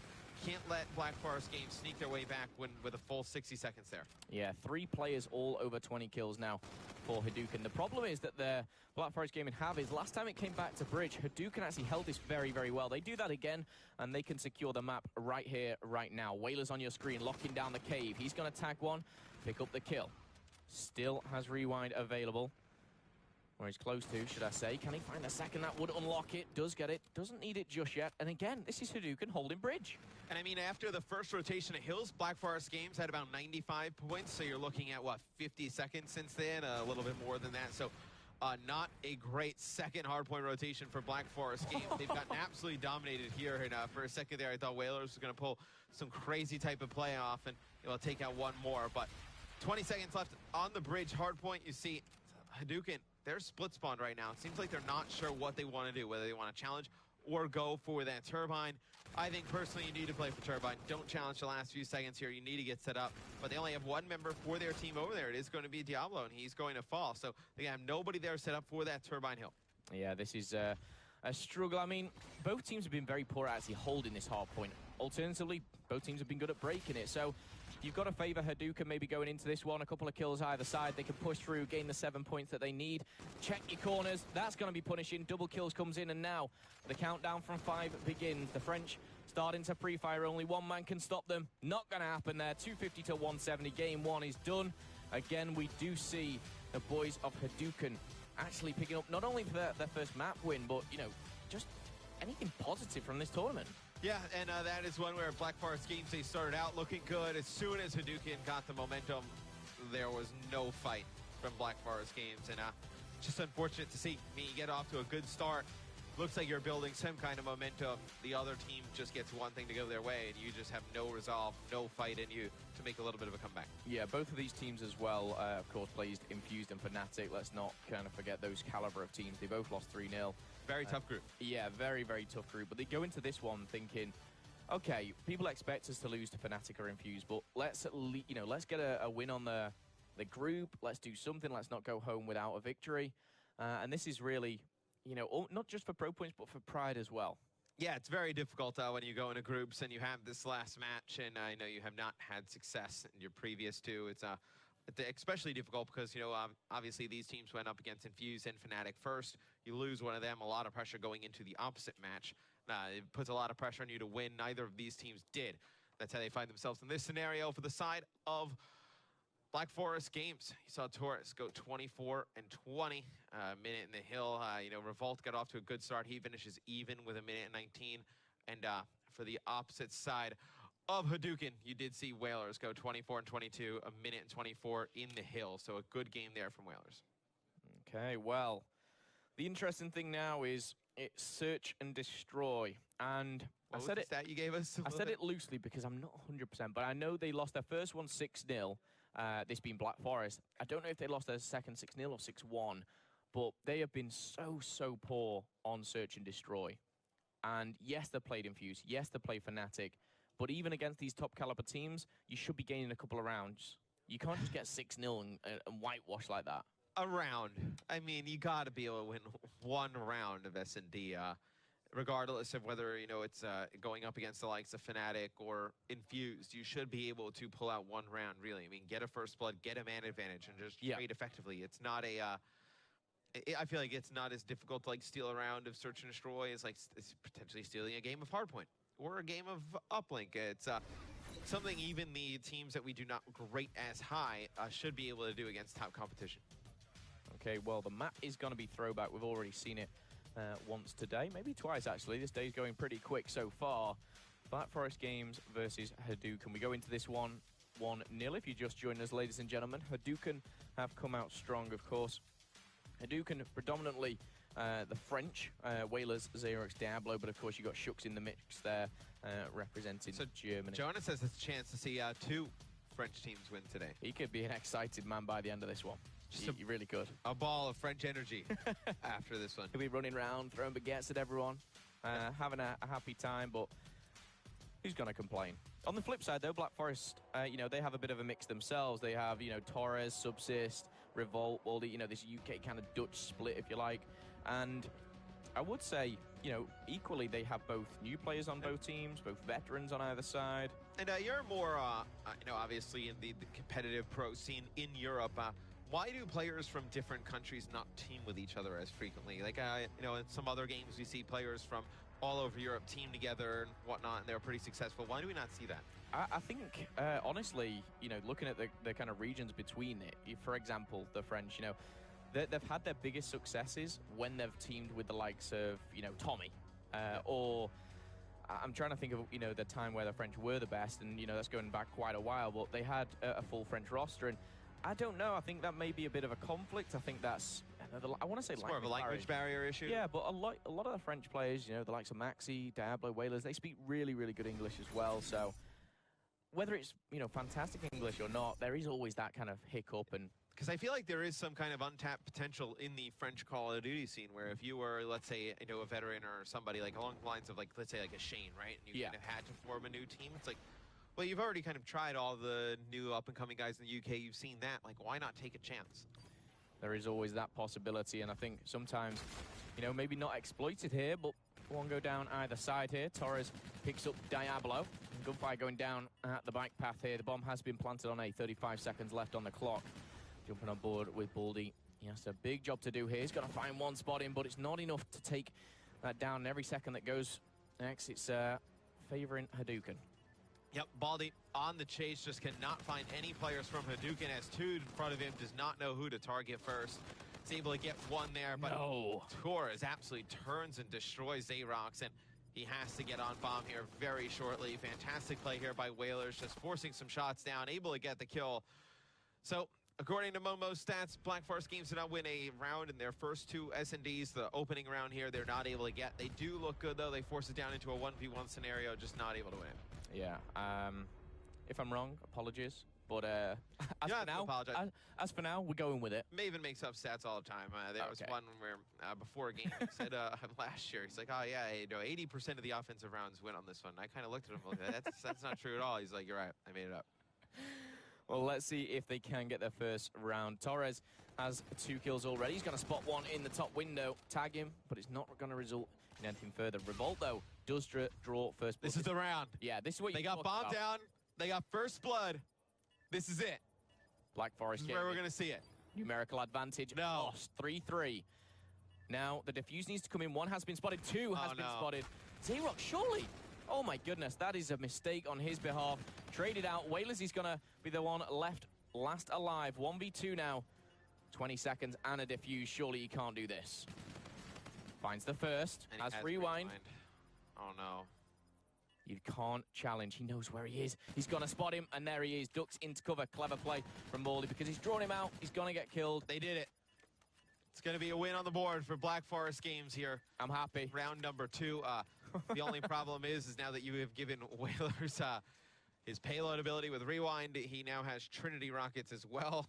So Whalers getting very close, to being fully streaked down here. Another few kills, and he'll get there. I mean, it does show that these two teams, going head-to-head are a lot closer than the likes of Fnatic. It really does put the skill gap in the game, if you like. But going into round number 3, we're going to go back on board with the French. I say French, let's go with Shucks, actually.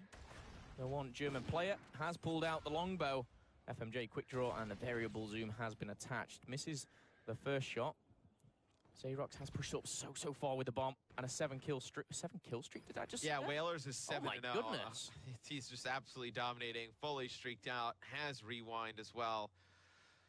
Whalers is really putting a mark out. You know about this free agent he was talking about? Yeah. He was bossing it in the hard point, and now, S&D, this is what he's capable of. Oh, he's trying as hard as he possibly can. He wants to get this series done and over with, collect his pro points, and then figure out what he does from here. And you do see Baldy pick up Diablo all the way in the back. The bomb gets rotated all the way around through bike path over towards B. It's going to be Revolt picking up one as well. So we're going to have a 2v2 situation. It is Whalers and Shucks. Well, Baldy backing off. What is Revolt doing? They're looking, they're searching. The score streak's coming in. Whalers has bomb-checked that one. Smart play from him, and what he can do now is go for a full rotate. It is left in a 1v1. He knows he's not on the defuse, and all he has to do is wait till around 8 seconds, peek out, boom. There's your round win. Can you make it 8-0? Yes, you can. Salute to the French. He's dominating.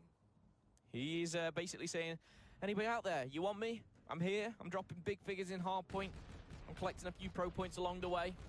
And you know what, actually, spending a bit of time outside, I spent a couple of days afterwards of COD XP with Whalers. He's no communication problems. He enjoys teaming with UK players, and he said that. And I think himself, he knows, his ex-teammates like Broken, Gataga, and whatnot, have kind of took their own route.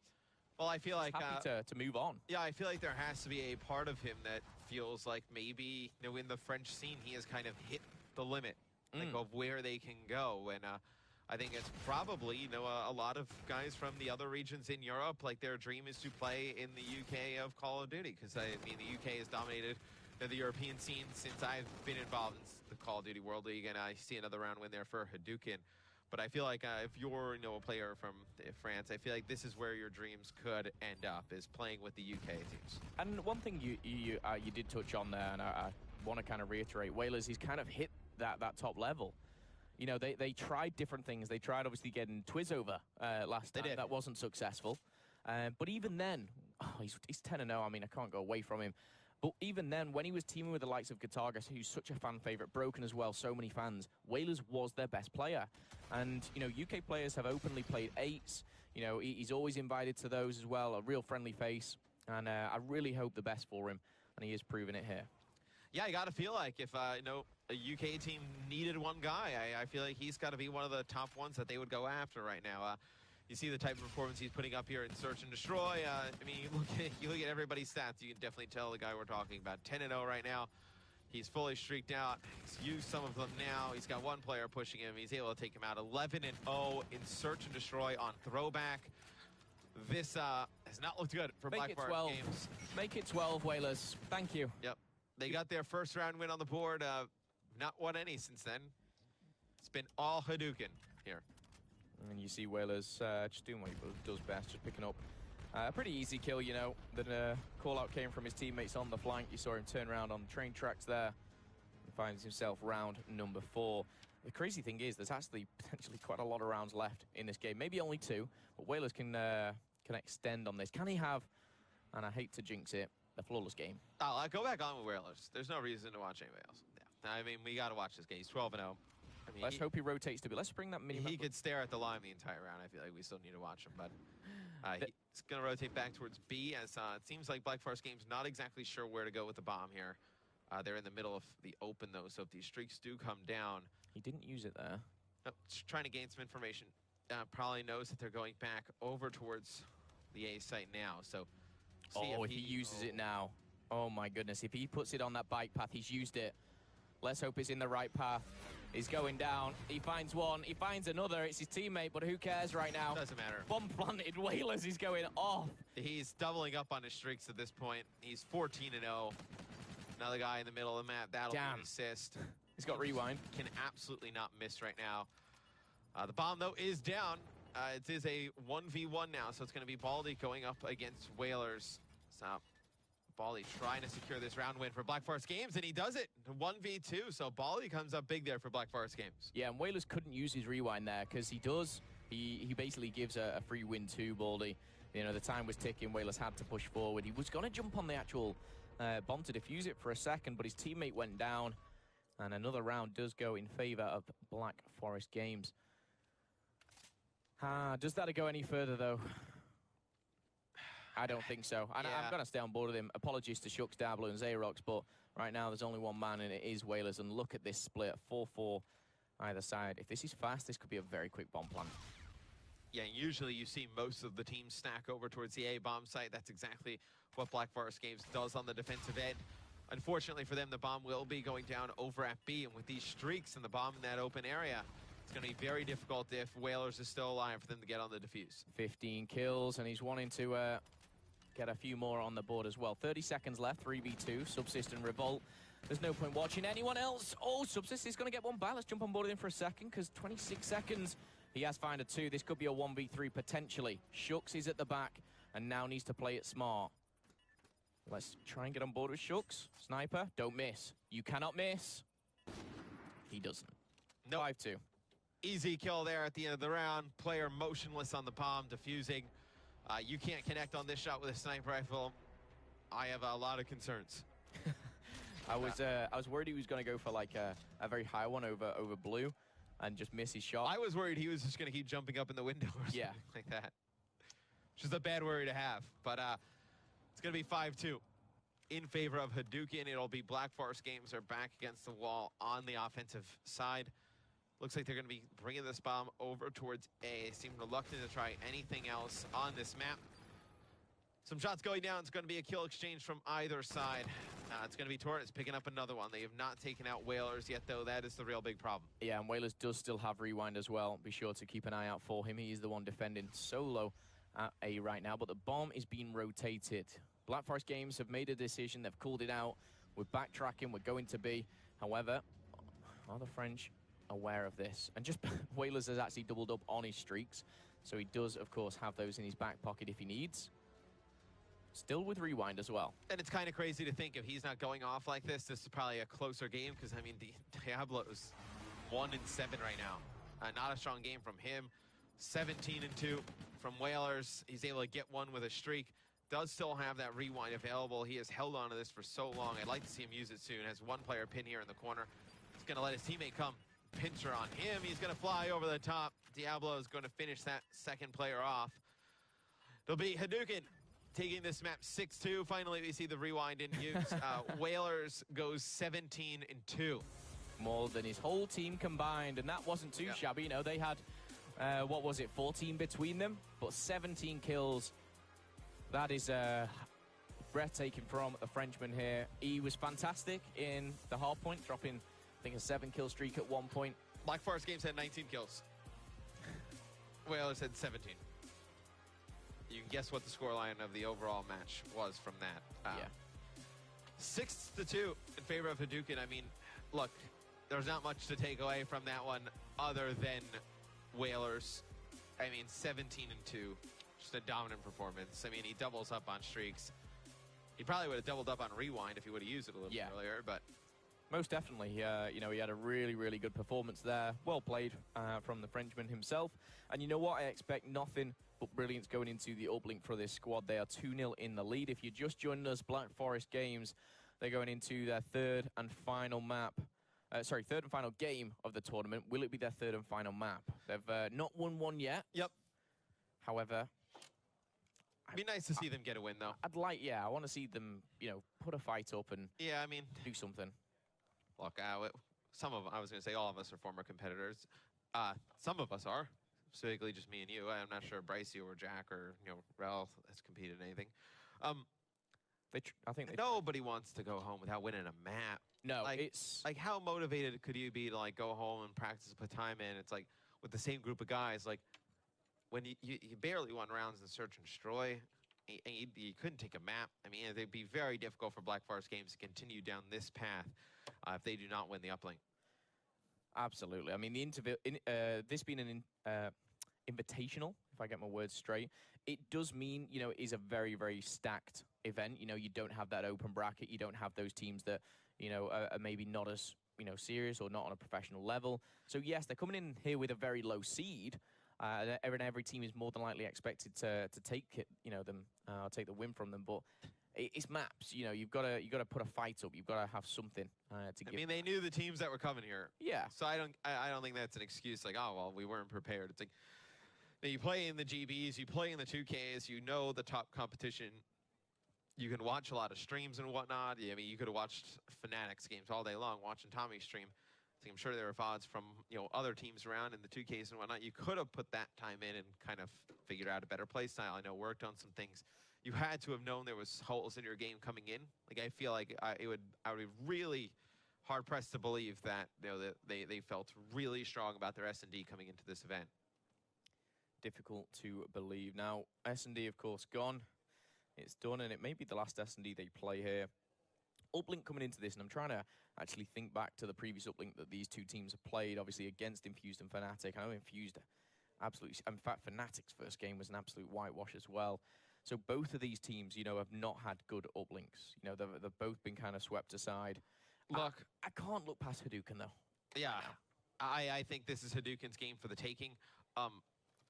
Personally, I mean, I think this is going to come down to, like, who can connect with just one-point throws and whatnot. I mean, we've seen so many teams struggle with one-point throws, whether they're too high and they're out of bounds, too short and they bounce a little bit.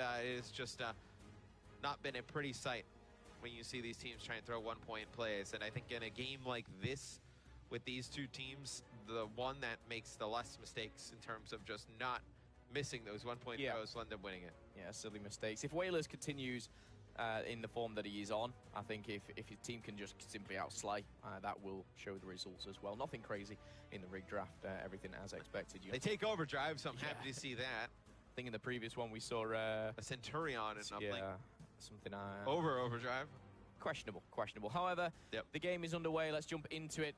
Whalers, let's start off with yourself. I know we've given you a lot of airtime, but rightly so. He deserves it. Yeah, I mean, he was lights out in game number 2. If you're just tuning in, going 17-2 in the Search and Destroy.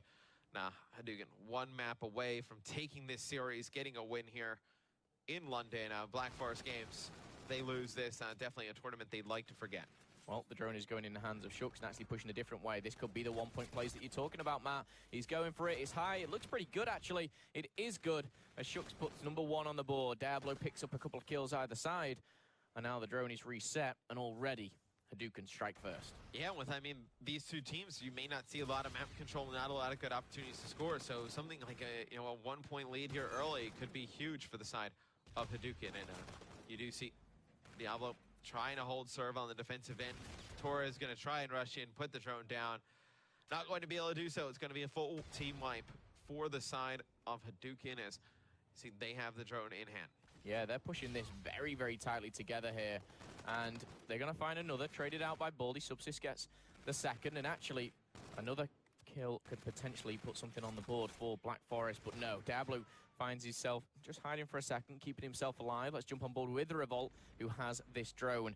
Can he make maybe a 1-point play? He's going for it. We'll follow that one in. It does go in, and we'll see. Scared me a little bit. Tied up. When we were following the trajectory of the drone, I was like, oh, this one may fall a little bit short, but clips the bottom right of the portal and connects. I love the addition in a CODcaster to be able to follow the drone on the throw. Infinity Ward did a fantastic job then. Yeah, always very entertaining. And talking of entertaining, Whalers, he'll be the one taking the starlight here as he's just trying to control middle, find a kill. He finds one, he finds the second, but two of his teammates do fall, so he can't progress through. Will he find the third? Yeah, he's got to reload very shortly. Does do in fashion, and my goodness, Whalers is really stepping it up here. Again, with those two teammates falling, he couldn't really progress.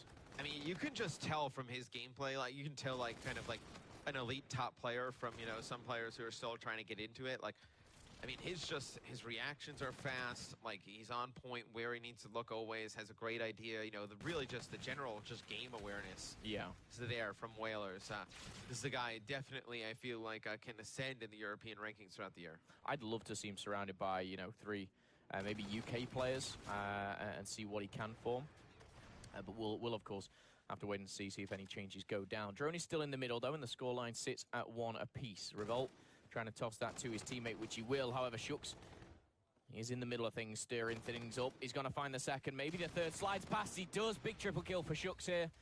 And now he can push forward. Is going to be taken down. And again, it's these trades. We're having 3 aside, and no one being able to push forward this drone. Outside of that first 1-point throw, and you know, the last one from Black Forest games where they just kind of got the drone in a position where Hadouken was not set up, we have seen no offense whatsoever. We got a 1-point throw there, gets intercepted, thrown right back. So currently sitting at 1-1. The drone has not really been pushed up the map effectively by either team. The both scores kind of came for just like these long-winded fights around the drone in poor positions where we've seen 1-point throws come out of it. Okay, we're pushing a different side here, trying to go the garage route. 2 kills come for each team. A reload's going to have to come in for Whalers, but Xerox finds 2. This is where they can push around the back. I was going to say, if Whalers picks up a nice kill there, that could have been a 2-point play. Xerox does go for the play. I missed that one, apologies, but he finds the uplink. 2-1 is the scoreline with only 60 seconds left on the clock. They can strike again here, Mr. X. Yeah.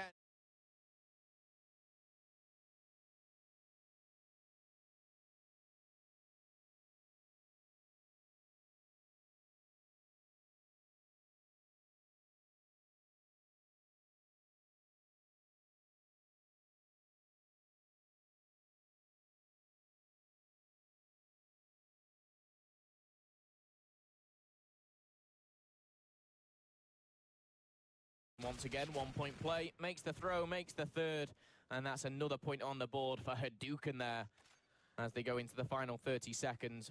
Don't think it's over yet, though, because points can still be made. Only 1 carry capture away from tying things up. Torres tries to make his mark, but unable to convert. And I got to talk about Hadouken. They've done a fantastic job knocking down the 1-point throws. Something I talked about in the pre-game. I know a lot of the European teams I've seen this weekend have struggled actually nailing those 1-point throws. Hadouken done a fantastic job here in the first half, knocking down 3. As they'll take a lead by 2 going into the second half. It'll be 3-1 Hadouken as we switch sides. Okay, well, 5 minutes potentially left on the clock for Black Forest Games to make anything of their CWL London run. So far, it's been disappointment after disappointment, map by map, round by round. It's all seemed to have fallen apart. The boys really need to collect their thoughts. Take it as, you know, not even... Maybe not collect their thoughts. They probably have a lot of bad thoughts. I would rather throw... I would rather get rid of all my thoughts. Throw everything you've thought of out of the window and... Everything you thought of, just get rid of it. Do something different. It has not worked. Yeah, I mean, at this point, what do you have to lose if you're Black Forest? Just try something different.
Yeah, I'm not gonna go live the first times I go on search and destroy in this game.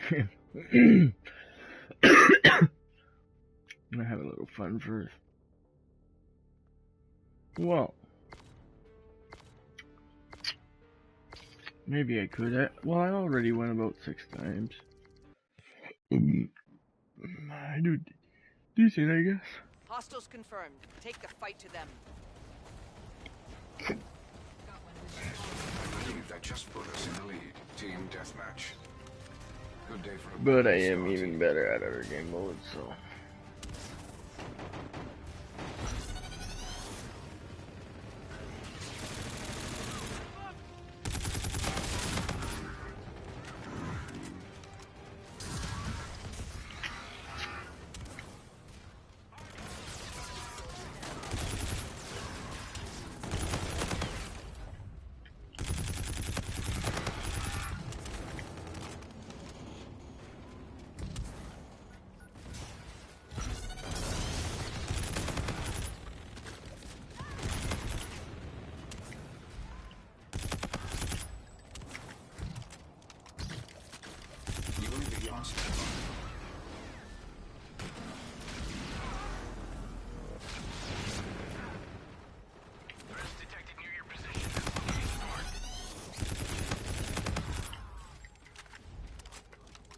Friendly drone support is active. Scorchers loaded up.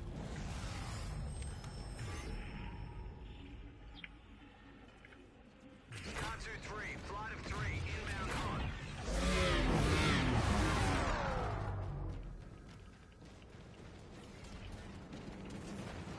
Friendly drone package incoming.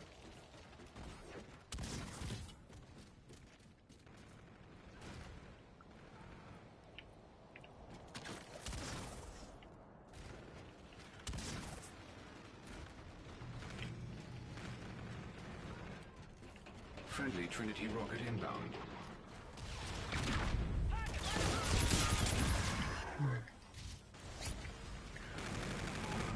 GG, it ain't a nuke, I don't think so.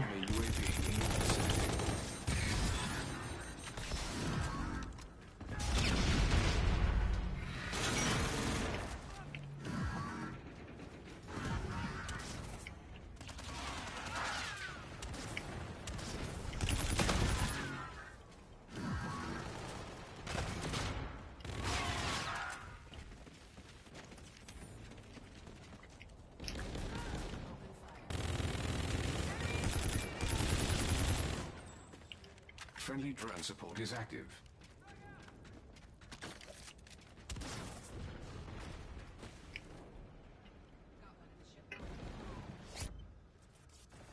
You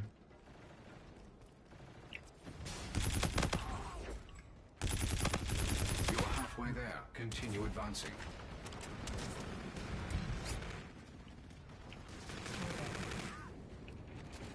Friendly bombardment incoming. Friendly drone support is active.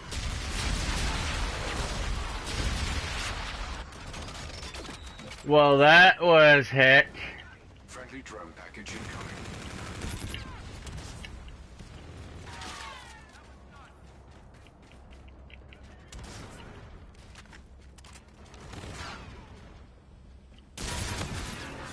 You piece of shit. I should use reactive armor. Whoop! Get the fuck out of there. I have identified an enemy UAV in your vicinity. Friendly stoker active.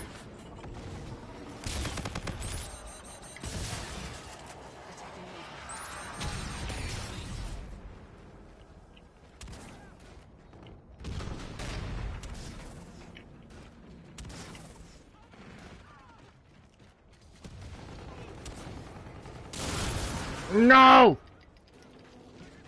What a camping piece of shit. Oh. Wow.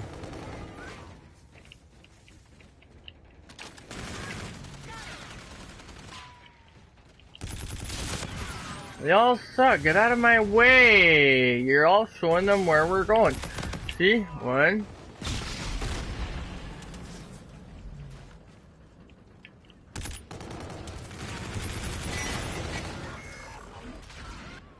Thanks for all stealing my kills, you dumb teammates, instead of being somewhere else. Like, what the fuck? Whatever. Friendly drone support is active.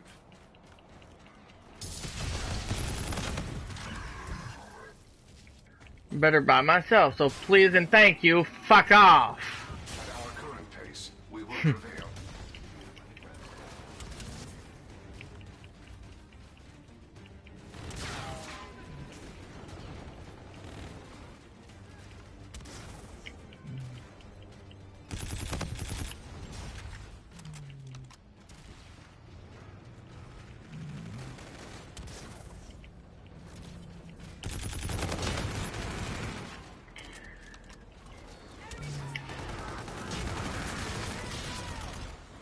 Oh yeah, I'm about to take this gun right here, cause they're gonna find out.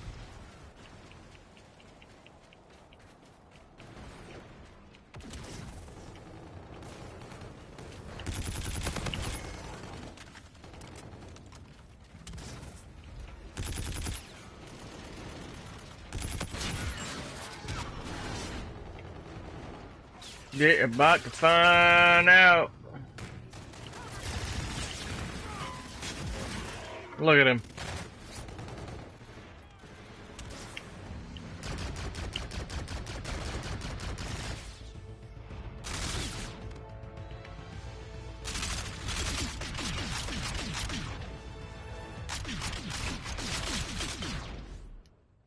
Good job. The commander will be pleased. Poop golden.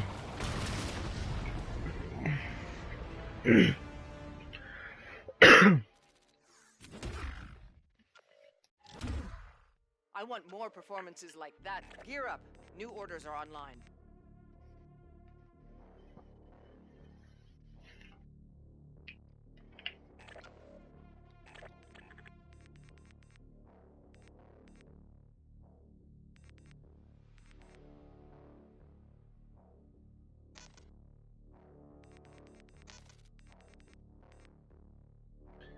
They're about to find out what's up. I can't wait to get better kill streaks, for fuck's sakes.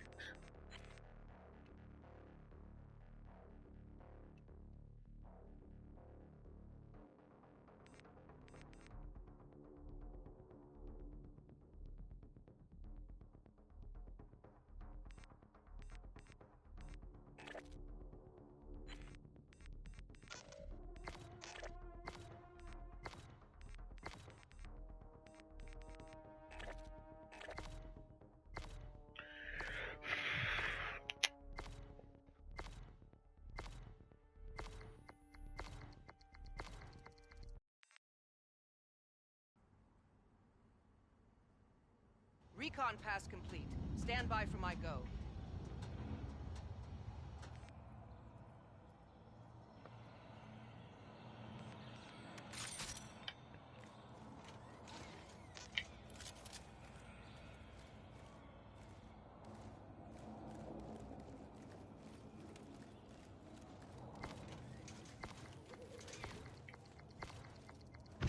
Team deathmatch. Come on, Scars, get to it.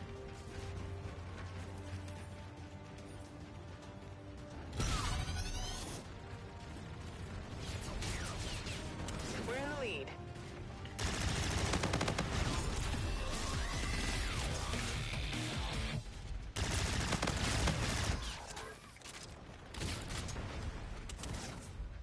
Enemies at the train station.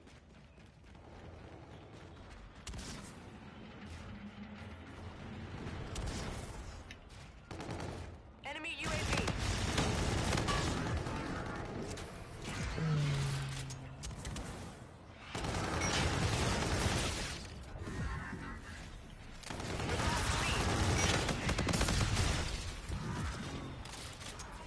That's what's up. The enemy has a drone package. We've lost the lead. Shit.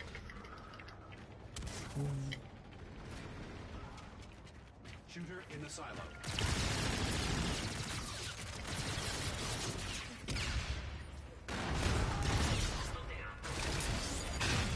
Enemy UAV in your vicinity. Enemy bombardment incoming.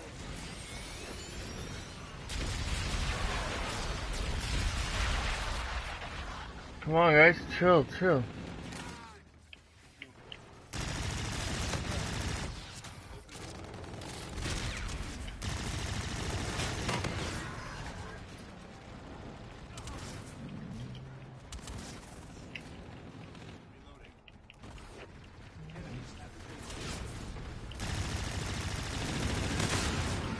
What the f- Friendly drone support is active.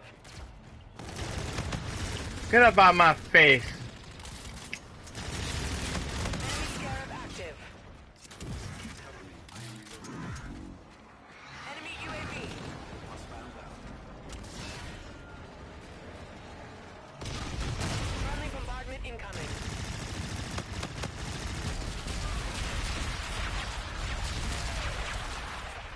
Gonna have to push. Gonna have to push. Friendly warden providing close air support.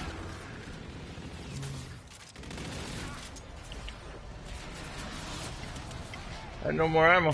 Either I push or die.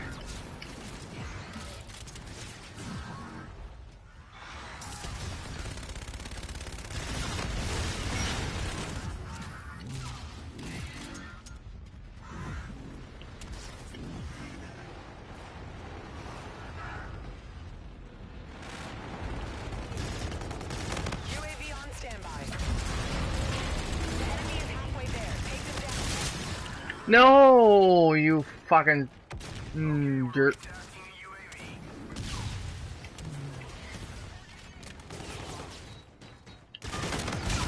Ah, this tryhard, this fucking SMP fucking David camping bitch.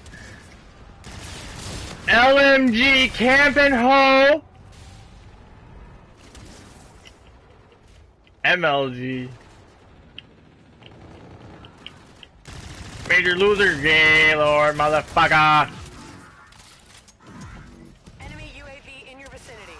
Friendly drone support is active. Enemy Scarab active. Come on.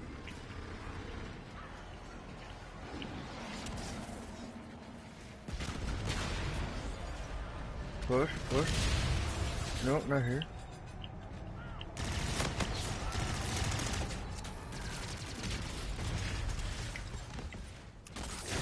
We're in the lead.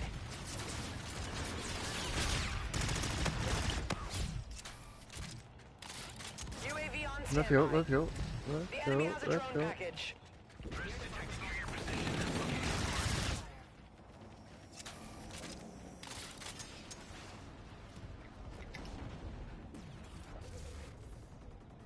Bombardment armed and ready. Friendly drone support is active. We've lost the lead.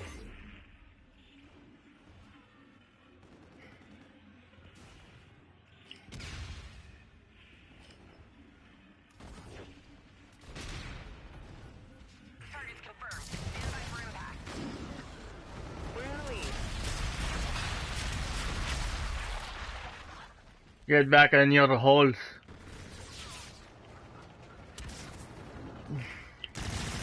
We're winning this fight. Bombardment armed and ready.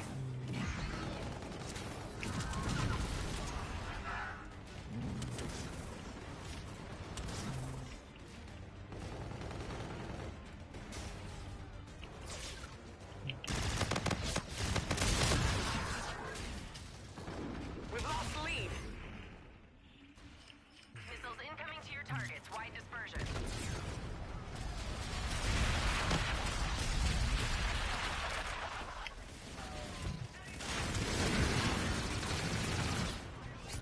Beautiful, guys. Beautiful.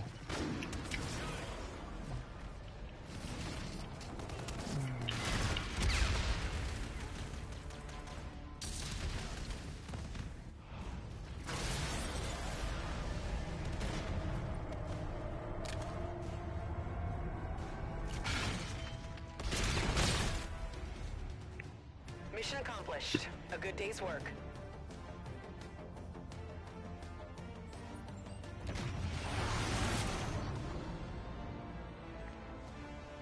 That's what's up.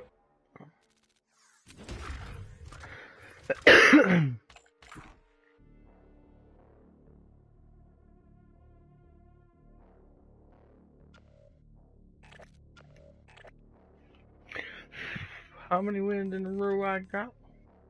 12. Got a fucking 1.0 ratio. Win loss. 1 point. I've been bringing up my fucking kill death ratio too. That's great. We have confirmation on coordinates.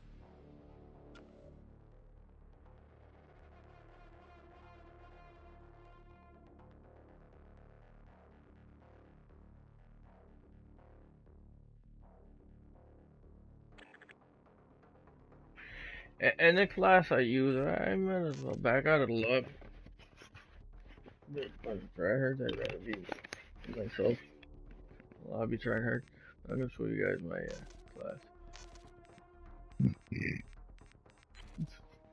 This is the one I'm doing really good with. It's the Ascendant. It has increased damage range, stacks with particle amp, and then I put RAM servo on there. I think it makes it like I think it's the FMG. I'm not even sure, but I put that, and then I put a suppressor. It gives accuracy. This gives accuracy, and this gives faster aiming. So that's how I own. Quick draw, foregrip, RAM servo, and the suppressor on the ERAD Ascendant with Ghost, Scavenger, and Hardwired. I would consider everyone the first prestige you get. Unlock Scavenger if you want to get long kill streaks, because a lot of these guns don't have a lot of freaking ammo, as you've seen me go through a lot of ammo. Bullshit. Let's watch a bit of Call of Duty MLG. No? Back in 1 minute, Tracy? Hey, go wait then. We're gonna go play another game.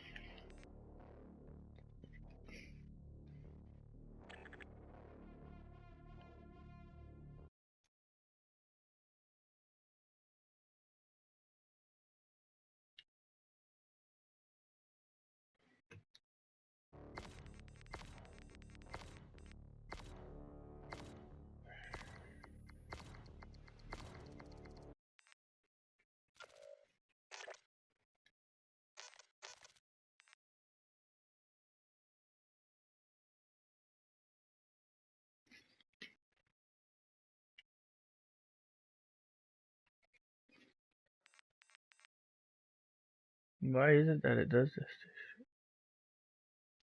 There you go. Finally got it with my goddamn name.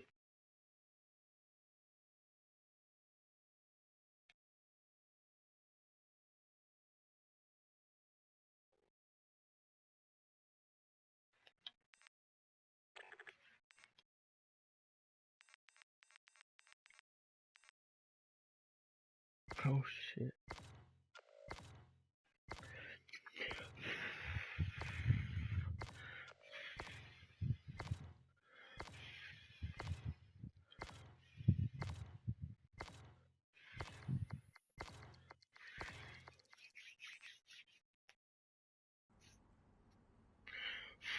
Sabers, multiple hostiles in the immediate AO. Lock and load.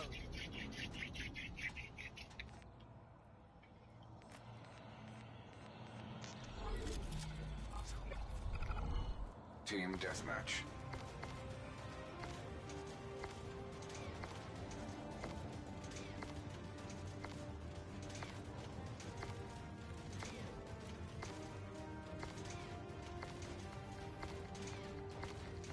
Star strategic dossier uploaded.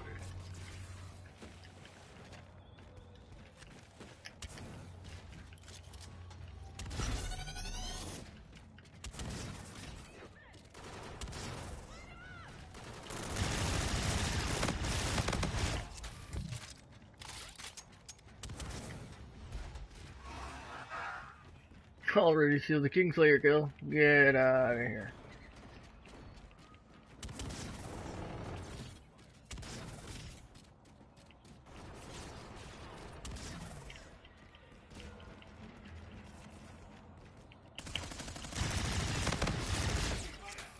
Keep moving.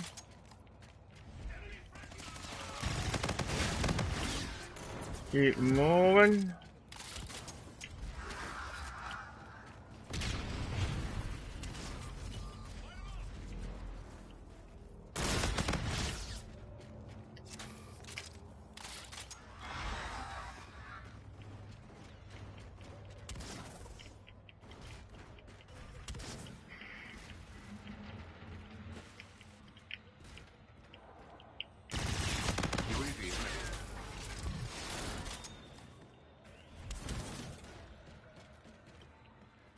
UAV inbound to your position.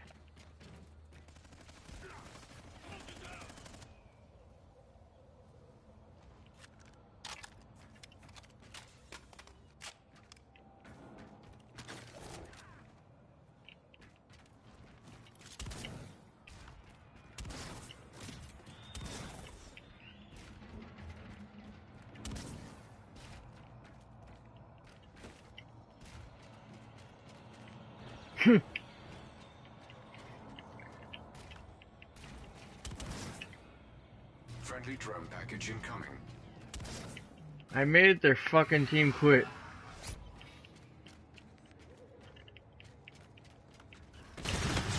Oh, what the fuck, dude? In your vicinity. Your teammate called in Apex. Fuck you with this camping bullshit. Your teammate called in Scorchers.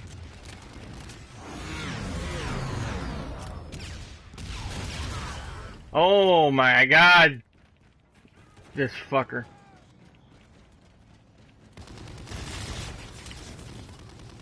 Friendly warden providing close air support.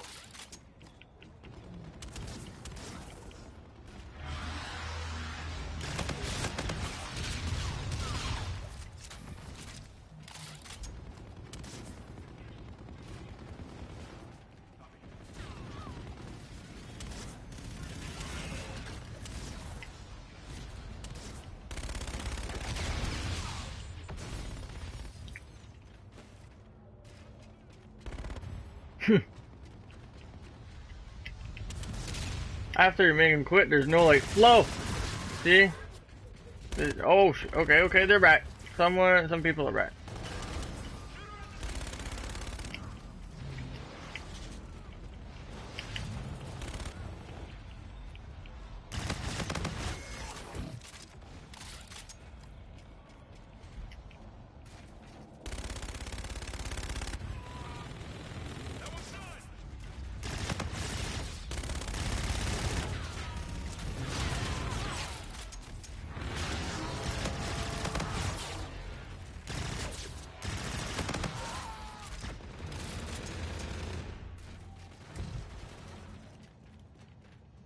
Let's refocus.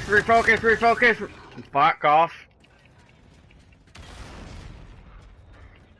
Gotta refocus now.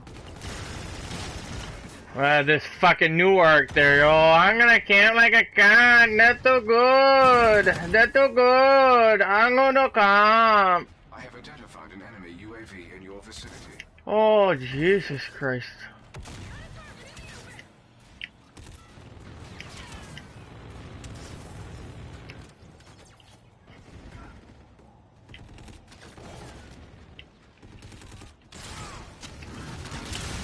Oh, fuck.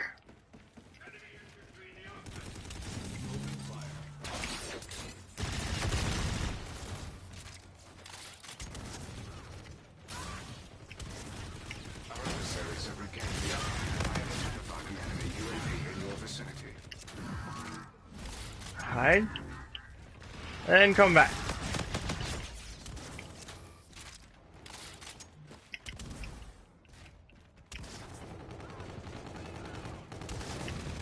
The enemy is halfway there. You may want to intervene.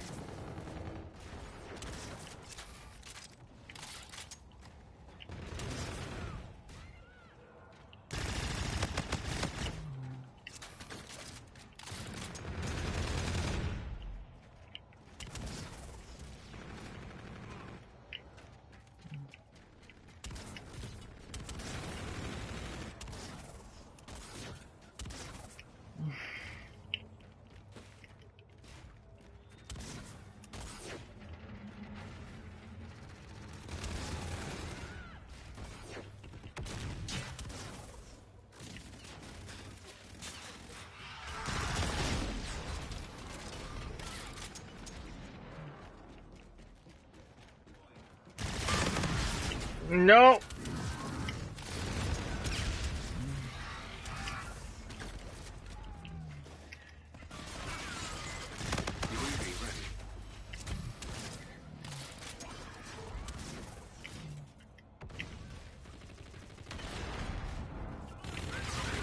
No, no.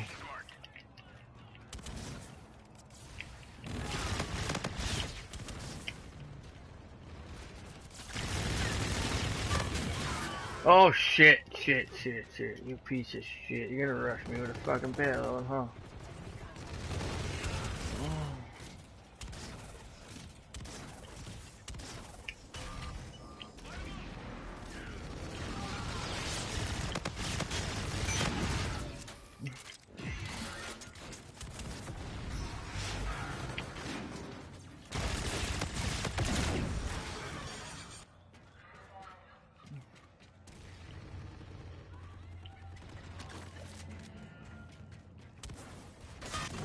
Oh my god. Yeah.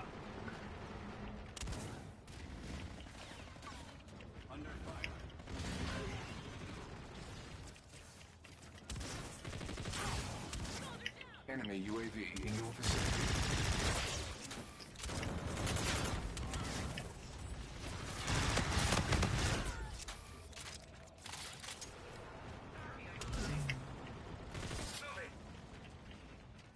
Enemy UAV in your vicinity.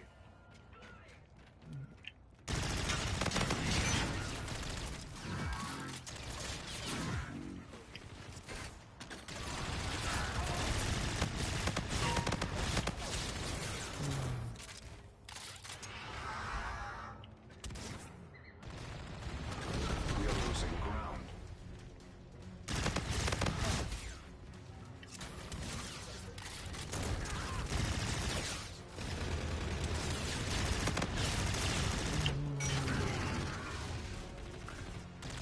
Fuck, I ain't taking the loss. Fuck it. Fuck it, guys. I ain't taking the loss. My team failed me. My fucking team failed me. I was 1.60 something. I don't even want to know what they were. Oh.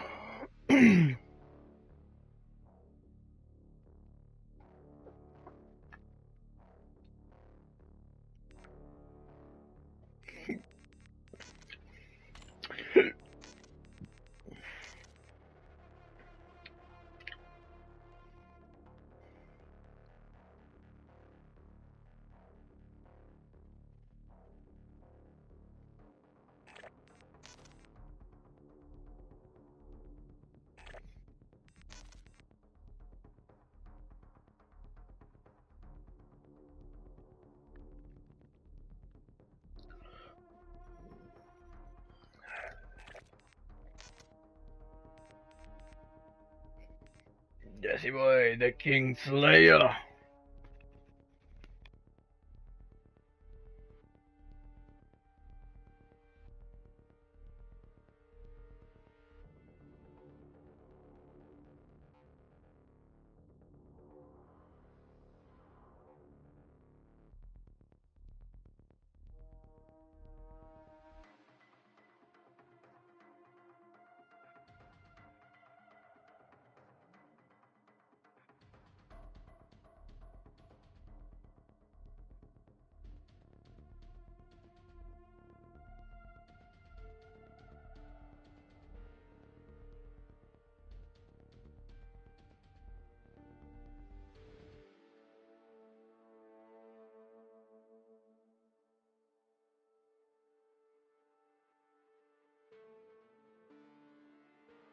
S 1791. How many kills do I have in total? I don't know. Almost 8,000. 1791.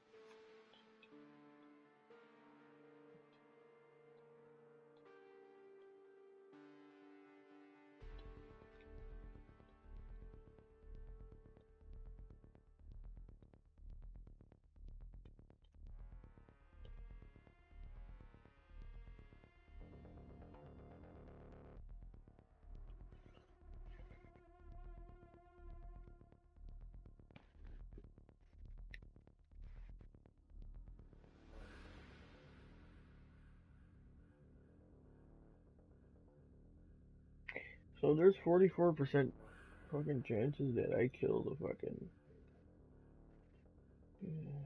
No, hold on.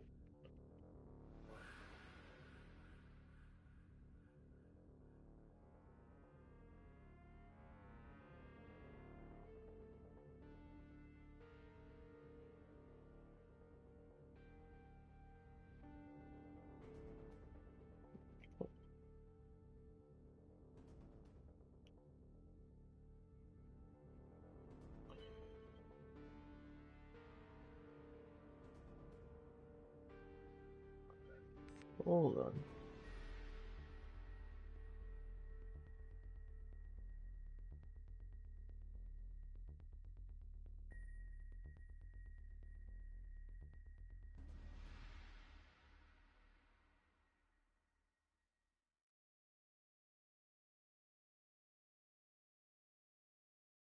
%22% chances that my kill is on the Kingslayer. That fucking means the Kingslayer is always after me.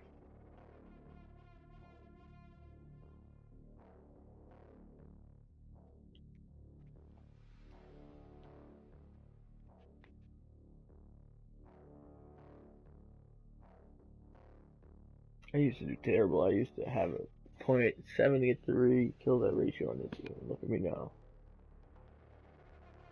Look at me now. Look at me now. Just keep playing, guys, and you guys will get good. But sometimes taking a break does help. Take a break or just go watch people play. And they show you tactics and ways. Tactical team. I almost want to try one of those, but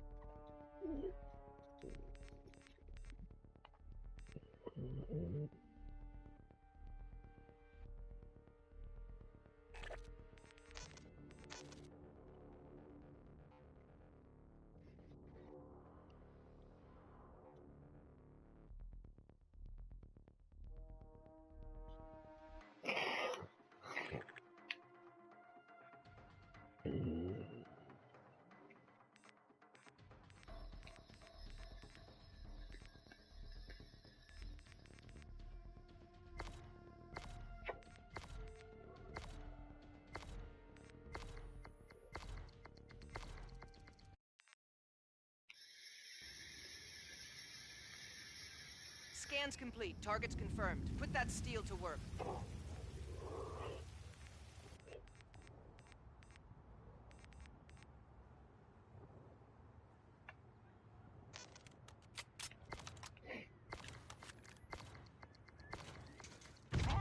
Team deathmatch. Battle systems updated. Online and ready.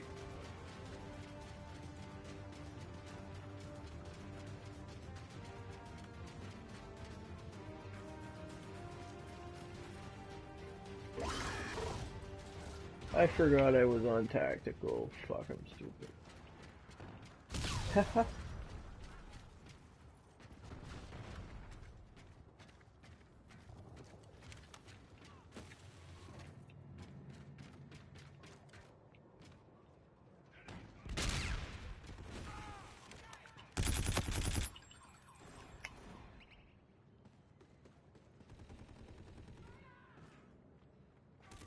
I believe that just put us in the lead.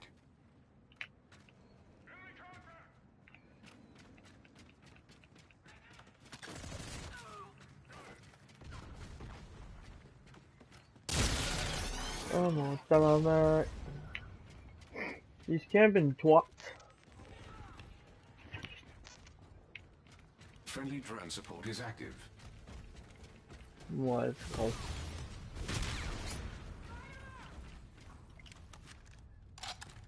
Friendly counter UAV entering the airspace.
Friendly ground support is active.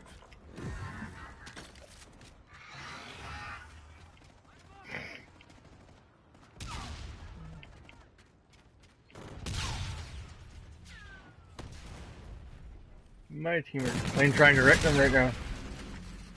Like crazy there. Friendly drone support is active.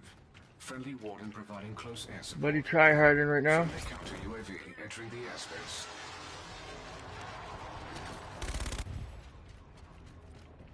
It's all good. Hopefully,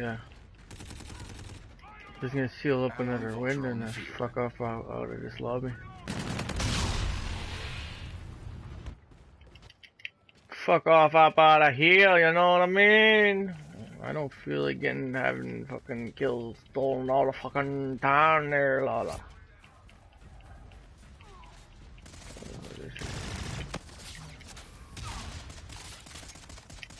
Friendly drone support is active.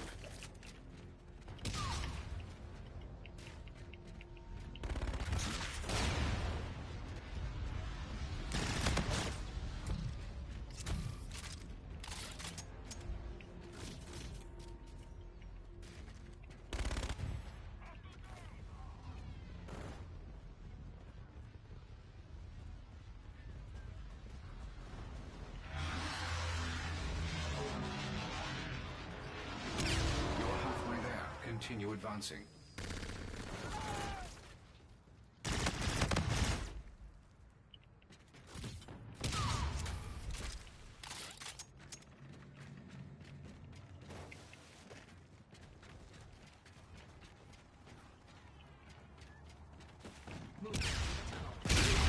Oh, what the fuck, dude?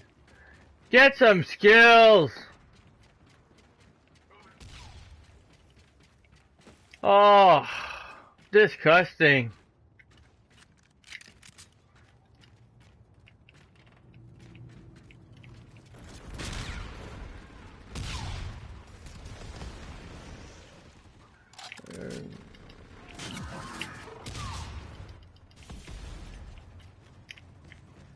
This is ridiculous. They're fucking comping. They're fucking comping.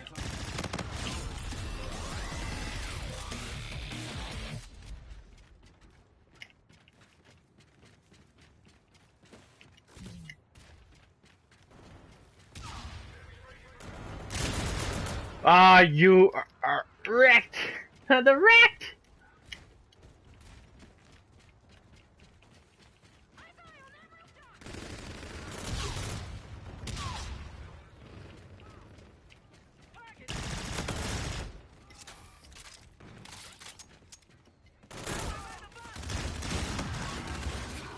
What the fuck, dude?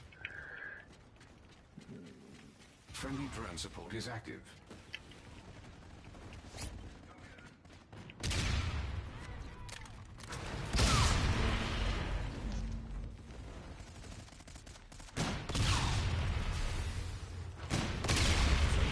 UAV entering the airspace.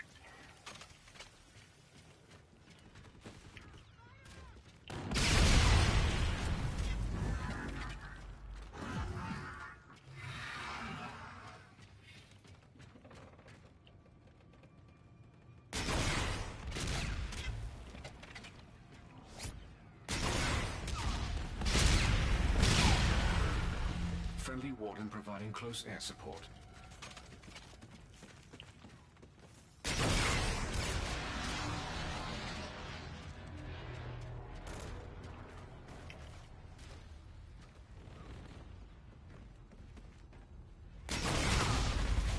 At our current pace, we will prevail.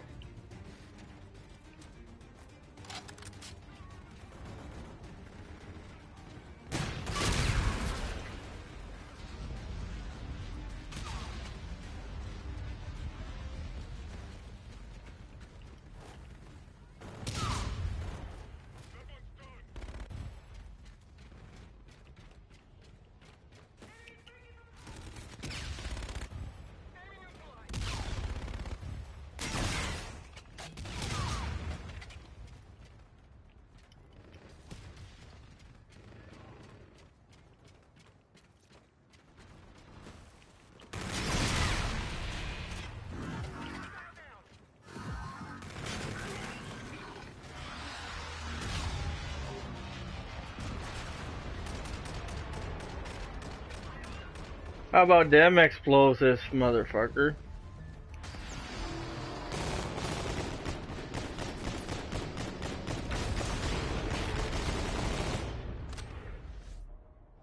Mission accomplished. I did not doubt you for a second.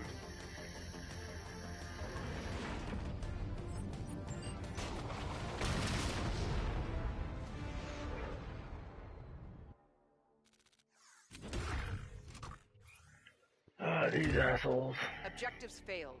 Learn to work the gear. Your new mission package has arrived.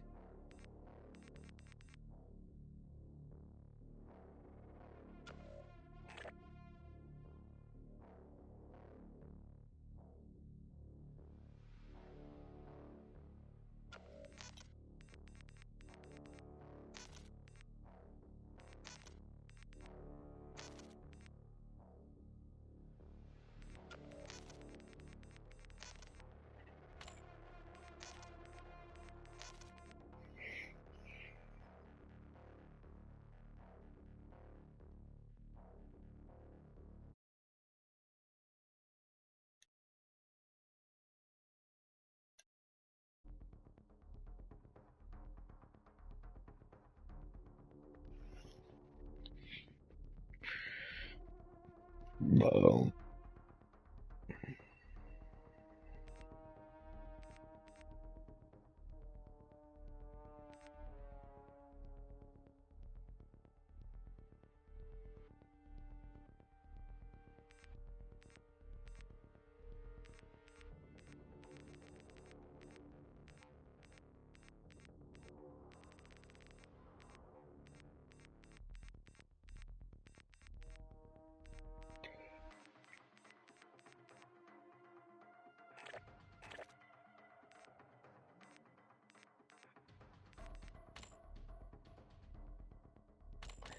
Well, I haven't backed out of a game that I didn't deserve to back out. Fuck, I was doing pretty much all 1.60 calories within those bitches. And fuck.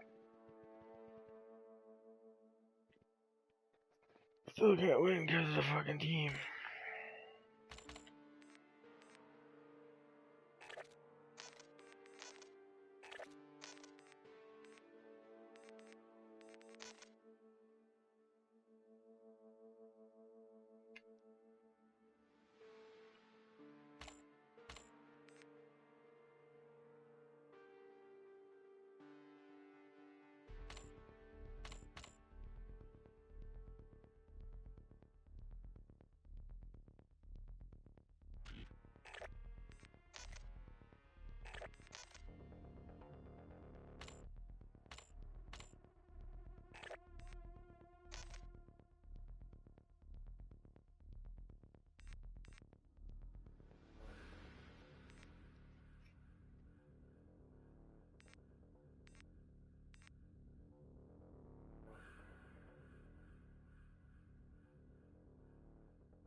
Hmm. Hmm.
This can't happen again.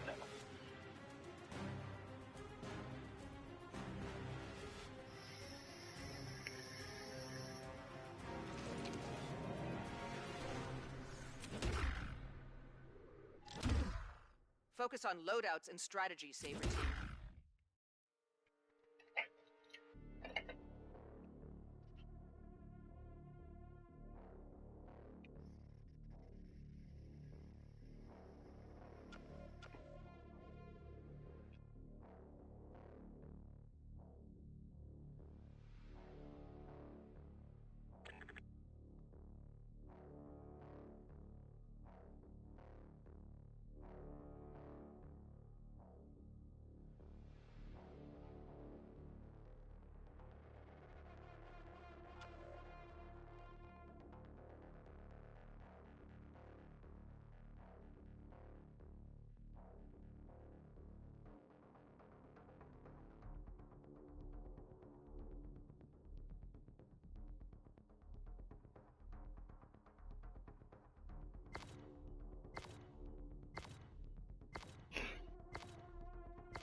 Enemy sighted. Sabers, carve through them.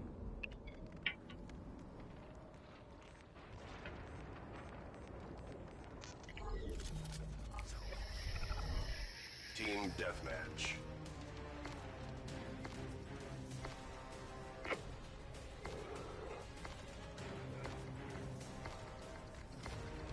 Excellent weapon loadout.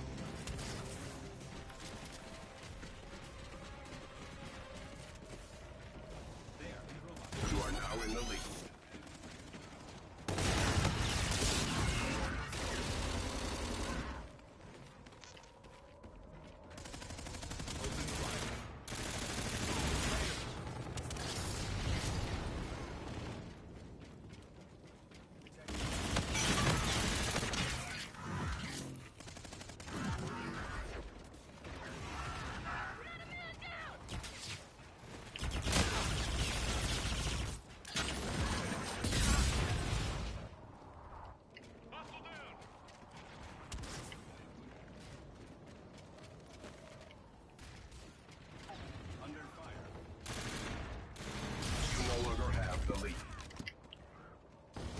Fuck.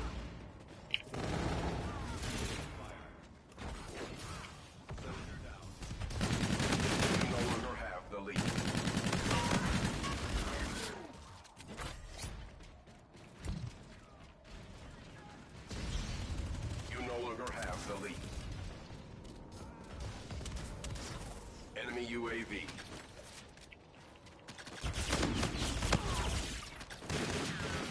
Enemy's fortunate.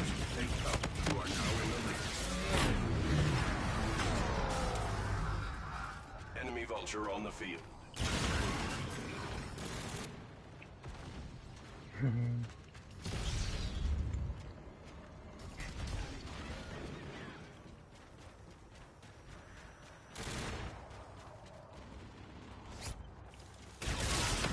Enemy UAV in your vicinity.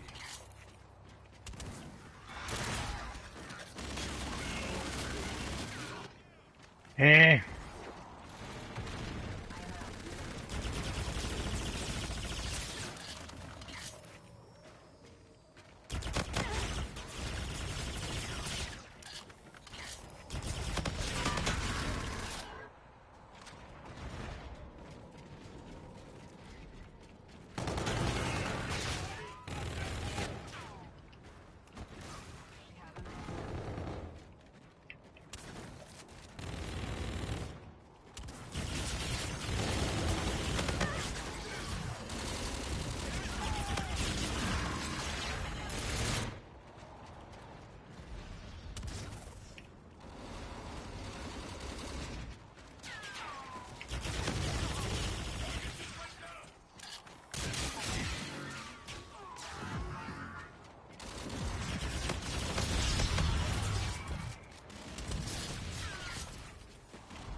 Enemy UAV in your vicinity.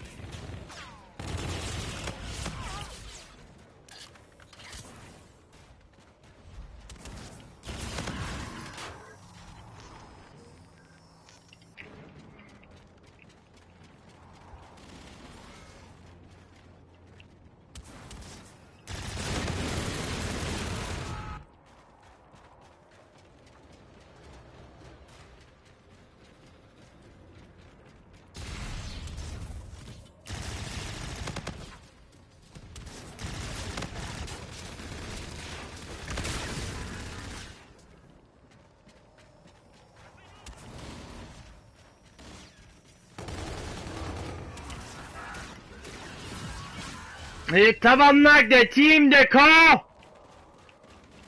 Oh fuck, I hate these fucking teams. Look at this shit, look at this shit, look at this shit. Friendly drone support is active.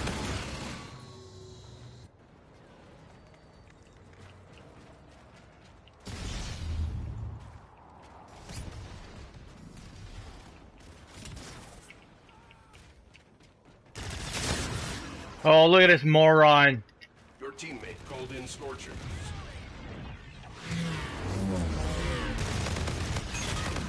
Fuck your turret. Fuck you.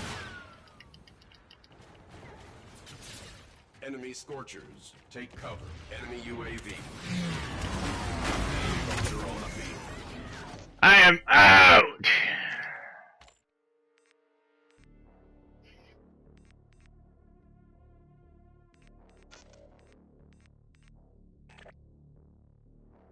Fucking team, I was doing great in the beginning. I had 2 pistols, but then 2 people have fucking vultures and whatever the fuck not. Fucking feed them more kills, you fucking retards. Oh. If you're not doing really good, like, just leave. Wow. Fucking up everybody's games like that.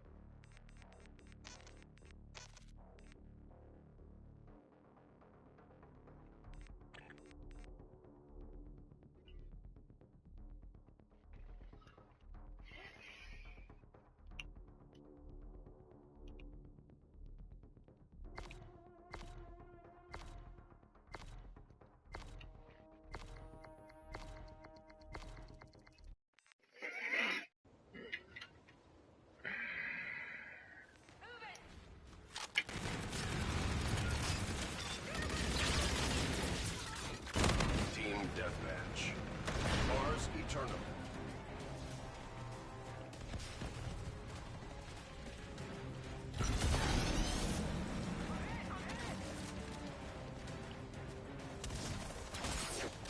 Enemy Scarab active.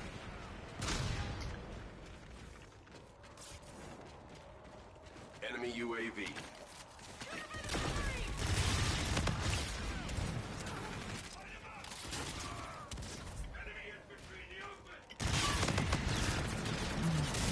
Oh!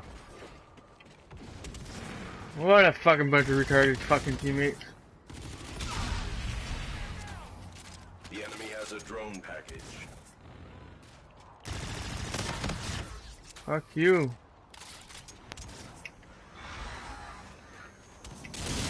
What the fuck?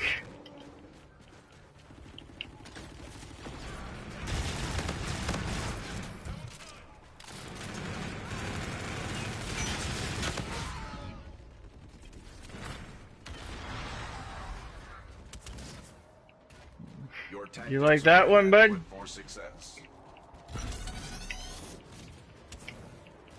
Enemy UAV.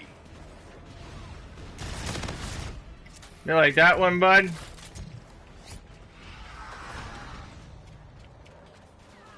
Enemy UAV.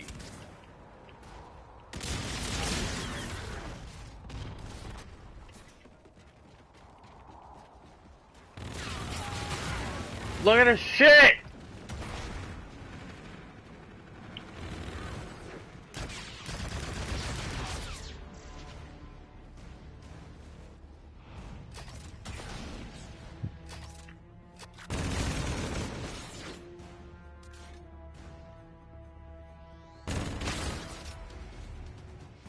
defeated.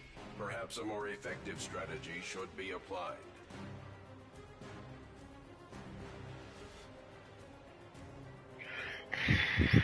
I don't care what y'all are doing. Bronze honors. Job well done. I see next game is my game. Command Next game, my game.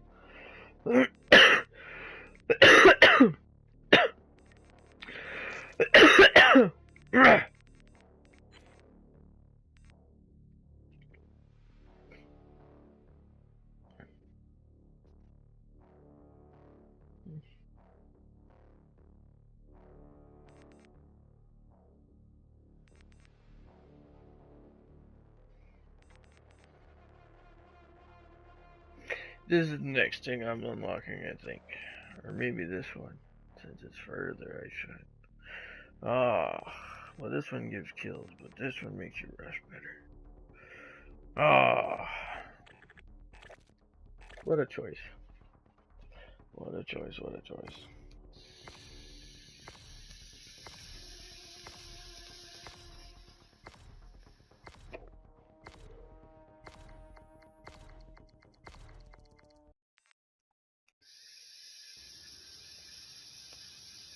Scans complete. Targets confirmed. Put that steel to work.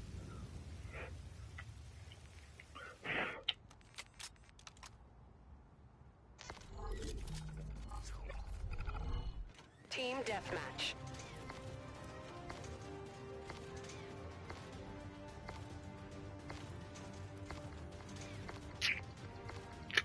Scars never quit.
Kingslayer.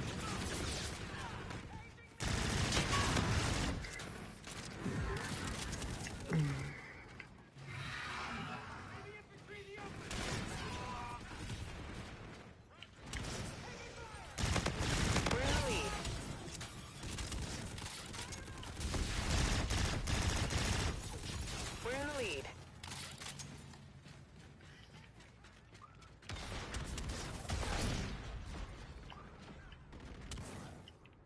Friendly drone support is active. We've lost the lead.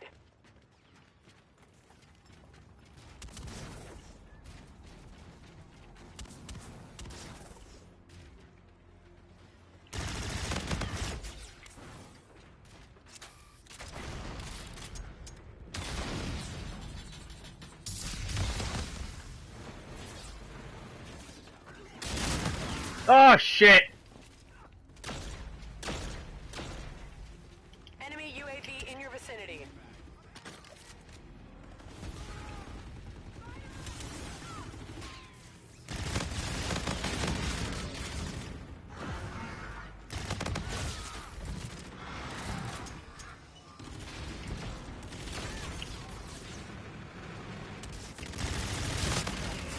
Shit, you fucker. They're trying to play strategical, but nah, I ain't buying it. Not today. Oh, you piece of shit.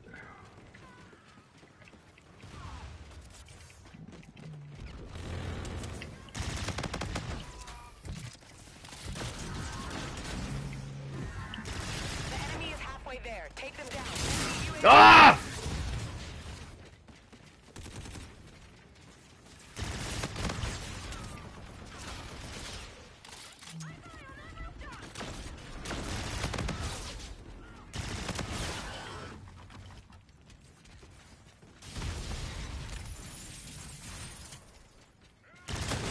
Fuck off with that fucking piece of shit pistol! Wow!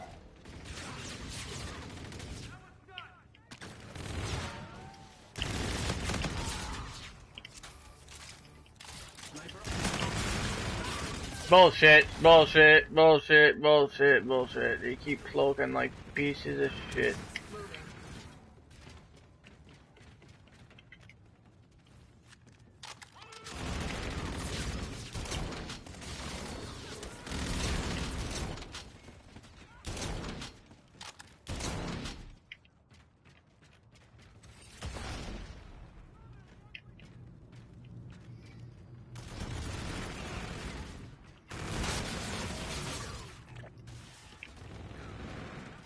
No.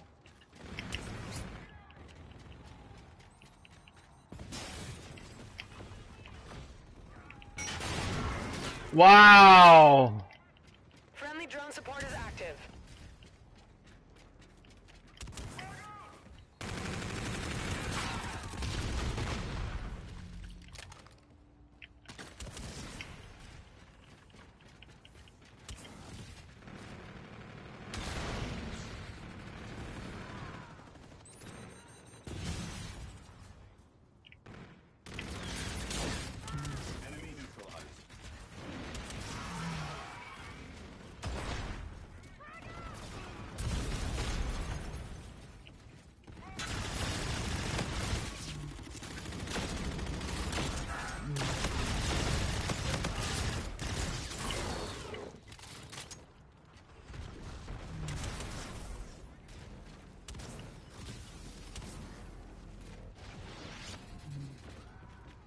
That's exactly what they're doing. Oh my god, stop rushing together, you fucking queers!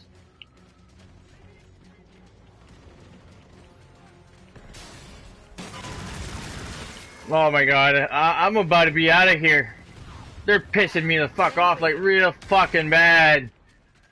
That butt buddy bullshit? Leave it alone! Can't win a gunfight on your own or what, you goddamn cunt? Oh, wow. Whew. I get mad a lot with this fucking bullshit. Fucking takes my BPD off right the fuck off, like, for real.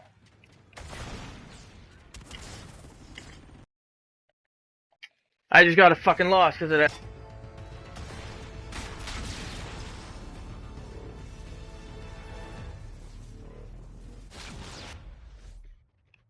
Mission failed. We'll come prepared next time.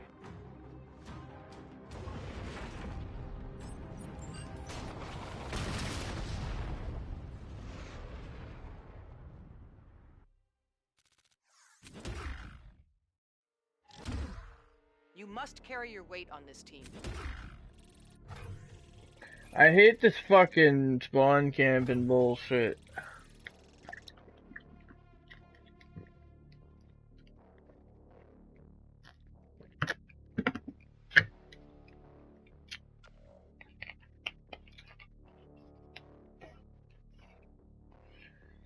They were raiding in their spawns. Like that's fucking garbage.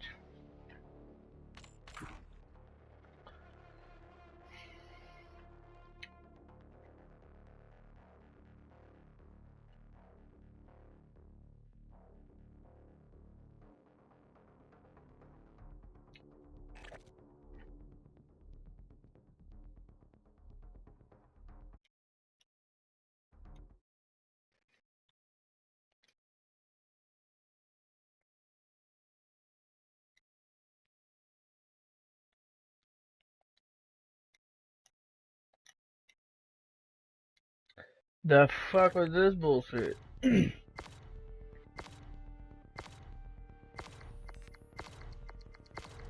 Fucking camp and try hards.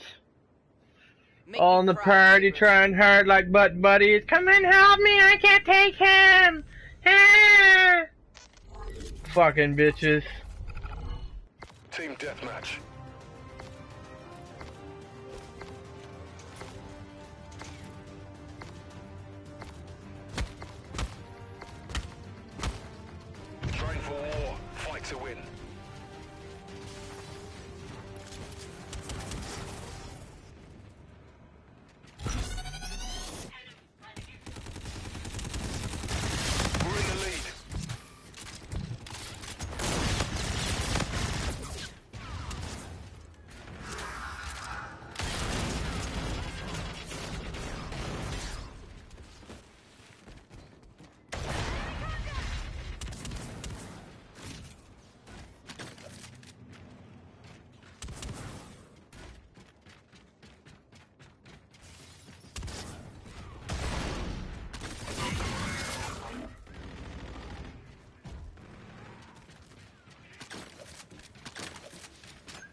lost the lead.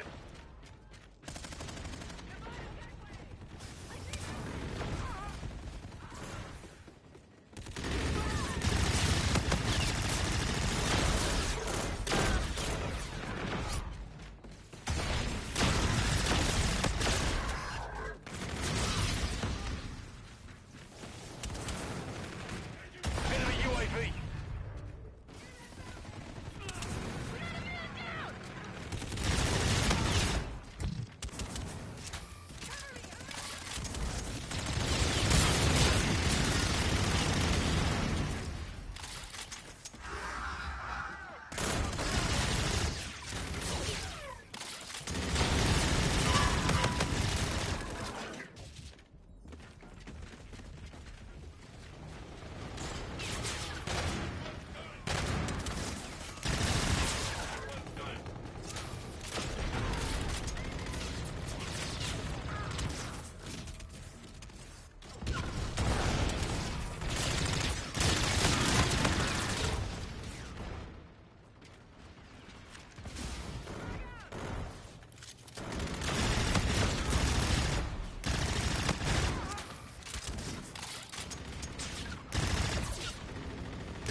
The enemy is halfway there. Take them to enemy UAV.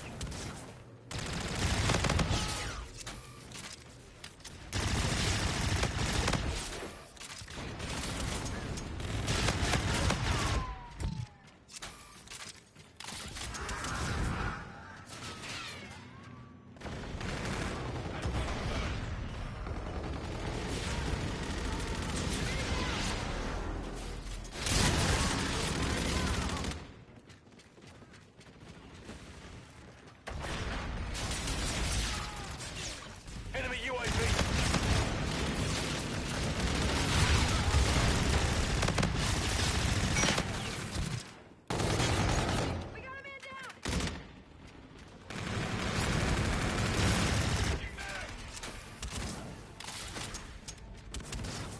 Enemy UAV in your vicinity.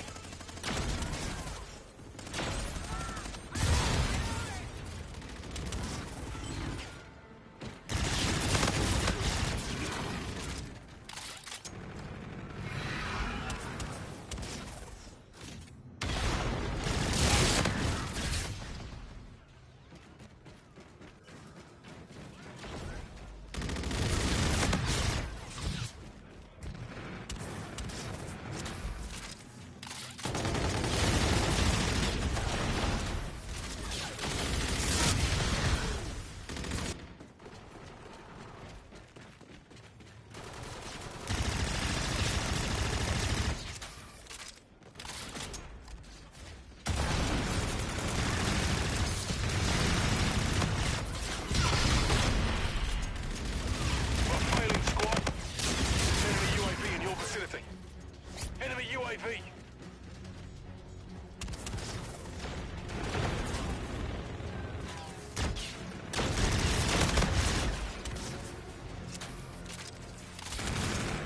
Near that fountain.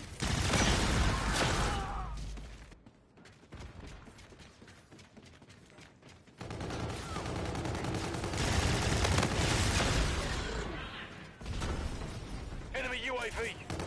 What the fuck is this camping bullshit? What the fuck? Enemy UAV in your vicinity. The enemy has a drone package.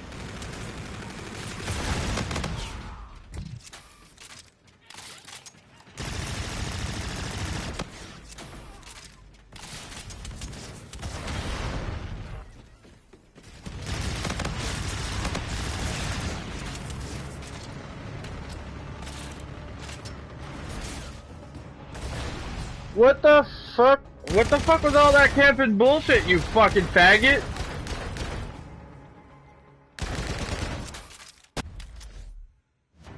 Defeated. This can't happen again.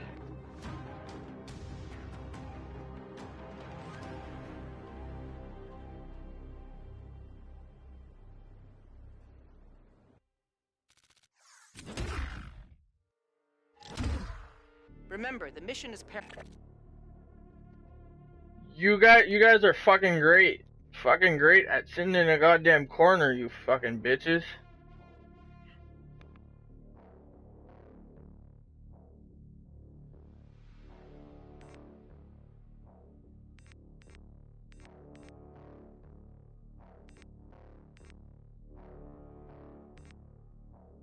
Location locked.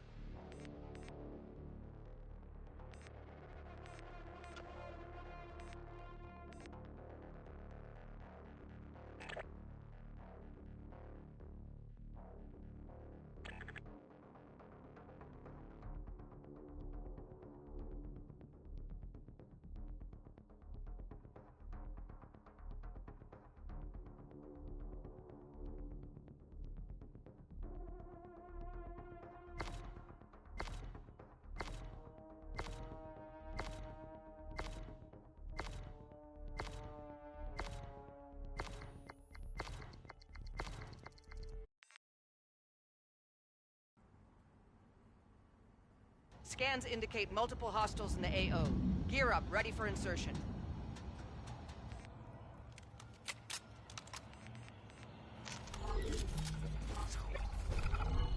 Team deathmatch.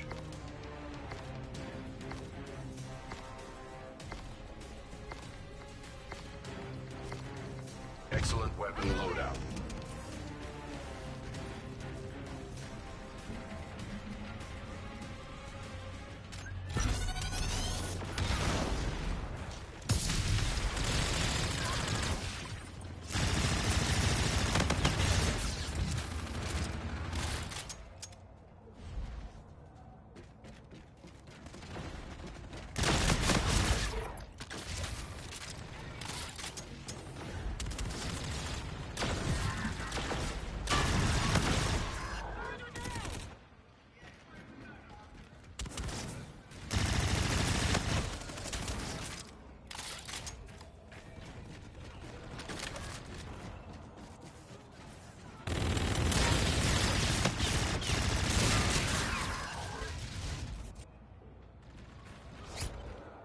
Enemy UAV.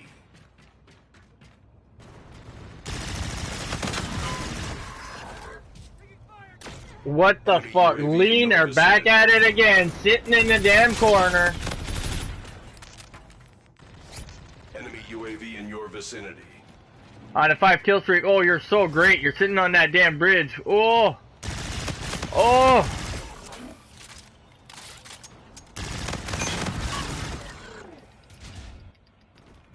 Fucking can't turn on me without your fucking reactive armor. What a bitch.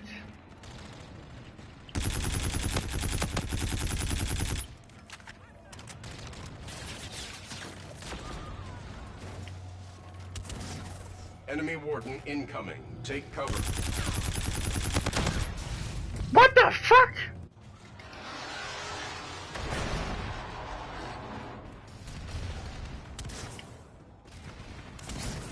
Enemy using an advanced UAV.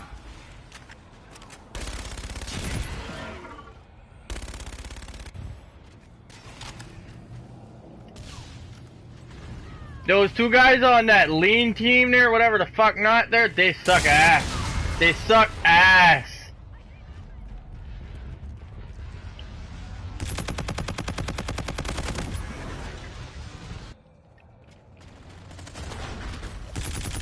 Enemy bombardment incoming.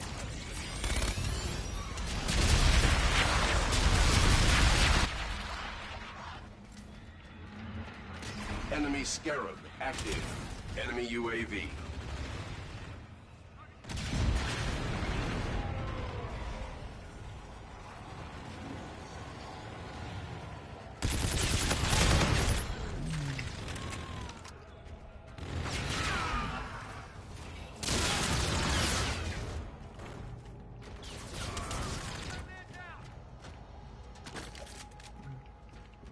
UAV in your vicinity.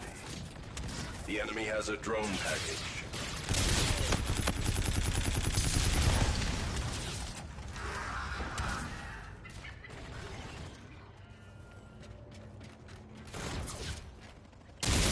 The enemy is halfway there.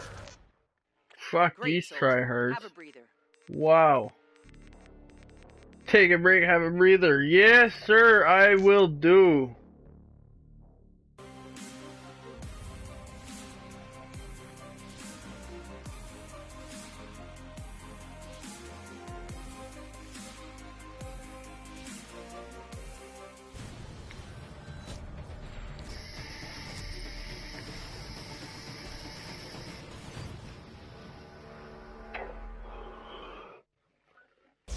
Wow.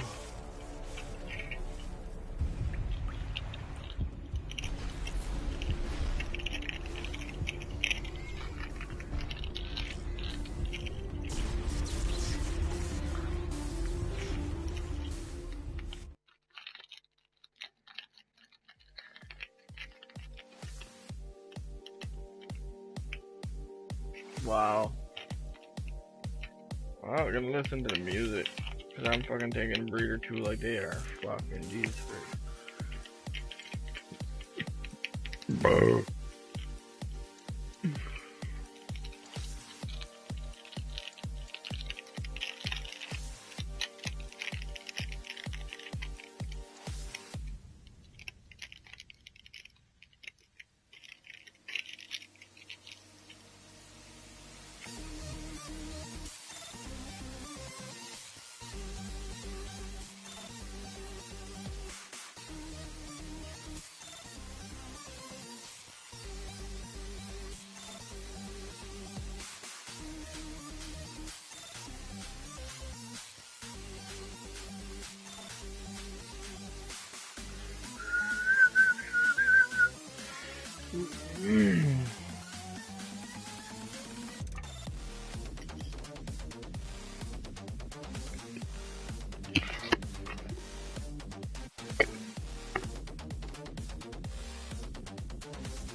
They have great music on.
That was enough.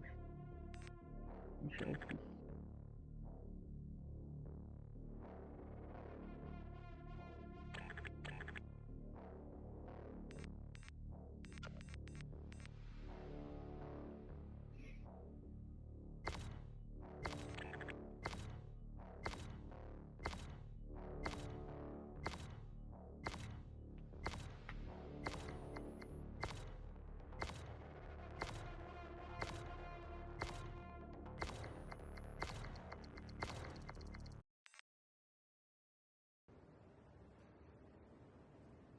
Sabers, multiple hostiles in the immediate AO. Lock and load.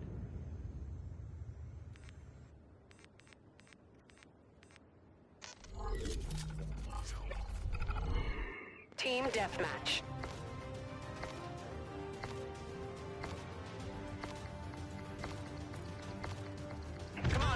Get to it.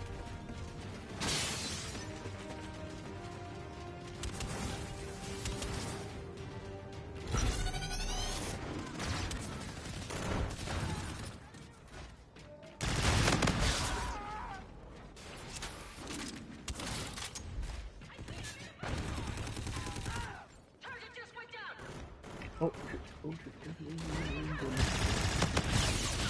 We've lost the lead.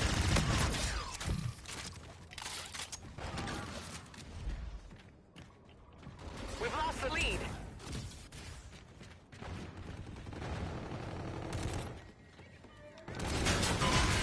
ah, fuck me.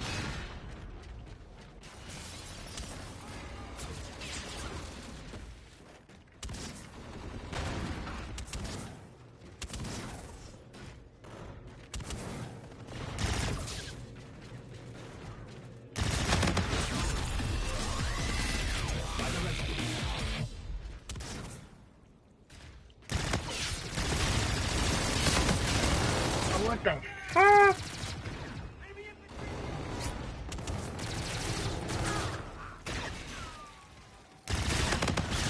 Can't handle The enemy shit. launched a counter UAV. They can't handle the Enemy shit. UAV in your vicinity. Oh my god, dude. Enemy UAV. Move! Stupid ass bitch.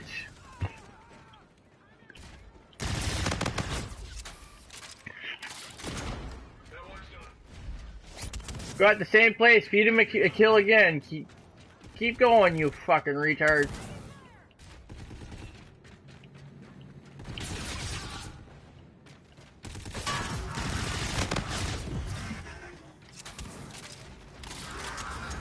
Enemy UAV.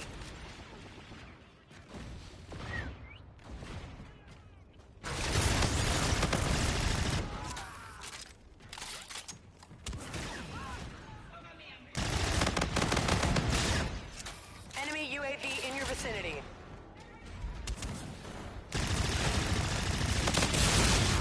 Look at that, look at that. Oh, ain't that some shit?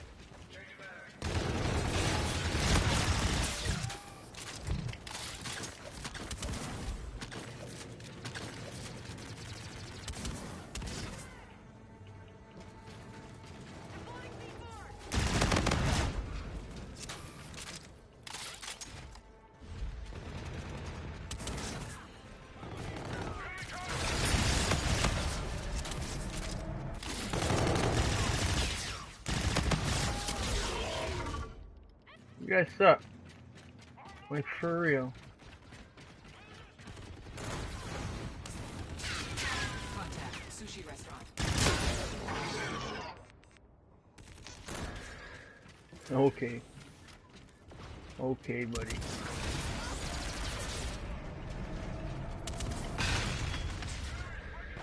The enemy has a drone package.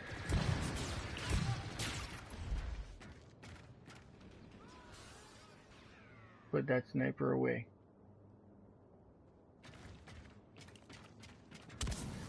The enemy is halfway there. Take them down. Enemy scorchers. Take cover.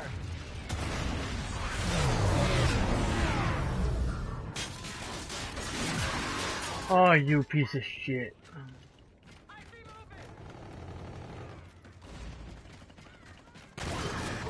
Oh, yeah, yeah.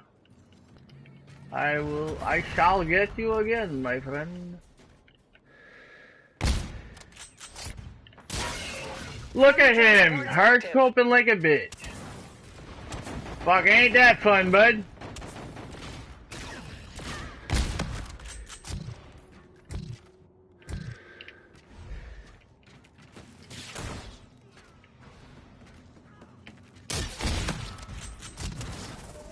Bam, bitch.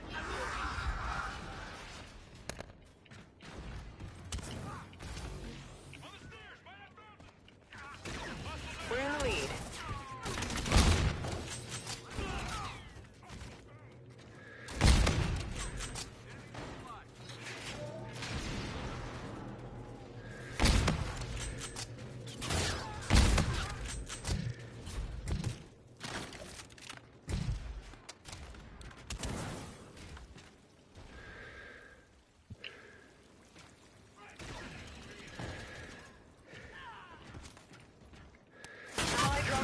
Oh, look at this bitch. Look at this bitch, nigga.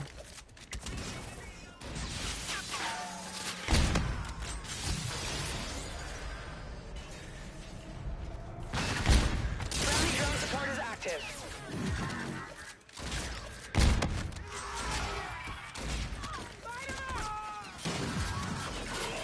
Wow, wow, wow, wow, wow, Call of Duty. Spawn us all at the same spot. This is great. This is fucking lovely. Lovely. Enemy UAV in your vicinity. We've lost lead. Look at this shit. Look at this shit. Ain't that some shit?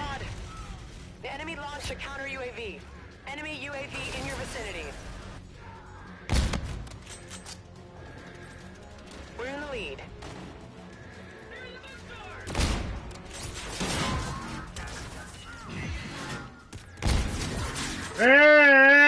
Stop it! I don't give a fuck. You guys are sucking, not me. I'm fucking sniping and shit. How about that? How about that? Oh, look at that. Has to use a payload that automatically aims. Oh, how cute. How cute. You suck, bruh. You suck.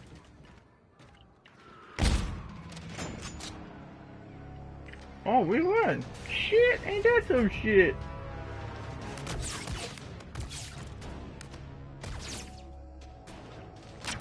Whoever was sniping on the other team, you're trash. Nice work. Well done.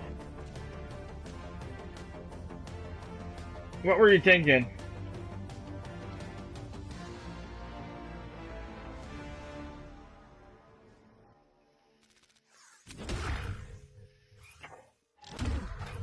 A smart soldier like... Listen up, Saber. This is direct from command.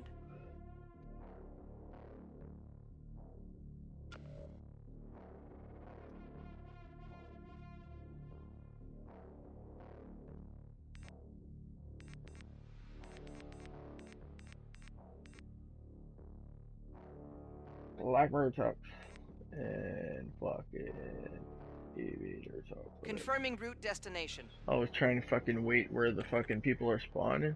Oh, you're good. You know where people spawn. Great, bud. Get a life.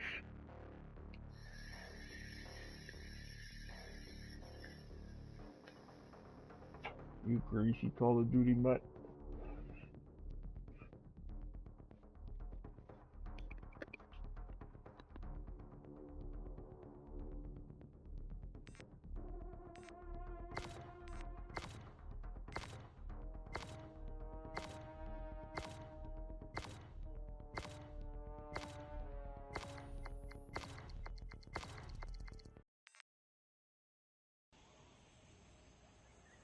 Intel confirms multiple hostiles. Stay alert and play it smart.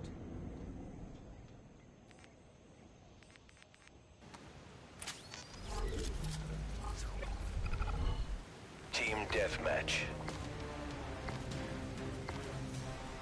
Like fucking try hard o'clock right now. Fucking. Don't feed killing. Set Def, let's win this.